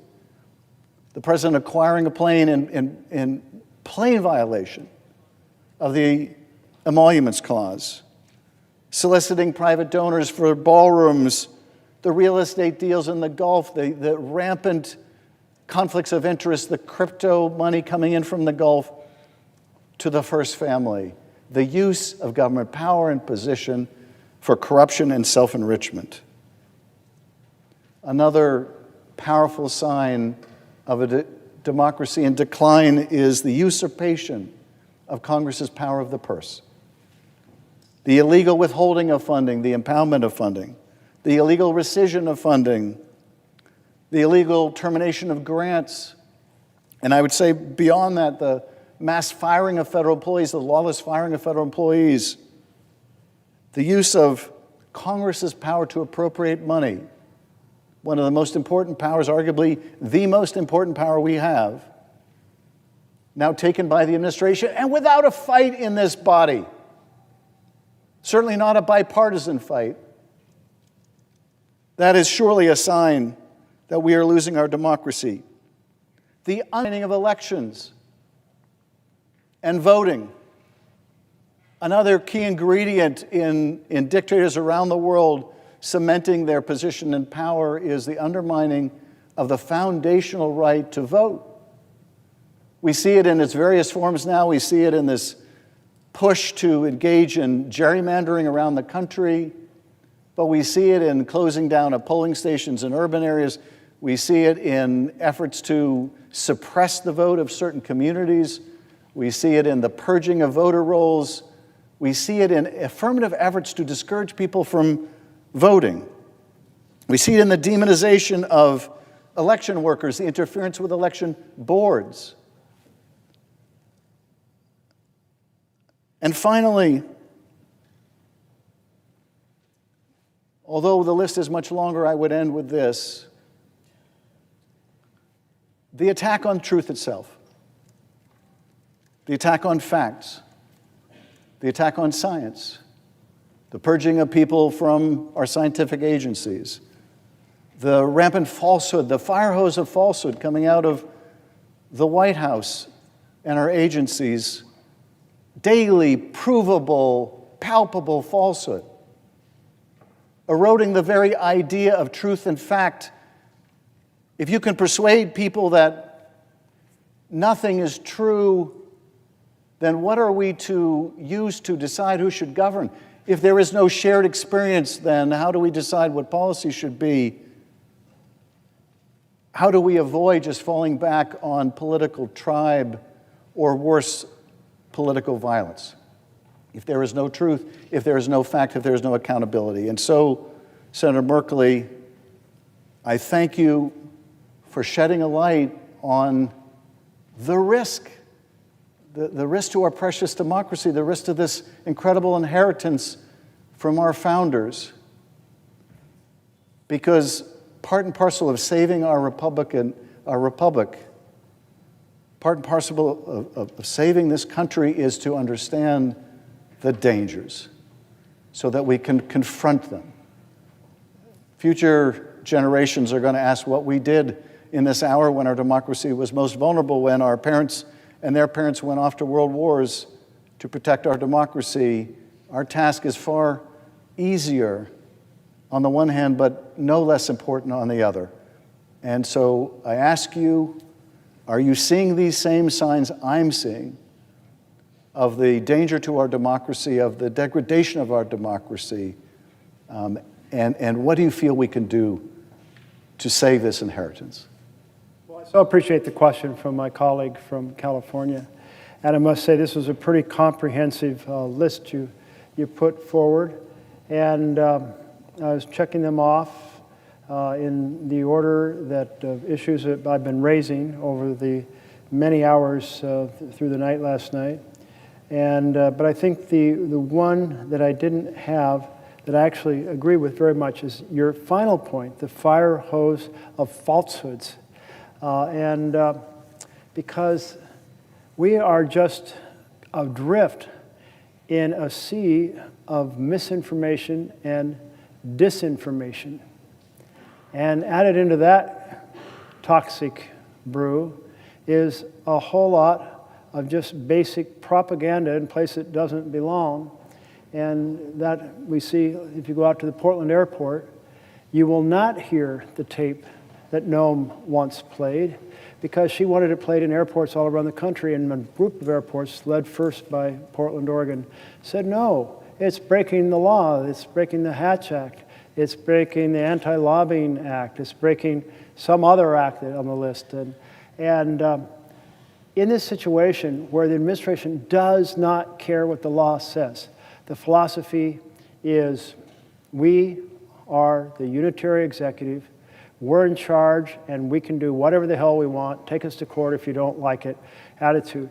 And then we see the deliberate crushing of rights, and we see the deliberate grabbing of the power of the purse from Congress. The difference between an authoritarian government, and there's many differences, but one way to describe it, authoritarian government and democracy, is in the democracy, representatives of the people decide what the programs are, how they're funded, and how they'll be run. And in an authoritarian, all those powers of what are the programs, how much money will go into them, how they run, transitions to the executive, the all-powerful executive. So we can see every time we hear Trump or his cabinet members saying, I'm canceling that grant, I'm defunding that program, because it doesn't act consistent with the priorities of this administration. That's an authoritarian statement. And we are deep into this authoritarian crisis. The poster behind me says, ring the alarm bells. I thank you for helping to ring these alarm bells in a very cogent and extensive way. I thank the 7 million people who went out and protested on Saturday for ringing the alarm bells. Because what we know is if we do not confront tyranny in its first year, and if we do not find a way to have a strong rebuttal in the next election, then it becomes entrenched. And it is our responsibility, our oath to the Constitution, to not let that happen. Thank you. And I notice we have a colleague from Vermont on the floor. If the colleague might be interested in asking a question. Will the senator yield for a question? I would yield for a question. How are you managing to do this? You've been up all night, and your staff too. It is really, really quite extraordinary. Well, thank you for that question. I am on the verge of and the staff falling over, but I've got an hour more before we're going to wrap up this effort. I am so pleased that so many have been able to come from the caucus and help ring the alarm bells, because this is the most perilous moment for our republic since the Civil War. And never did I expect to be in my time. I thought, yes, we argue over housing policy and how can we best have a decent home and a decent community. And yes, we argue over education policy and how can it be a pathway for every child to have a full and productive life. All these foundations. Oh, another question. I would yield for another question. Yes, I would. All right, well. Make it a long one. I'll make it a longish one, but I want to join in my colleagues in expressing to you our gratitude for this incredible physical effort that reflects not just your intellectual engagement, but your deep passion in the care you have for the Oregonians that you have been serving so well for so long. It's really been, just for me, a wonderful opportunity being a new member of the Senate.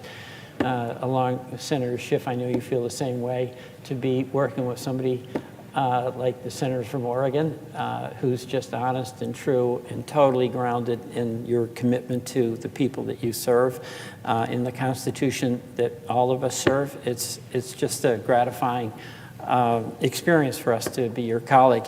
You know, one thing that I want to talk about was tariffs and who has the authority to impose tariffs and what the implications are.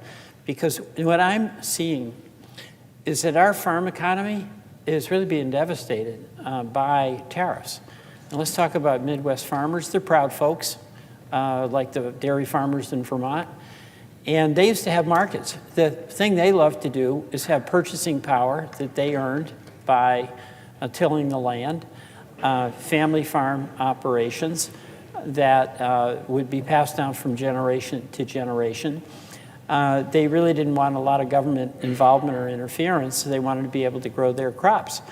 And what I'm seeing is that the Trump administration embrace of tariffs has resulted in the total collapse of the markets that used to be available to our Midwest farmers, including the China market.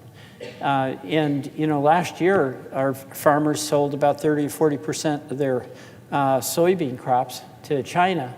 They haven't sold a bushel, okay? They haven't sold a bushel. And there's now talk by Trump of taking revenue from the tariffs to pay farmers a subsidy. And I get it that farmers need it, but wouldn't it make more sense to let farmers sell the crop that they grow rather than have a tariff that prohibits them from selling to markets they have had? And the second thing I noticed, and I really am interested in this because rural America is the heart of America. You know, the wonderful community values folks have, family values, hard work, service. We've got a billionaire who's the Secretary of the Treasury, and my understanding, I don't know how I guess if you're a billionaire, you'll own lots of things in lots of different places, but he apparently owns lots of farmland out in the West. But his major new initiative is to take $40 billion of our money to bail out the Argentine peso. So maybe you can explain to me how that's going to help our Midwest farmers. A stronger bailed out peso from Secretary Bessent, and how the Bessent policy on tariffs is going to give any kind of lifeline to those family farms that have been so much part of our heritage, who do so much for the well-being of our country, and whose prosperity is so essential to the well-being of our whole country. Farmers like to feed people. They like to work hard. They don't want a bailout. They don't want a handout. And we've got the tariff policies that are wrecking their markets, and then we've got a bailout that's going to Argentina that's going to further erode the ability of our farmers to sell their product because, oh, by the way, the Argentinian farmers are now going into the markets we're helping them create that have been opened up as a result of denying access to those markets for our Midwest farmers. So perhaps you could explain to me how this makes sense. Well, I appreciate the question from my colleague from Vermont. And I must say soybeans have come up several times today, as has Argentina. And this is so troubling. Now, I'll tell you, when I met with my Farm Bureau, everyone has a little bit of queasiness, even if tariffs haven't touched them yet. But the tariffs are changing all the time.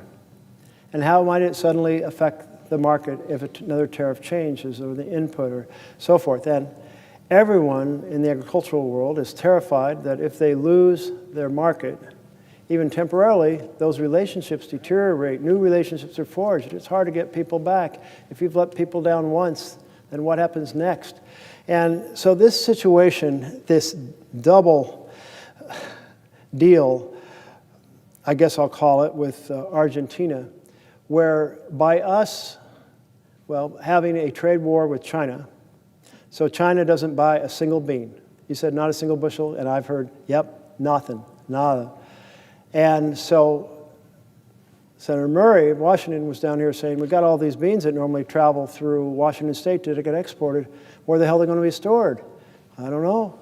But what I do know is that a lot of folks aren't going to sell them, may not have a place to store them. I look forward to learning more about what's going to happen to this massive crop that there's no customer for because China went to Argentina.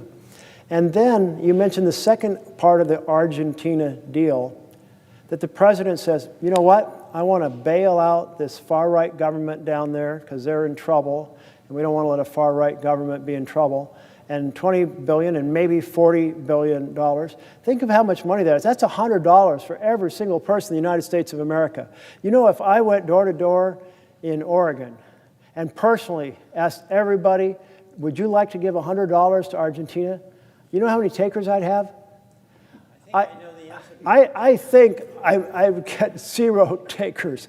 And by the way, where is the legislation that gives the president the power to give $20 billion or $40 billion to Argentina? I haven't looked it up yet. I'm going to look it up. But I think it's exactly a feature of an authoritarian government that he wants to self out a fellow authoritarian government, but with a twist. And the twist is that apparently a group of well-placed colleagues, maybe friends of the Treasury Secretary, I believe I may have read, I won't say that definitively, they bought up some of the debt in Argentina. And they bought it at a discount, is my understanding. And again, I have not double-checked this, so I'm saying it with some caution. But what happens when you do that, and then there's a bailout, and you get face value? Let's say you paid 25 cents on the dollar, and you get face value after bailout, and you make 400% return. Well, that's great for the riches of whoever they are, that America, that Trump wants to help out. I would yield. It has to be in the form of a question. But I would yield for a question. So here's my question. Is this really a bailout for the financiers on Wall Street who bought this debt at 20 cents on the dollar, but may get paid $1 on a dollar? Or is this just flat out enrichment? They didn't lose. They're winning as other people suffer. So is this really a bailout or just a flat out, hey fellas, here's $40 billion. I love you, Donald Trump. Well, thank you for that question. And I must say, it reminds me of a town hall because every now and then I realize I'm way over my head in what I actually know to be the facts. So I'm going to stop before I dig a deeper hole because I have not personally researched it, read up on it. I've heard a variety of comments, almost in passing, from colleagues who are so disturbed about this arrangement, disturbed about what's going to happen to soybeans, disturbed that China's buying them from Argentina, disturbed that so we're sending a bailout to Argentina, and disturbed that they have heard that a lot of that money may come back to some very rich people in the United States of America. But I do not know the details. And I'm going to leave it as a bit of a conjecture. And when we talk soon, I'll have the answers. Well, I appreciate that. And I'll yield back to the senator. Thank you. I notice my colleague from Illinois has returned to the floor. If he would like to, I'd be happy to entertain a question should he have one. First, I thank my colleague from Oregon for his endurance and determination. Hang in there.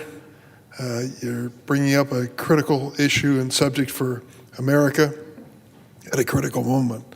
And I'd like to return to an issue we discussed this morning when I was visiting, and that's the issue of the militarization of our federal government and its impact on states like yours, Oregon, and mine of Illinois.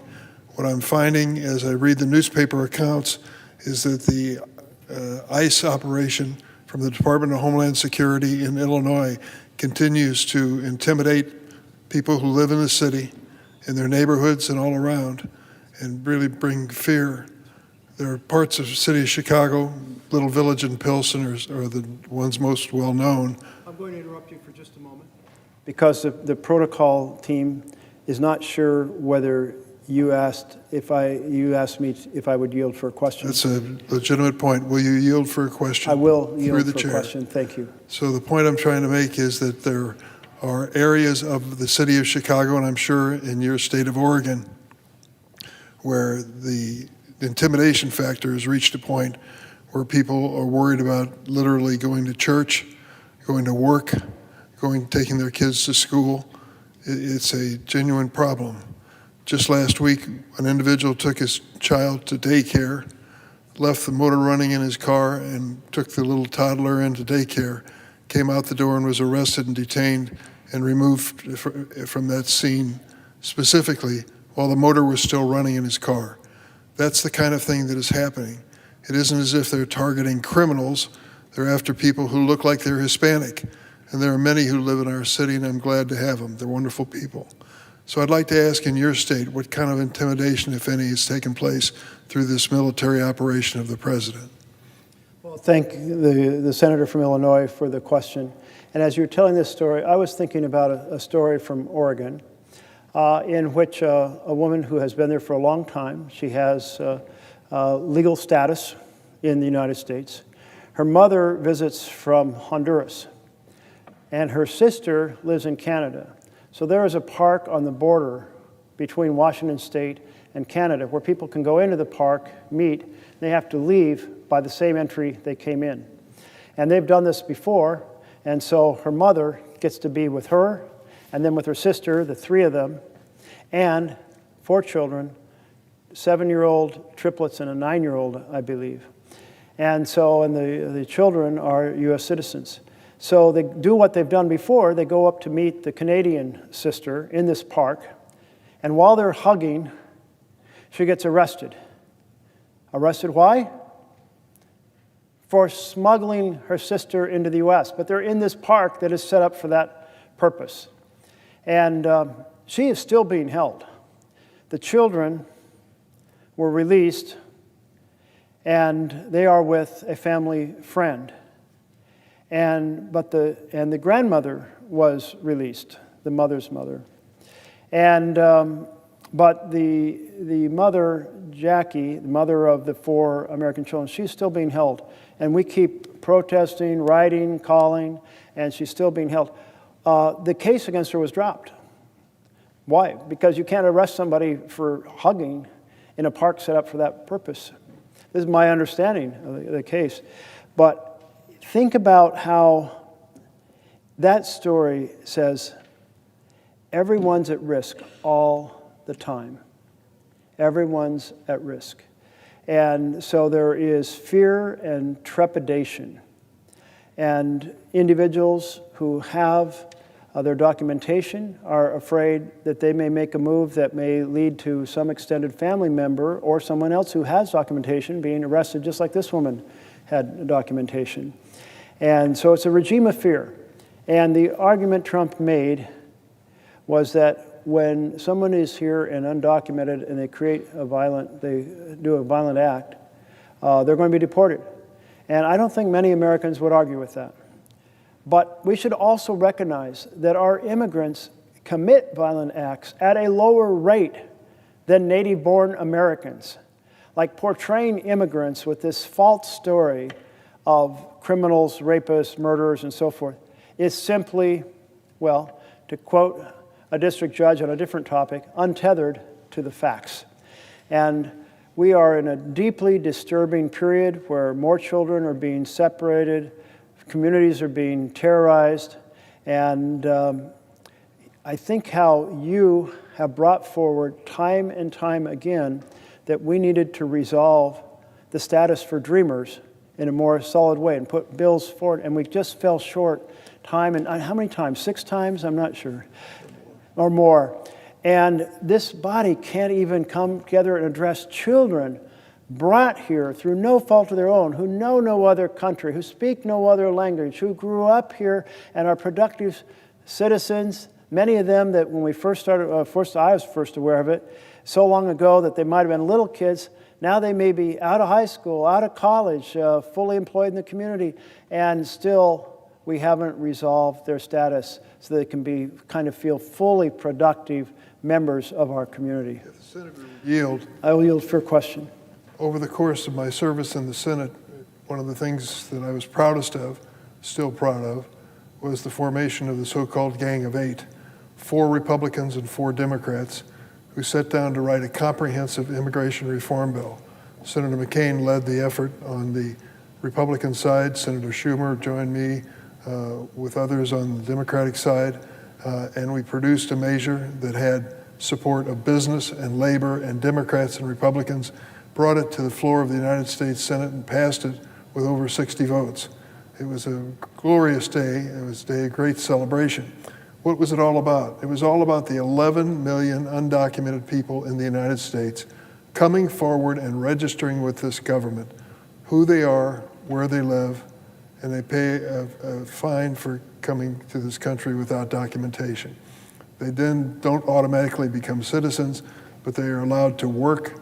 They wouldn't be deported, and they can live a normal life paying their taxes and doing what people who live in this country do normally. It was an attempt to try to regularize the situation, to account for the 11 million, and to say that that was going to be an accounting which would give us some stability in this country on the issue of immigration. And the fact was, it would have done just that. And unfortunately, it was never taken up by the Republican leadership in the House of Representatives. So we passed it here in the Senate. It included the DREAM Act, and it was a step forward. I contrast it today to what we're faced with. Full-scale battles and war going over immigration in cities across this country. It's unnecessary. There are ways to resolve this fairly, humanely, and in an American fashion. And I hope the senator from Oregon agrees with me. It's time for us to sit down and do this. Hiring more ICE agents is not going to resolve the issue of immigration. Having a law that is enforceable and rational and humane and American in its nature is the best way as far as I'm concerned. And I ask the senator for his reaction. Well, thank you, Senator. I do not only agree, but I so admire what you accomplished, and it's so frustrating. Why can't we accomplish that again? And I know one of our members worked hard with a colleague across the aisle to do a bill that may have been a slimmer version. And President Trump, then candidate Trump, said, don't take that immigration bill forward last year because he wanted to keep this as an election issue. If people want to keep chaos rather than to solve problems, how are we to address a better path forward for our nation, a more productive path? So I hope what you accomplish can be reinvented. I'm not sure that I have any confidence that it is possible, maybe harder now than it was then, but let's try. And you have my full backing in that effort. I'd like to just make one last comment, if I And I'll can, yield in a for a question. in the nature of a question. Just a few feet away from where we're in the chamber is my Capitol office, and on my credenza behind my desk is my mother's naturalization certificate for all to see. I'm a proud immigrant. She came to this country at the age of 2. Her mother did not speak English, but brought 3 children on a boat from Germany to Baltimore and ultimately to Illinois, where I grew up and my mother spent her life. It was an indication of the American dream as far as I'm concerned. Her son not only got a government job, but was elected to the Senate. And so good things happen. But I think it's a story of immigration, a story repeated over and over again by families, that coming to this country determined to succeed makes us a better nation and always has.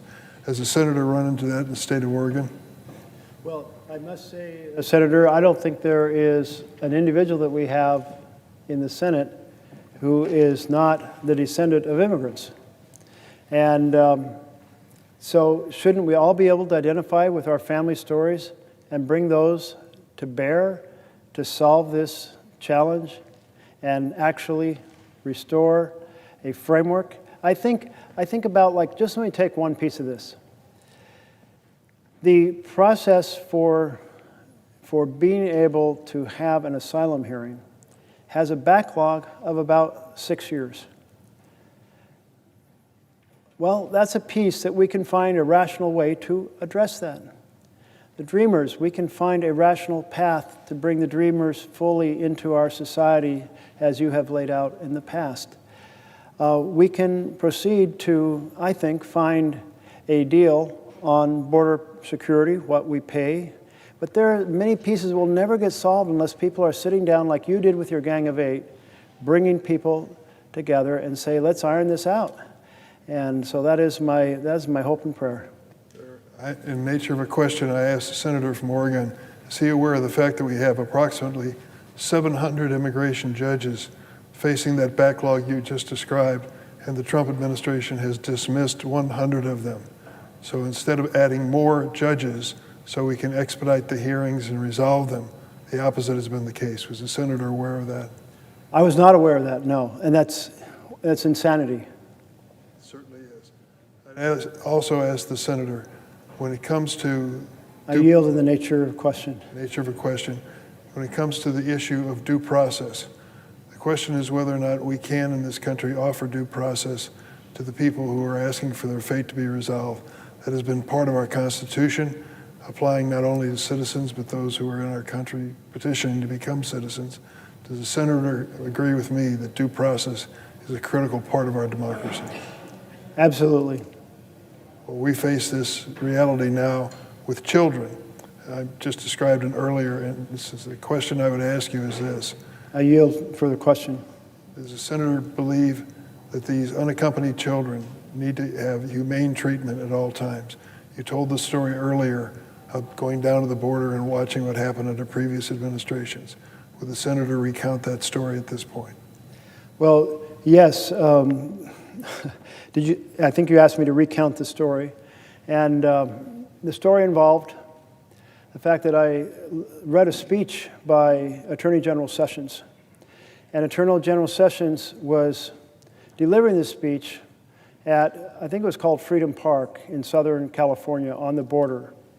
And as I read the speech, I said out loud to people around me, it sounds like he's planning to separate children deliberately from their parents in order to have that trauma be a deterrent for people coming. And I said, there is no way any American administration, not blue, not red, would ever deliberately harm children as a political policy strategy. And a member of my team said, there's one way to find out. Go down to the border. And I checked, and I had that weekend free, so I was down to the border. And I go into this warehouse, and in this warehouse, there are all of these, basically what we'd call in Oregon, cyclone fence cages, wire cages. And I stop in front of one of them, and it has a group of boys lining up from the smallest to the tallest. And the smallest was just knee-high to the grasshopper, as we say, just a little tyke, maybe 4 years old. And I see these kids looking out across the warehouse because in other cages inside that warehouse were groups of women or men, and my impression is they were looking to see, where did my mother go? Where did my father go? Where is my sister at? And I said to the Customs and Border Protection agent, I said, were these children separated from their parents? And he said, yes. And I said, where do you do that? He said, we bring the family in through that door. The door was maybe 25 feet away. And we say, children, come with me. Parents, go with that person. And boom, separated. And they stay separated. And what happened as that unfolded is administration, this is under Trump 1, said they were keeping careful records of the children to be able to have a reunion with their parents. But they were not. So we ended up with extraordinary efforts, including tons of volunteer lawyers and researchers trying to get children back unified with their parents. A few hundred, I believe, were never reconnected to their parents, could never be found. Whether they returned to a small village in a faraway country, I don't know. But it was profoundly disturbing. I went outside, and the press had a little huddle. They said, what do you see? And I said, children being separated from their parents. And, of course, this story immediately blew up. And then I went up the road. I heard that there were hundreds of boys being held in a former Walmart. And my team member was like, well, we asked, but we didn't get permission to get in. I said, well, let's go knock on the door. And so we go up, and he's doing a live feed. What's that called? Anyway, one of those social media, Facebook feeds. And I go up and I knock and I say, yes, who I am. And we were in the area and we heard there were a lot of operations here. Can you give us a tour? Can you have the executive director come out? And they got back to me. And by the way, since I was doing a live feed, and I said, call me on my phone number. My phone number went out to the entire world at that moment. And so I enjoyed having hundreds or thousands, it felt like thousands of people call for weeks about this. But they didn't come out. What they did is they called the police to have me arrested. And the police declined to arrest me, but did escort me and my staff member off the campus. They did not want there to be a tour. And I had been told there might be, I think it was 1,000 boys, and there were some almost 1,500 boys in this. And because of the publicity of that live feed, the next week the administration had to open it up to the press. And the week after that, I went back and took some legislators and saw it. But this vision of deliberately harming children in order to deter immigration, that's a horrific thing. And it did stop. The outcry was massive. It did stop, thank God. But all these other now circumstances people are being hurt in all kinds of ways right now. And as you were describing. For another question, be my last question. Yes, I'll yield for another question. Is the senator aware of the fact that 2 weeks ago, ICE offered to children under the age of 18, and they were children, an option of $2,400 reward if they would leave the country and go back to their country of their birth. Children who are being asked to sign a contract to give up any claim to citizenship in the United States, and the $2,400 was available to an adult that they would identify in that country who would meet their airplane. With all of the trafficking that has been going on, it was a ridiculous idea to take children and ask them to make that decision and to give them a financial reward if they went along. Was the senator aware of that? I had heard a reference to some kind of payment program being tested, but I didn't know the details. That was the detail. I'm going to yield the floor and thank the senator from Oregon. Thank you very much to my colleague from Illinois, and thank you for being a champion. And I noticed that we have a senator from Washington State. No, we do not. Do we have a senator? No, we do. We do have a senator from Oregon who has arrived. And would the senator from Oregon like to ask a question? I know you have to ask permission. I just want to say that today has been an extraordinary day for Oregon and for the country. We look forward to continuing this discussion, and I thank, and would the senator yield? Yes, thank you for the protocol. Was just checking. Thank you for asking me, and yes, I would yield for question. Would the senator be willing to continue this discussion in the days ahead? Because I think this has been extraordinary. It has begun to lay out the implications of what this is really all about in terms of authoritarianism. It's important for our state. It's an important debate for the country. Would the senator be willing to carry out further kind of discussions? Might not necessarily be here on the floor of the Senate, but elsewhere as well. Thank you to my colleague, and as long as that discussion is not taking place in the hours I might be sleeping tonight, absolutely. And I do feel like this is so fundamental to our nation. That's why everyone who has come down to the floor, everyone here has asked a question today and made solid insights as they prepared their question. And we are collectively ringing the alarm bells. We're ringing the alarm bells because authoritarianism is not down the road or around the corner or next month or next year. It is here right now. And it has been so astounding to hear all the dimensions that have been highlighted by individual senators about how this tyranny is taking shape. And in every possible way around the world where authoritarians have developed a strategy, they are all being done here. It's like all of them. Rig the next election. Yes. And then proceed to pressure the newspapers. Yes. And pressure the broadcasters on what they can put out. Yes. And weaponize the Justice Department. They are doing it. And the list goes on and on.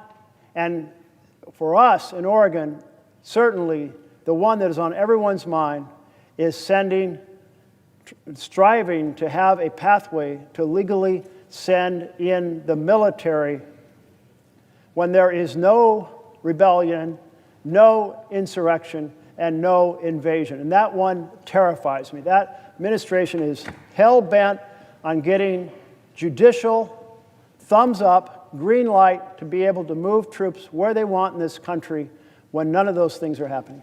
My colleague has richly earned a few hours of sleep tonight, but I'm going to make sure that here in the Senate and across the country, people understand that this is the beginning of further discussion, not the end. And I want to thank my colleague for taking this time today to lay out what this is really all about in terms of this issue. We still have 25 minutes. I'm checking. More colleagues would like to ask a question. The senator from Michigan. Would the senator from Michigan like to ask a question? Well, I would. Thank you, Senator Merkley, for yielding to me. I do have a question for you. And certainly, I appreciate all that you have been saying over all of these hours. You're right. We are in a real crisis here in this country. You just say these magical words, would you yield for question? And I will say that I will yield for question. Would you yield for a question? I will yield for question, yes. Well, thank you. I appreciate that. And again, thank you for bringing this to the attention of the American people in such an eloquent way. First, I'd just like to ask my colleague about how President Trump is pursuing dangerous and authoritarian practice of basically picking winners and losers in government. Clearly, he's like a king. As we've seen, he's picked winners and losers by illegally refusing to spend money that Congress has directed. He's picking winners and losers by withholding federal grant funding for programs, disaster relief, and medical research unless people basically bend the knee to his draconian demands. He's picking winners and losers by firing nonpartisan experts in programs that he doesn't like, and he's replacing them with people whose only qualifications that they're loyal to the president, only qualification he cares about. And in classic authoritarian playbook, he's covering all of this up by removing independent watchdogs that conduct oversight of executive functions. One of the most egregious examples of this power grab is the ongoing effort to illegally withhold funding that Congress has authorized and appropriated with bipartisan support for critical services. He's withholding it. President Trump froze funding that helped Michigan communities build new radio towers, prepare for natural disasters, and construct safe and modern infrastructure. And when the president breaks the law to give a windfall to some states and some communities, but not others, he is picking winners and losers. We've also seen how President Trump has picked winners and losers among the employees who work on critical government programs and protect our national security. President Trump has fired tens of thousands of nonpartisan federal employees, all because they carry out a function that the president simply doesn't like. And just this week, President Trump's Department of the Interior fired hundreds of workers who protect the health and safety of the Great Lakes, an economic and ecological gem for Michigan and all the states that surround those lakes. At every turn, President Trump has instituted policies that increase his power and sway so that he can more easily pick winners and losers among the federal workforce. He's made it so that only qualification for being a federal worker is someone who voted for you, whether or not you were voted for him, whether or not you actually do the job. In fact, he's taking us back to the spoils system of the 1800s. And it's not only politicizing our nonpartisan expert civil service, it's jeopardizing our government's ability to deliver crucial services to the American people. And like authoritarians in the past, President Trump doesn't want you to know about his illegal actions. So he's covering them up by undermining independent oversight at every single turn. And when it comes to picking winners and losers, we know that President Trump always chooses himself as the winner. He blatantly uses the office of the president to promote the sale of his own meme coins. He accepts large investments and gifts from foreign governments without regard for national security concerns or federal ethics laws. Meanwhile, his family and friends peddle influence and make deals to enrich themselves and the president. And what have all these efforts to enrich himself add up to? It's no surprise that his net worth has risen by $3 billion in the past year. So I'd like to ask my colleague from the great state of Oregon a question about what these decisions to basically unlawfully pick winners and losers, what do you believe that means for the future of our country? Well, I so appreciate the point that my colleague from Michigan has been making. And if we think about the fundamental difference between a democracy and authoritarian government, one way of describing that difference is that in a democracy, elected representatives of the people, like folks who are gathered here right now, work together, bringing their diverse life experiences, their knowledge of their individual states, and together find a strategy that will address their collective challenges so that each and every part of the country is represented and things are addressed that are important to every part. That design of the programs and how they will operate and how they will fund happen in a democracy in a chamber like this.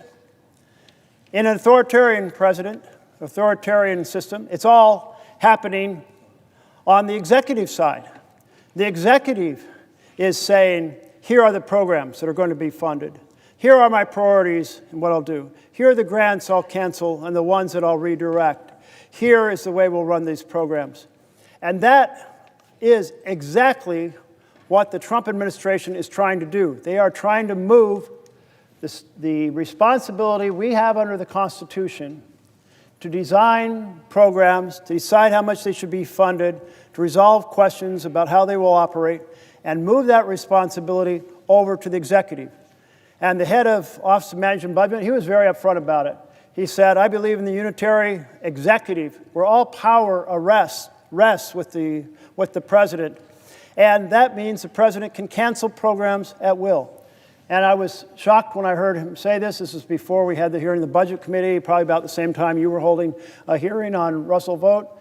And I said, you know, that's already been adjudicated by the Supreme Court. There was an effort in 1996 to do a line item veto and allocate to the president the ability to say these programs go forward, these programs fail. And the Supreme Court said, hell no, you can't do that. The Constitution assigns the responsibility to the legislature to decide what gets funded, and the executive has to implement that plan. And when the question of impoundments came up at an earlier date, we're on a different strategy. Nixon said, hey, I think I'll just not forward the funding. I will impound it so certain programs won't get funded. Again, that had gone to the Supreme Court. And again, the Supreme Court said no. But Mr. Vogt sat in my office, and he said, well, I believe that we will get this issue to the Supreme Court, and the Supreme Court will back the unitary executive, strengthen the executive powers in this country. And I just shook my head. I'm like, that can't possibly happen. But what happened just a short time ago? A piece of this went to the court, and in their shadow docket, and the question was, could the administration slow walk funding to the last 45 days of the fiscal year, then bring over a request for us to undo that funding, it's called a rescission, and then because there's a 5-day grace period pause, the fiscal year expires and the funding authorization goes poof, and suddenly the president has killed the program. And the court, on their preliminary response, said, yeah, we think you can do that. So Russell Vogt certainly seems to have a better grip on where the Supreme Court is, but I just feel like we have to do everything we can, therefore, legislatively, to stop that. Our spending bills need to say that if we have a bipartisan spending bill, that decision to undo that program can only be done by a bipartisan bill in the future, which is the way we do rescissions now. We have money that's left over from a program or this program, and we say that money can be brought back in, it's not needed, but we do it in a bipartisan manner, not in a manner that gives the power of the purse to the President of the United States. And this is a collective effort that all of our Republican and Democratic colleagues should be involved in. I mean, collectively, we need to be defending our role in the Constitution, and this is central to the separation between authoritarian power and a democracy. I've been on the Senate floor to ring the alarm bells for a long time, somewhere around 6:25 yesterday. And I want to thank people who have been here with me the whole time, people who made this happen. My team, Merkley staff, who I see a few of them, and quite a few of them are here. I'm so pleased, and I appreciate their support. The Capitol Police, who had to stay through the night. The Democratic and Republican floor staff, who had to stay and go forward without being, if you will, the center of attention. They had to, make sure everything went right, and they did. The Senate pages who have come and gone through the night, but I think it's pretty cool that you were here. Every now and then when I was a little lonely, I'd look over, I'd see some heads peeking around the corner over on this side. That was great. That page program is extraordinary. And I hope all of you will think about how you find a path in life to build a better world. There is no better mission for a soul on this planet to find a way to build a better world. A million ways to do it. The Senate doorkeepers, thank you. So appreciate you all. Senate parliamentarians, oh my goodness. I don't know what kind of flowers I can possibly bring, but I will be in your debt for a long time. Thank you. The presiding officers. So many of my colleagues from across the aisle had to come, and I know how hard it is to sit in that chair. I did my 100 hours in that chair, plus quite a few. And I know it's awfully hard to be there and not even be able to respond when maybe someone disagrees profoundly. And yet you are here making it possible that I could carry this conversation, ringing the alarm bells about authoritarianism. Couldn't have been done if you all hadn't come and held the floor. So thank you. And all of you colleagues who came to give a little dissertation and ask a question, and sometimes a longer dissertation. And I was like, thank you, thank you. I appreciate that so much. We are in the most perilous moment, the biggest threat to our republic since the Civil War. President Trump is shredding our Constitution. Our nation has spent 250 years striving toward a vision of equal justice. Of course, we had our Declaration of Independence. It took a few years to get our Constitution that we now have in place, 1787. But we have been striving towards this vision in which everyone is empowered in this country. And I always think about how the foundation of the law is carved into the facade above the Supreme Court pillars, and it says equal justice under law. You know, the very first political act I took was when I was a junior in high school. And I read an article in the evening paper, back when there was often a business paper in the morning and a labor paper in the evening, the Oregon Journal. And the article said that Agnew, Vice President Agnew, had been convicted of bribery, convicted of taking $100,000, the article said, and he had been given a fine of $10,000. And I was like, what? For the rich and powerful, they get to keep 90% of their proceeds?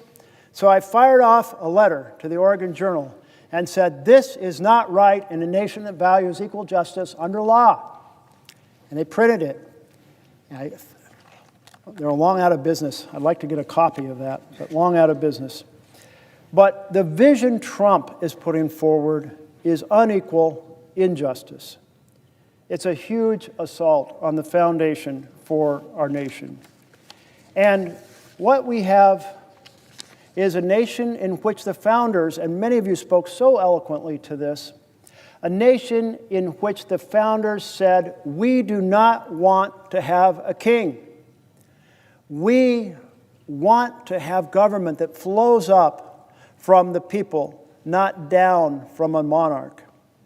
And so they put together their best ideas. They wrestled with it at the Constitutional Convention. They went through many versions of what the Senate would look like and even what our terms would look like. At one point, 12 years. At one point, lifetime. Right now, I'm wishing it was a little less than 6 years myself.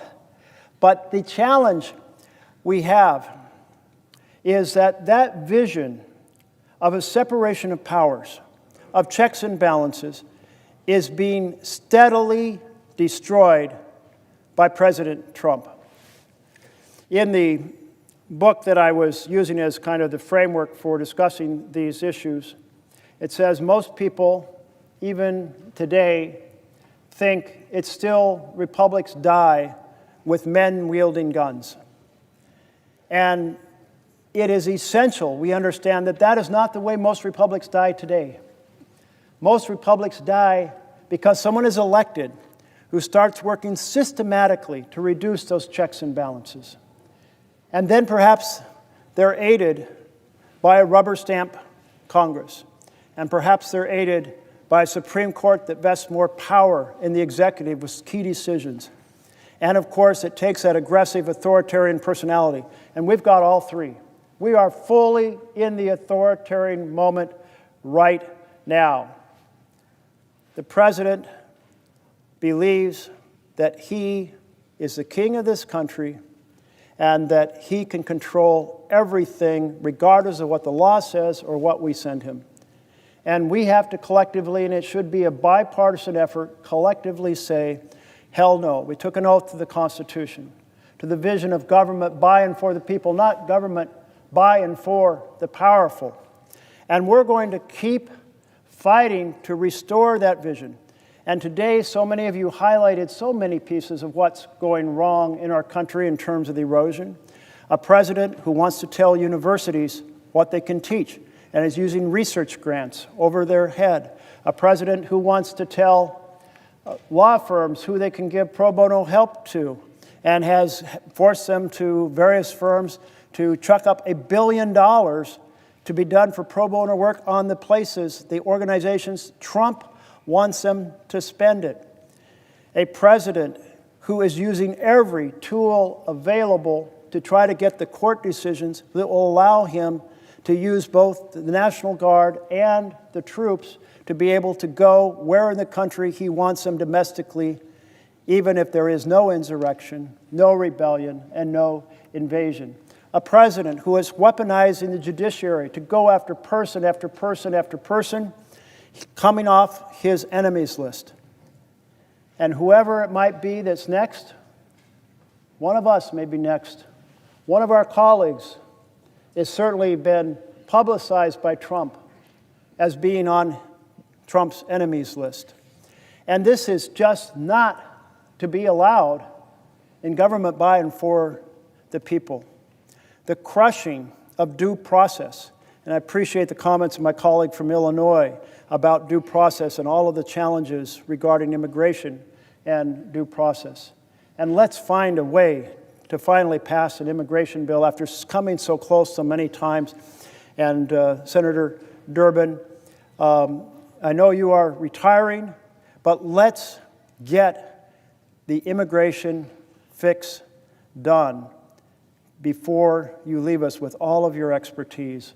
Your group of 8 that you put together before you did incredibly fabulous work, and this is way past due that we have that foundation of law with many of the pieces of improvements for justice.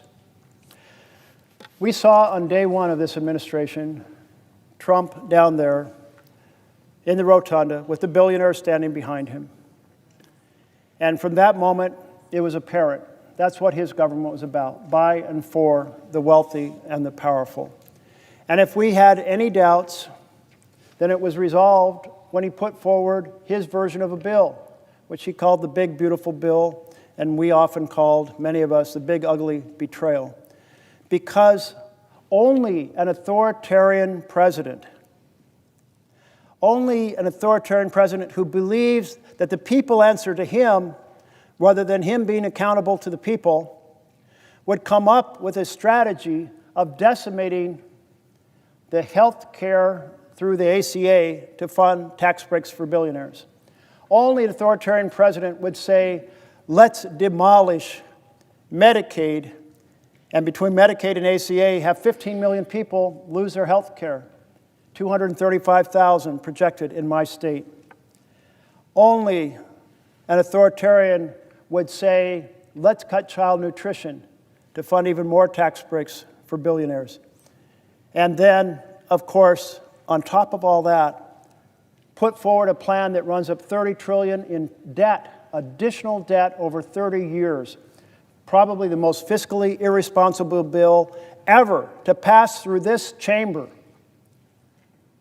And that $30 trillion of additional debt will so compromise our efforts to take on the foundations for ordinary families, for health care, for housing, for education, for good-paying jobs. The 4 foundations that give a family a chance to stand on their feet and thrive. So we all have taken an oath to the Constitution. So let's all work together in every possible way to ring the alarm bells, because it is a fact that if we do not ring the alarm bells, well, the longer you are in an authoritarian state, it becomes more and more entrenched. And so we have to fight it in every possible way. I'm so proud of the 7 million Americans who took to the street in every one of our states at those 2,700 different locations all across the country to say no kings. They were ringing the alarm bells. They were saying that it is absolutely unacceptable to have an authoritarian government. And that is the largest demonstration in U.S. history. And for each one of those 7 million, they have families, they have friends who knew that they were doing this, who are becoming educated about the challenge that we're facing right now.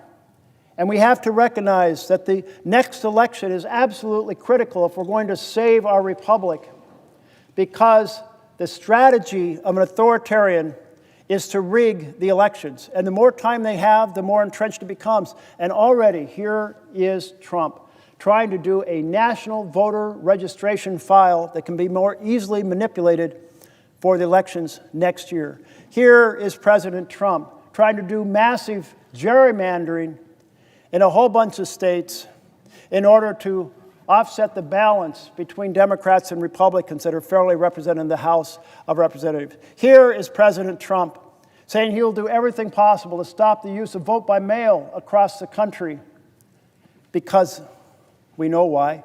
Because vote by mail has such integrity. It can't be manipulated on election day like the precincts can. In precincts, you can move their location. You can put them where there's no parking. You can understaff them. The machines can break down. You can send intimidators. You can proceed to put out fake information about their location. You can put out information the election was last week when it's really this coming Tuesday. Can't do that with vote by mail. And when we have the majority, we must pass the For the People Freedom to Vote bill and lock down the integrity of our elections, so we will not worry for a generation about the people having a fair voice in our government by and for the people. I'm proud to be colleagues with all of you in this effort. Thank you very much, and I yield the floor.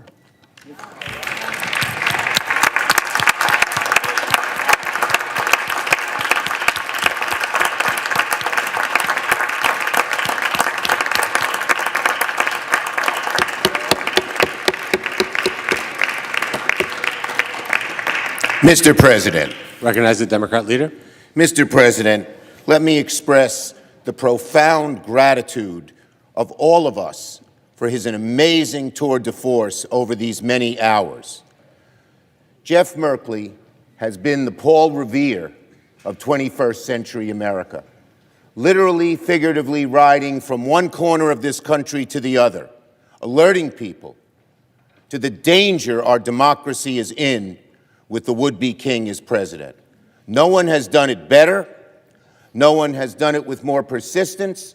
No one has done it with more passion. No one has done it with more effectiveness than Jeff Merkley. Not only this Senate, but much more importantly, all of America owes you a tremendous, tremendous debt. Thank you.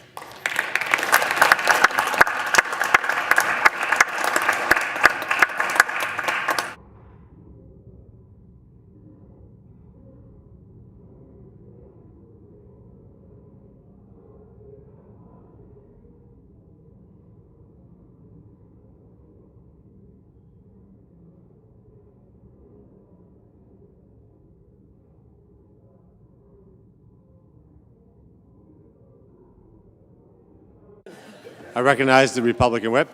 Thank you, Mr. President. Mr. President, Can the Senate one order, of our please? colleagues just spent over 22 hours. One of our colleagues just spent over 22 hours on this floor reading from a book, reciting poetry, one poem at least 4 times, and talking about renovations currently going on at the White House. It was 22 hours of what I can only describe as rubbish. I come to the floor today to ask a simple question. What did Democrats actually accomplish? The government's still closed.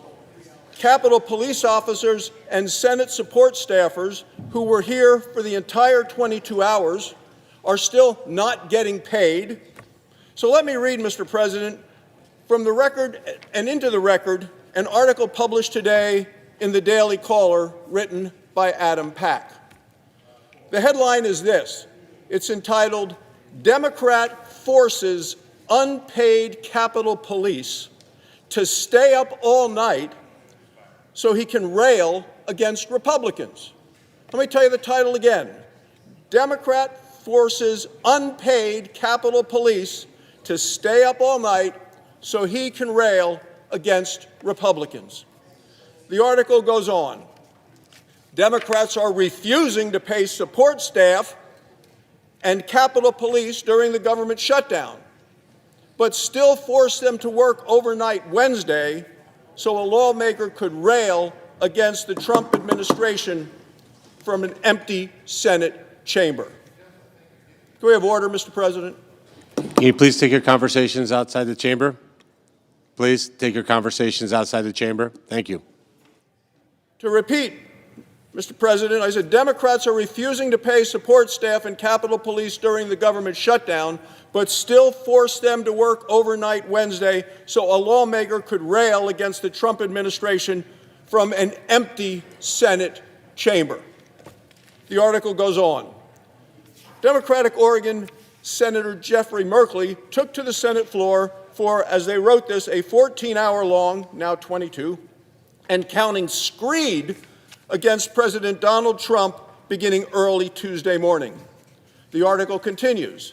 His overnight talkathon, which was still ongoing at the time of publication, forced floor aides and Capitol Police to work throughout the night despite staffers missing their first full paycheck due to the funding lapse on Monday.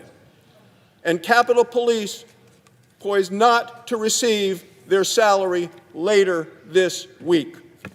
Merkley blasted Trump's decision to deploy National Guard to Portland, Oregon over the objections of state and local officials during his marathon speech. It goes on. He also denied that violence had occurred outside an Immigration and Customs Enforcement facility in Portland, despite at least 195 rioters being arrested outside the building since June. Portlanders have responded in a very interesting way, Merkley said in the opening hour of his speech. They are demonstrating with joy and whimsy. The article goes on.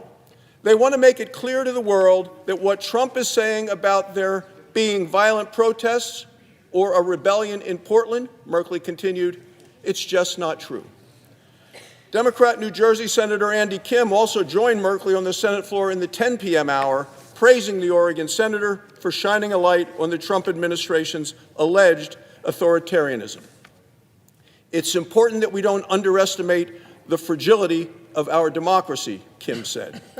Senate staffers missed their first full paychecks on Monday after Democrats consistently rejected House-passed bipartisan spending bills to fund the government. A wide swath of federal employees will not receive their salary on Friday if Democrats do not supply the votes to end the shutdown. The article goes on. Merkley and Kim have voted with Senate Minority Leader Chuck Schumer on 11 separate occasions to keep the government shuttered during the 22-day-long funding lapse. Just 3 Democrat Senate caucus members have thus far crossed party lines to fund the government, leaving the spending measure short of the necessary 30-vote threshold to move most legislation in the Senate. Republicans blasted Merkley's overnight speech during the shutdown, arguing the move was unfair to floor aides and Capitol Police officers working unpaid because Democrats refused to fund the government. The article goes on. The Democrats are going to make Capitol Police and Capitol staff, support staff, who they refuse to pay, work all night so they can give speeches patting themselves on the back for shutting down the government and hurting the American people, Senate Majority Whip John Barrasso wrote on that. Expected to vote on legislation this week sponsored by Republican Wisconsin Senator Ron Johnson to pay military personnel and federal employees who are reporting to work during the shutdown. Democrats are expected to filibuster the bill. Several members of their caucus have argued that every federal worker should be paid during the shutdown, despite repeatedly voting against reopening the government. The article continues, Merkley's overnight remarks follow other Senate Democrats staging all-night speeches to protest the Trump administration this year. In April, the article concludes, New Jersey Senator Cory Booker delivered the longest Senate floor speech in history to attack the president and his policies. Mr. President, the facts speak for themselves. Americans deserve better than Democrats' rubbish. Thank you, Mr. President. I yield the floor. Mr. President, Recognize the senator from Montana. Mr. I'm going to make some comments about my friend Bill Mercer. It's one of the judges we'll be voting for here in a minute. But let me just set the record straight on something. I'm tired of the lies being spread around the country. Real quick. Thank you.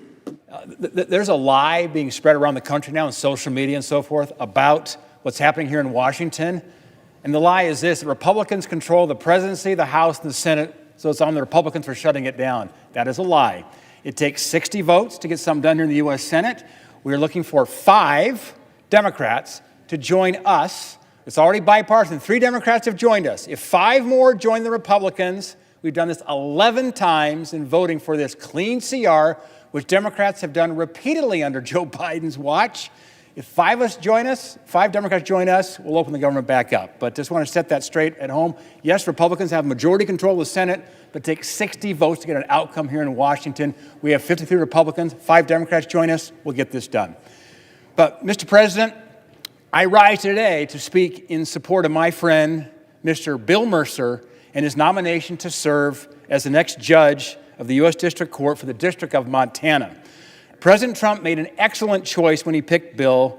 I was thrilled to see him quickly approved by the Senate Judiciary Committee, and now today the U.S. Senate will vote in the next hour or so on his final confirmation, and I urge my colleagues to join Senator Sheehy and I in supporting his nomination. Bill is a lifelong Montanan. He was born in Billings. We've known each other for a long time. In fact, we went to rival high schools, and we actually competed against each other in speech and debate. He was a Billings West Golden Bear, and I was a Bozeman Hawk. This is what makes America great. 2 kids from Montana dreamed big, they worked hard, and now have the opportunity to serve the state we love together. Bill received his undergraduate degree from the University of Montana. He later went on to receive a Master of Public Administration from Harvard and his law degree from George Mason University. Bill served his state and country in various roles over the past 3 decades. In Montana, he served as a U.S. Attorney for the District of Montana from 2001 to 2009, and he represented Billings in the Montana House of Representatives for the past 7 years. Bill also worked at the U.S. Department of Justice, where he served as Principal Associate Deputy Attorney General and Acting Associate Attorney General during the George W. Bush administration. He's been actively engaged in his community, serving in 5 nonprofit boards of directors in Montana. Bill's been a member of the Montana Bar for 32 years. He's appeared in state and federal court in Montana and as lead counsel in numerous cases. He has represented clients in appellate courts, which resulted in oral arguments in 15 cases in the Courts of Appeals for the Ninth Circuit, the D.C. Circuit, and the Montana Supreme Court. Bill's been recognized by his peers in the legal community for outstanding track records, being rated among the best lawyers in Montana for environmental and commercial litigation. Throughout his extensive legal career and years of public service, Bill has represented Montana's interests very well. He is committed to the rule of law and the original interpretation of the Constitution.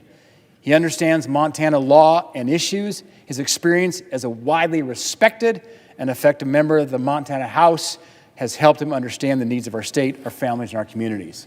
I believe his time serving in Helena has given him an important perspective on the law and the importance of judicial impartiality. Federal judges play a critical role in our government. It's important that we pick servant leaders who are committed to our founding ideals and protecting the role of the judiciary. These are lifetime appointments. They will have a lasting impact on both Montana and the nation. I have no hesitation when I say that Bill is the top choice to serve as Montana's next federal judge. I've seen his commitment to our state firsthand. His time at the Department of Justice, as U.S. Attorney, as the state legislature prepared him well. There's not a better pick to serve the state of Montana. I urge my colleagues to join me in voting favorably for Bill's confirmation. I look forward to seeing the profound influence that Bill will have in Montana and the nation as he steps into this new role. Thank you.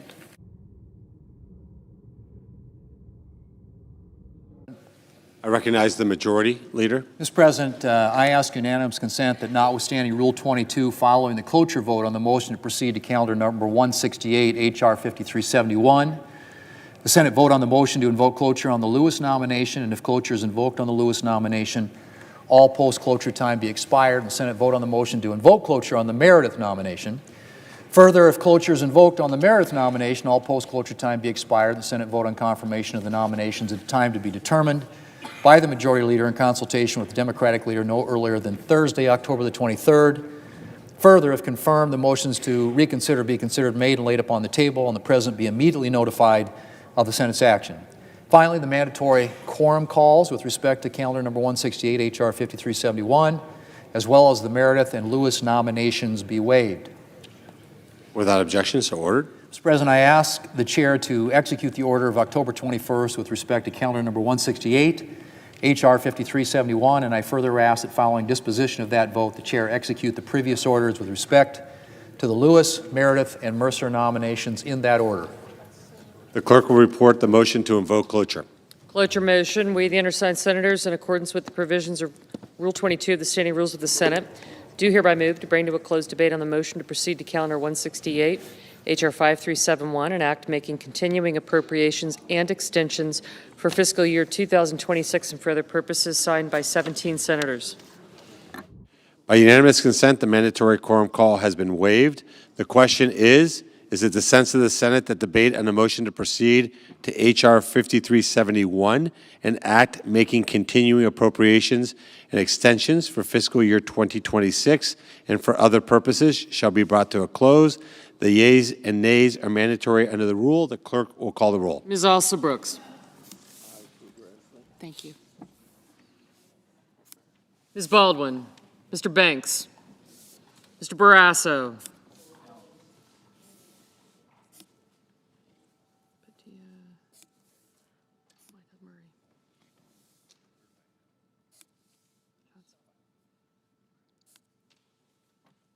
Mr. Bennett.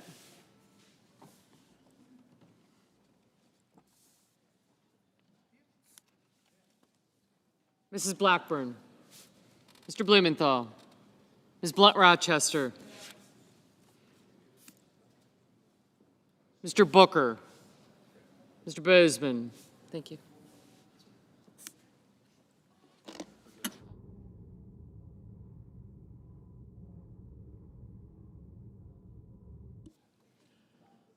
Mrs. Britt.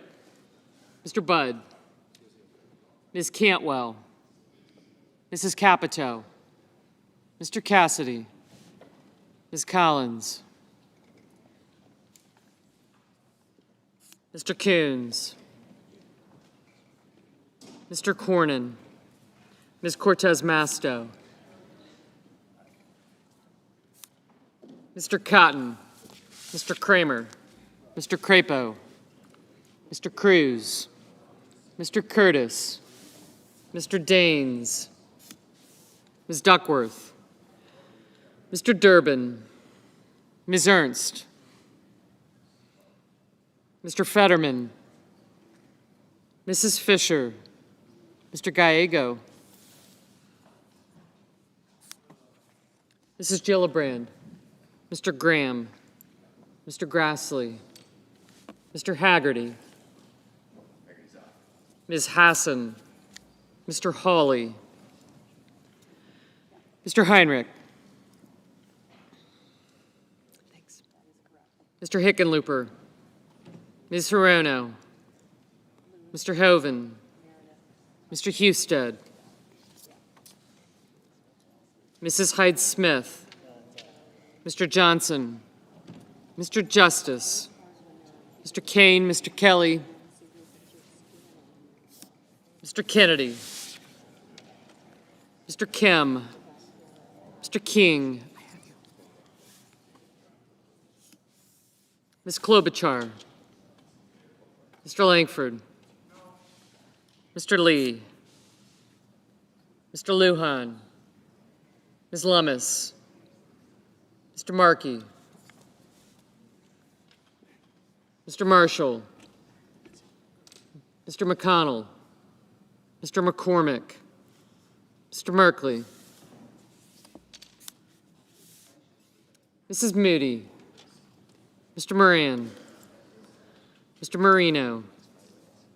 Mr. Mullen. Ms. Murkowski. Mr. Murphy. Mrs. Murray, Mr. Ossoff, Mr. Padilla,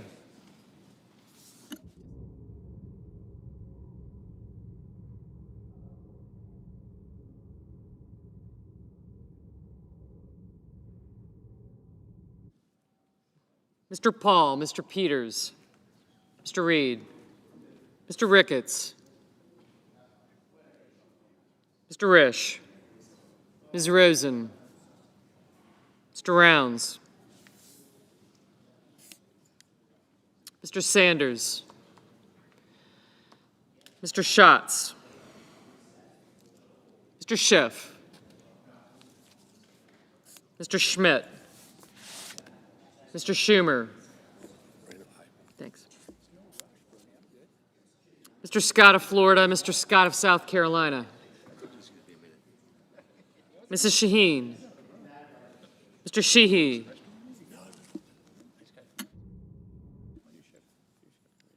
Ms. Slotkin, Ms. Smith, Mr. Sullivan, Mr. Thune, Mr. Tillis, Mr. Tuberville, Mr. Van Hollen,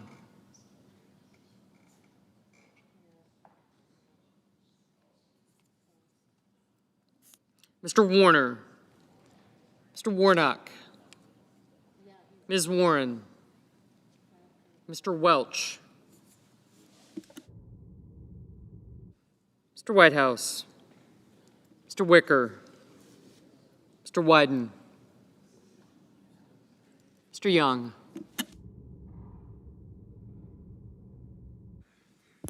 Senators voting in the affirmative: Barrasso, Crapo, Daines, Grassley, Haggerty, Marino, and Thune.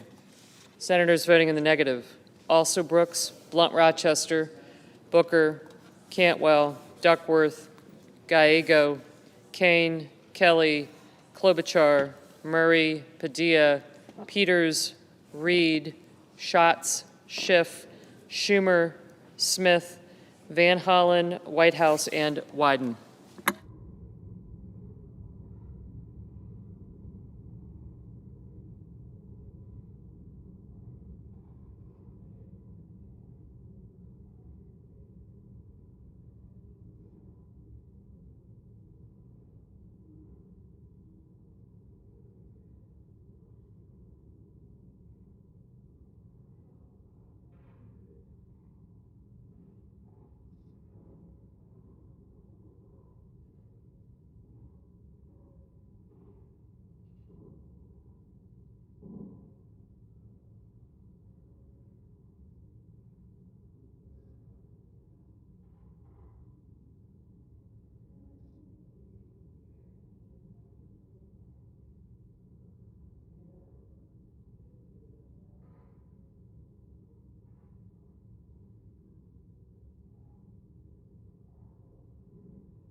Mr. Graham, aye.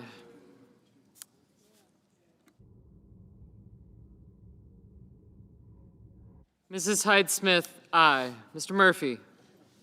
No.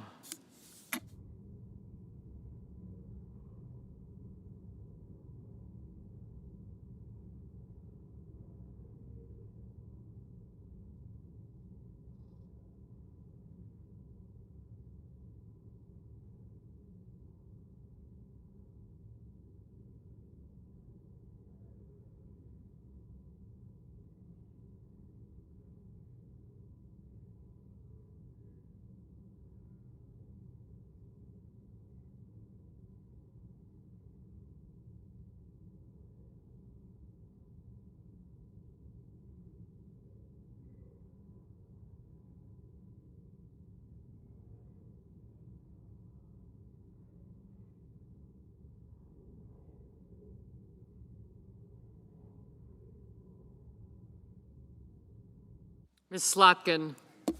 No.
Mr. Durbin? No.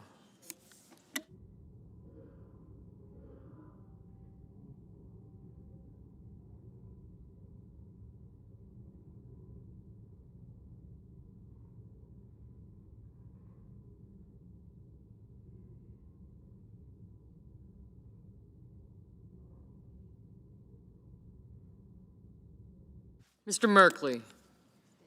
No.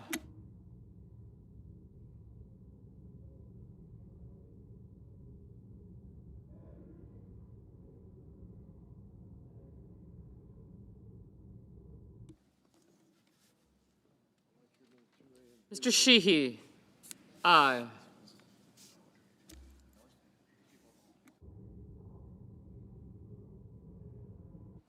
Mr. Cornyn? Aye. Mr. Langford? Aye. Mrs. Capito? Aye.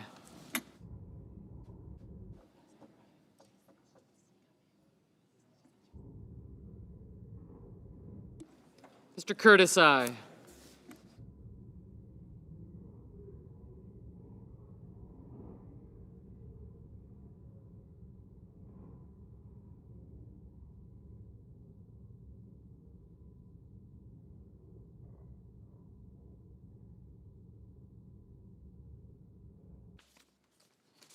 Mr. Cotton? Aye. Mrs. Blackburn? Aye.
Ms. Lummis?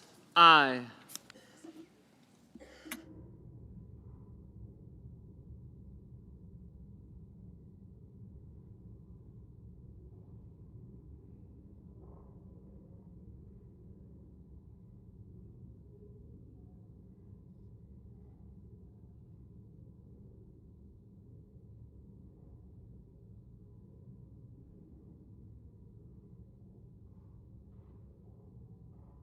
Mr. Ossoff? No. Mr. King? Aye.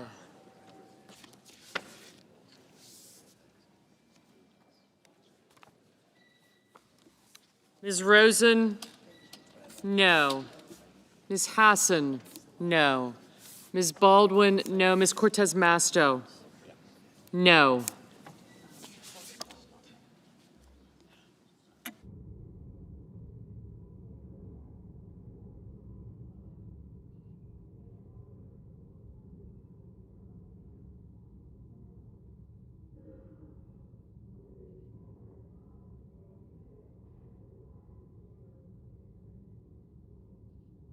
Mr. Cassidy? Aye. You thought Ms. Cortez Masto? Aye.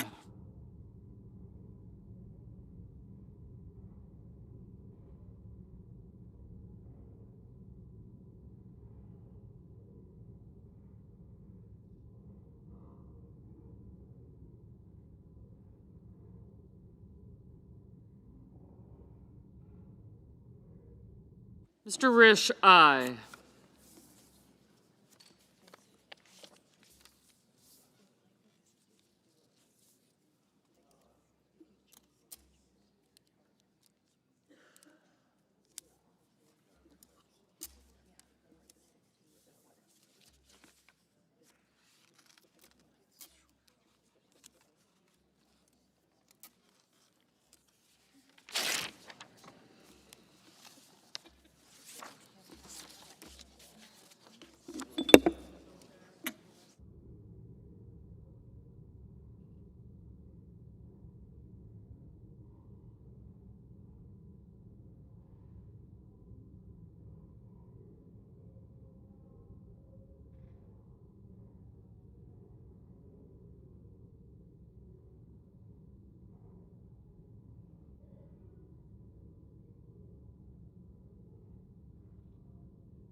Ms. Murkowski, aye.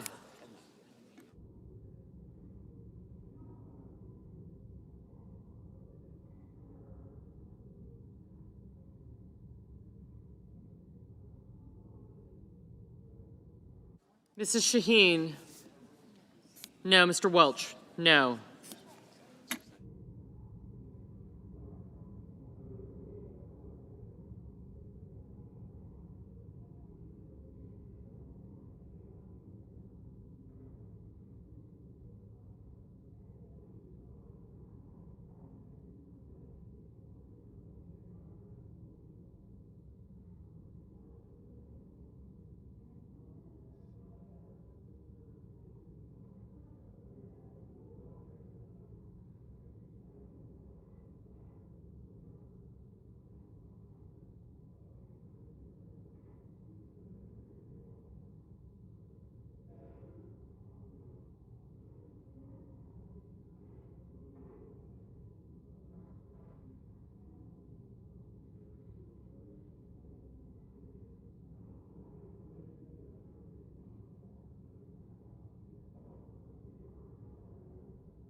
Ms. Collins, aye. Mr. Warner, no.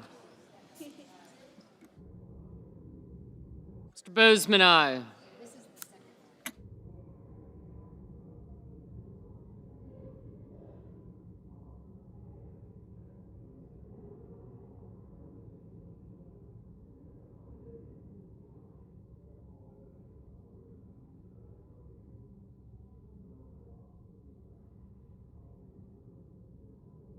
Ms. Ernst, aye.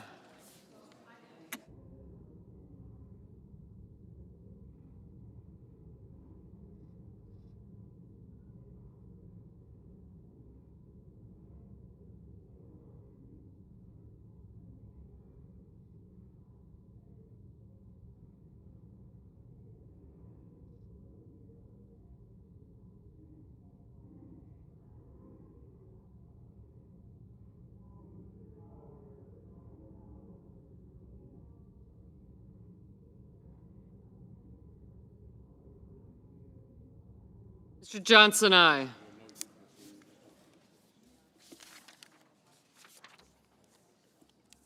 Mr. Marshall. Mr. Marshall, aye.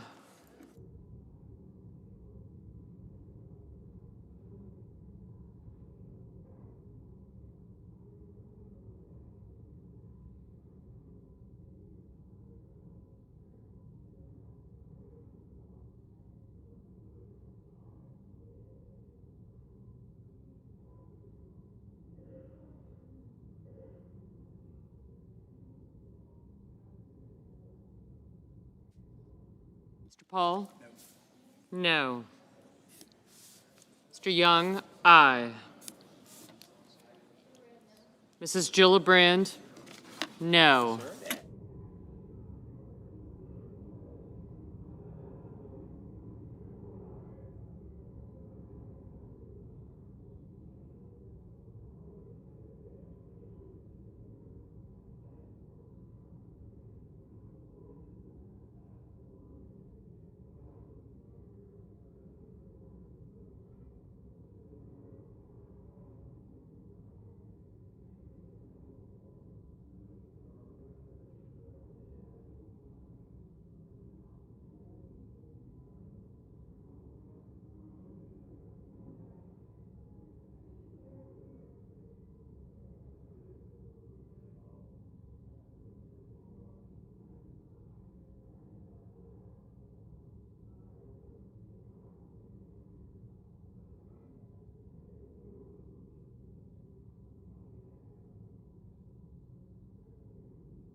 Mr. Kennedy, aye.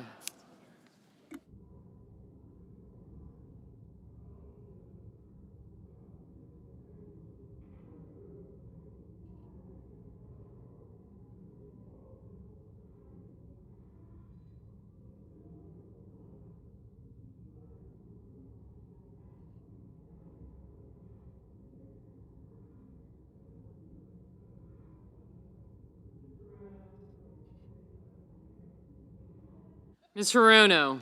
No. Mr. McCormick, aye.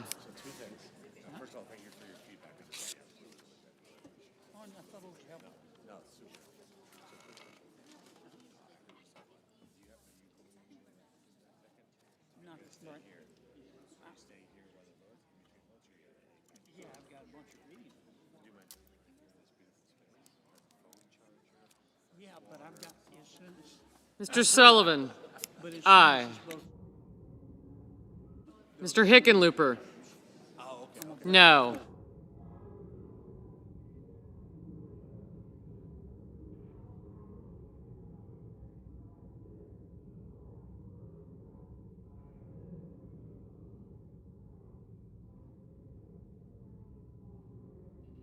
Mr. Cruz? Aye.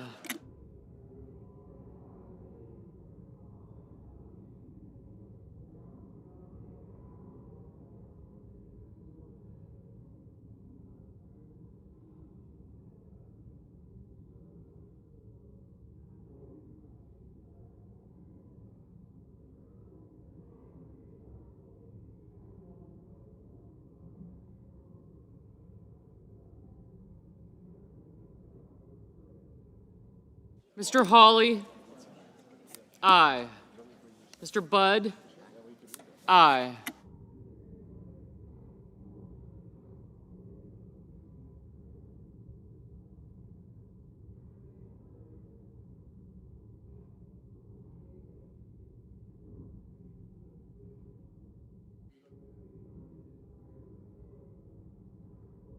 Mr. Mullen, aye.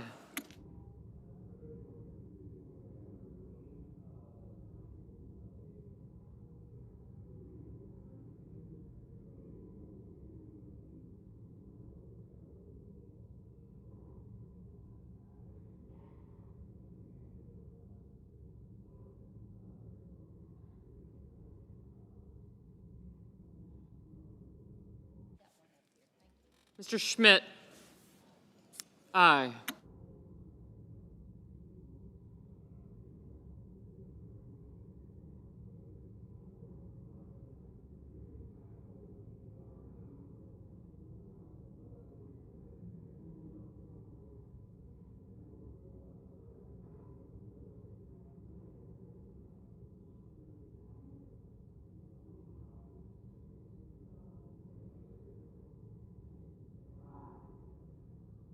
Mr. Wicker? Aye.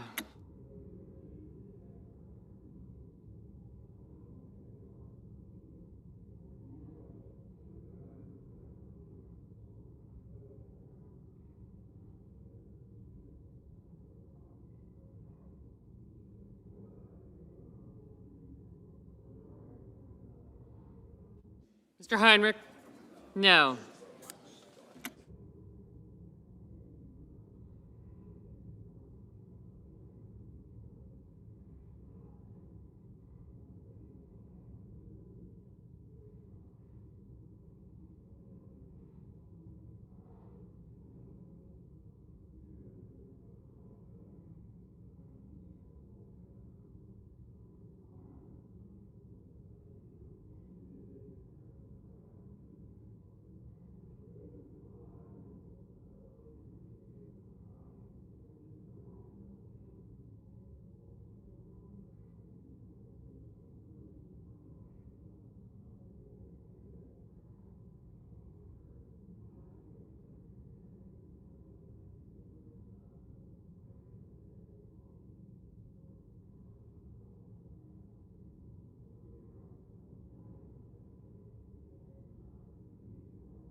Mr. Lujan? No.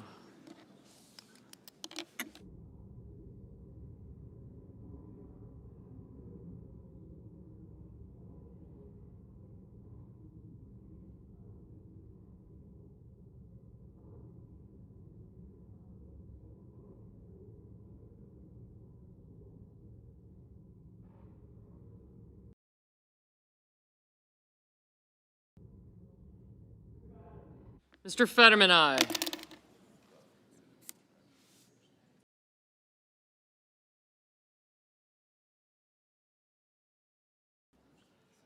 Mr. Husted, aye. Mrs. Britt, aye.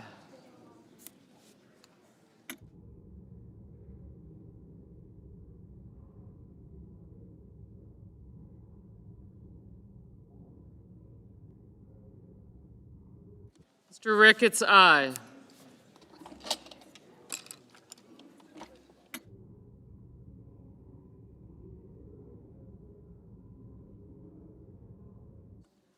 Mr. Scott of Florida, aye.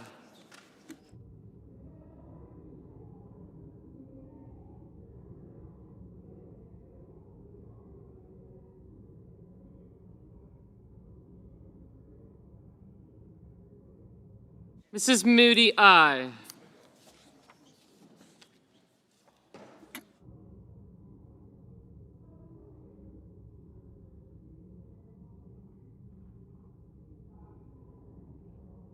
Mr. Scott of South Carolina, aye.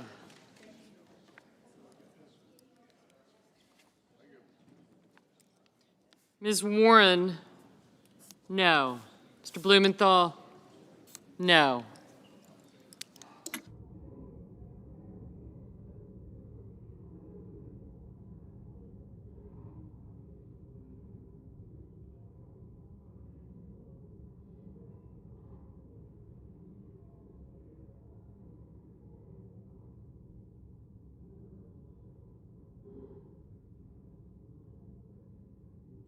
Mr. Markey? No. Mr. Bennett? No. Mr. Rounds? Aye.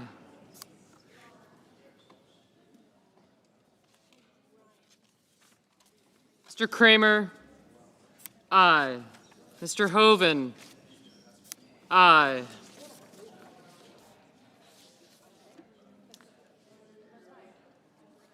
Mr. Kim? No.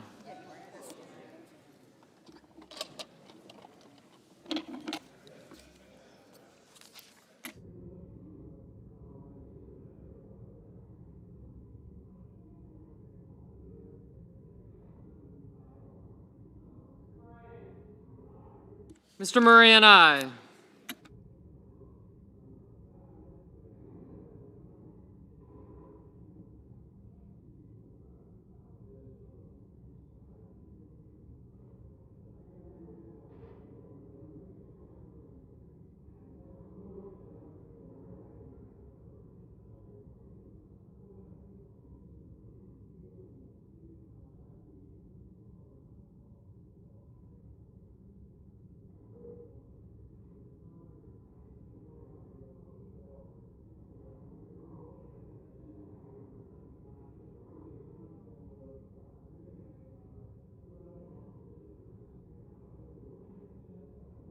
Mr. Justice, aye.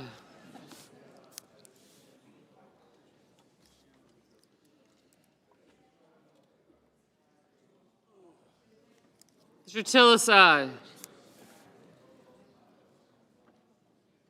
Mr. Sanders, no. Mr. Tuberville, aye.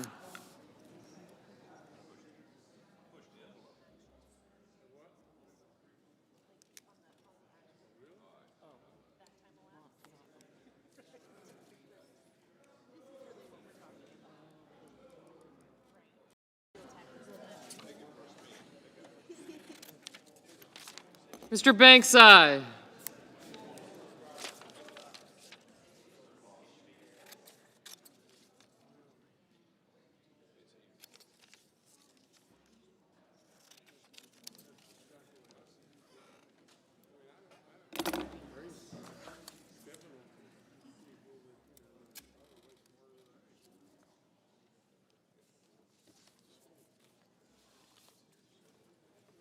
Mr. Coons, no.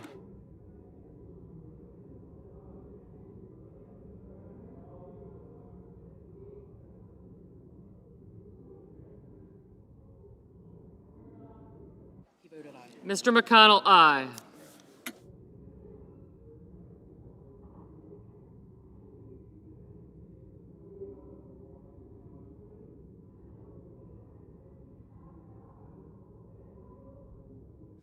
Mr. Lee, aye.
Mr. Warnock, no.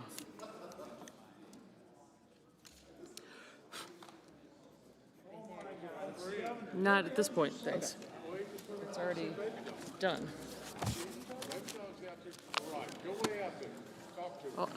We're going to be done in 2 seconds, so I'll just...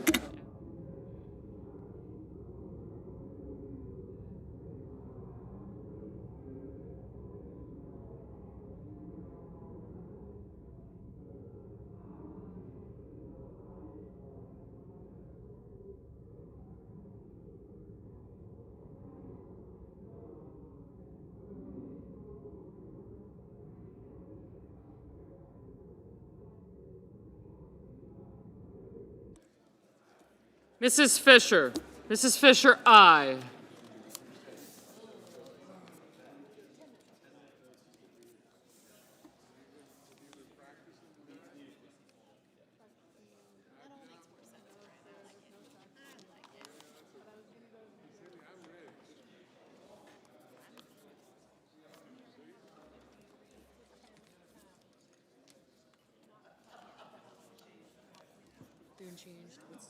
He didn't change it yet.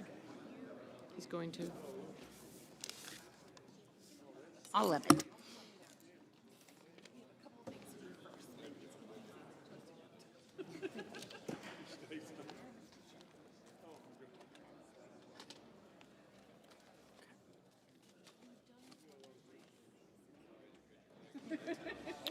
Is that right?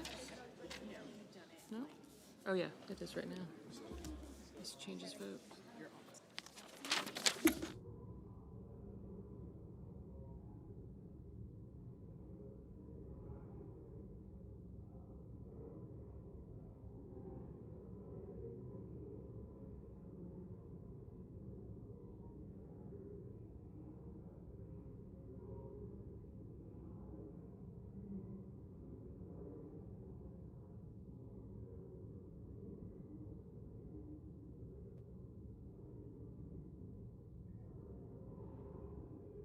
Mr. Thune.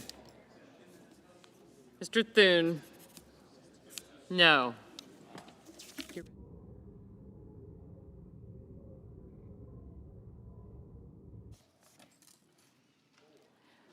ready? I hadn't done this in so. On this vote, the yeas are 54, the nays are 46. 3/5 of the senators duly chosen and sworn not having voted in the affirmative, the motion is not agreed to. Madam President, I enter a motion to reconsider. The motion is entered. And Madam President, I ask unanimous consent the remaining roll call votes in this series be 10 minutes in length. Is there objection? Without objection. The clerk will report the motion to invoke cloture. Cloture motion, we, the undersigned senators, in accordance with the provisions of Rule 22 of the Standing Rules of the Senate, do hereby move to bring to a close debate on the nomination of Bill Lewis of Alabama to be United States District Judge for the Middle District of Alabama, signed by 17 senators. By unanimous consent, the mandatory quorum has been waived. The question is it the sense of the Senate that debate on the nomination of Bill Lewis of Alabama to be United States District Judge for the Middle District of Alabama shall be brought to a close? The yeas and nays are mandatory under the rule. The clerk will call the roll. Ms. Alsobrooks, Ms. Baldwin, Mr. Banks, Mr. Barrasso, Mr. Bennett, Mrs. Blackburn, Mr. Blumenthal, Ms. Blunt-Rochester.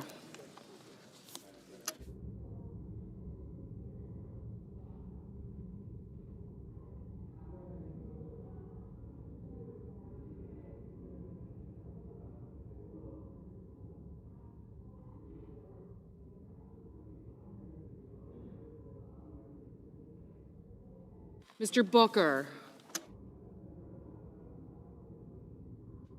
Mr. Bozeman,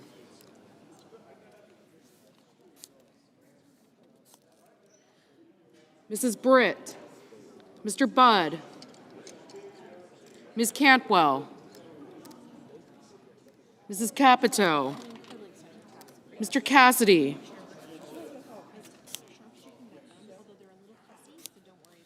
Ms. Collins, Mr. Coons, Mr. Cornyn. Ms. Cortez Masto. Mr. Cotton. Mr. Kramer. Mr. Crapo.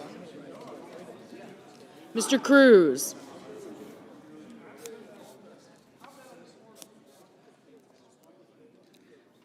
Mr. Curtis. Mr. Daines. Ms. Duckworth. Mr. Durbin.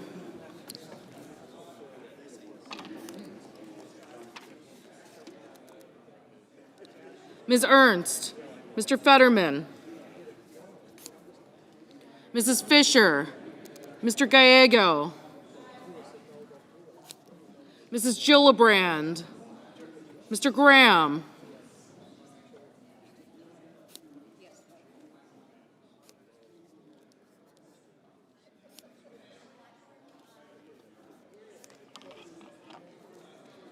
Mr. Grassley. Mr. Haggerty. Ms. Hassan.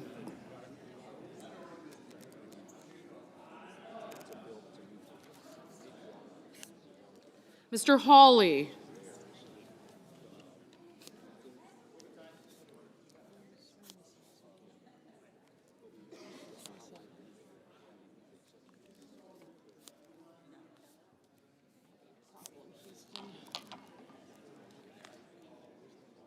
Ms. Hassan, Mr. Hawley, Mr. Heinrich, Mr. Hickenlooper, Ms. Hirono, Mr. Hoven, Mr. Husted, Mrs. Height-Smith, Mr. Johnson, Mr. Justice,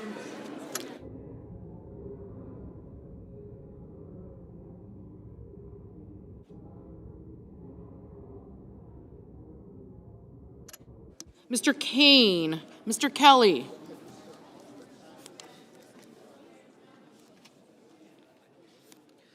Mr. Kennedy, Mr. Kim, Mr. King, Ms. Klobuchar, Mr. Langford, Mr. Lee, Mr. Lujan, Ms. Lummis, Mr. Markey, Mr. Marshall, Mr. McConnell, Mr. McCormick, Mr. Merkley, Mrs. Moody, Mr. Moran, Mr. Marino,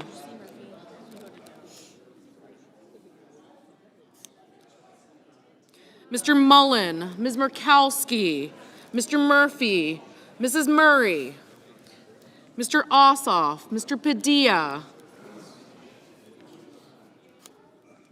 Mr. Paul, Mr. Peters, Mr. Reed, Mr. Ricketts, Mr. Risch, Ms. Rosen, Mr. Rounds, Mr. Sanders, Mr. Schatz, Mr. Schiff, Mr. Schmidt, Mr. Schumer, Mr. Scott of Florida, Mr. Scott of South Carolina, Mrs. Shaheen, Mr. Sheehy,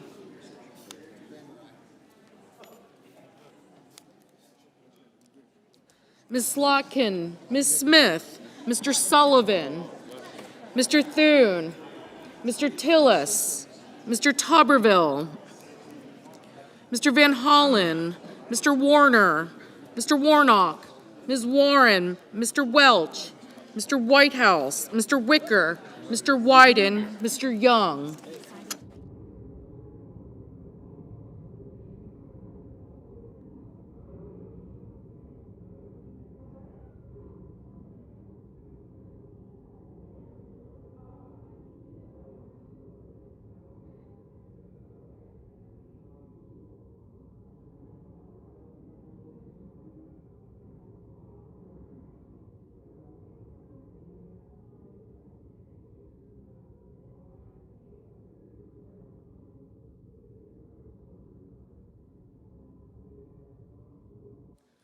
Senators voting in the affirmative: Blackburn, Bozeman, Britt, Capito, Cornyn, Kramer, Durbin, Ernst, Fetterman, Fisher, Graham, Grassley, Haggerty, Hawley, Hyde-Smith, Johnson, Justice, Kane, Kennedy, Langford, Lee, Moody, Murkowski, Paul, Ricketts, Scott of Florida, Tillis, and Wicker.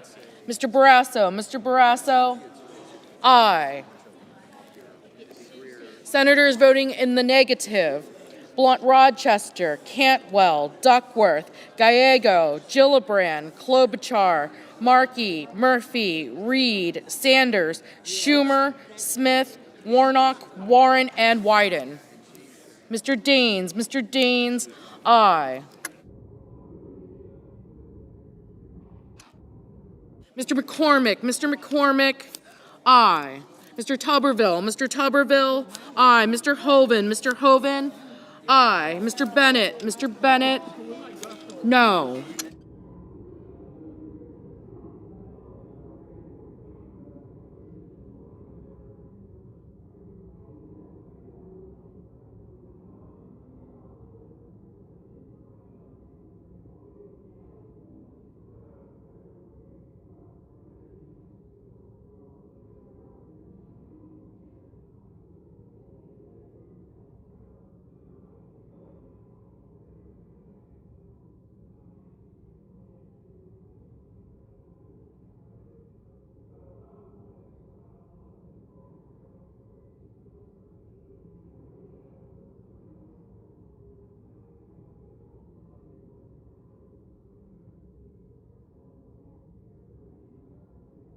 Mr. Husted, aye.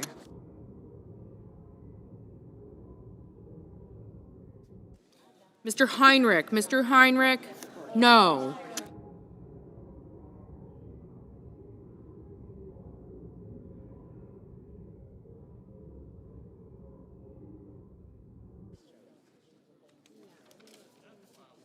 Ms. Hirono, no.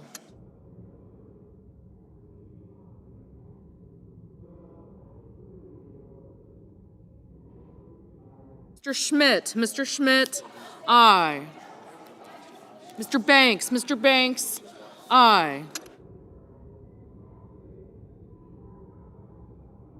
Mr. Budd, aye.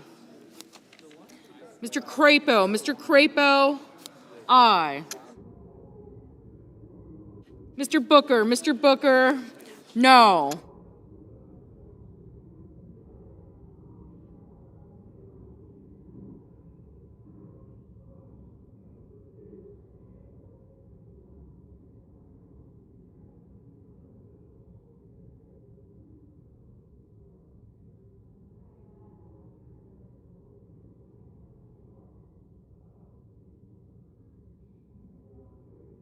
Mr. Merkley, no.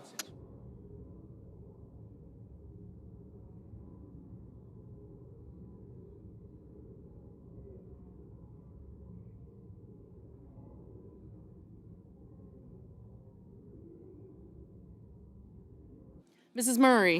Murray, no.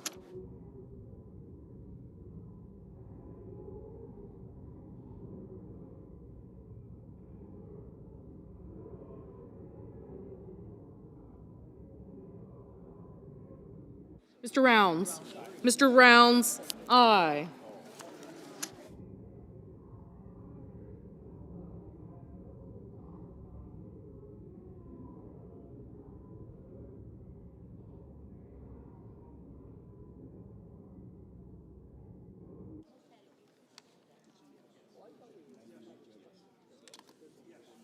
Mr. McConnell, aye. Mr. Padilla, no. Mr. Whitehouse, no.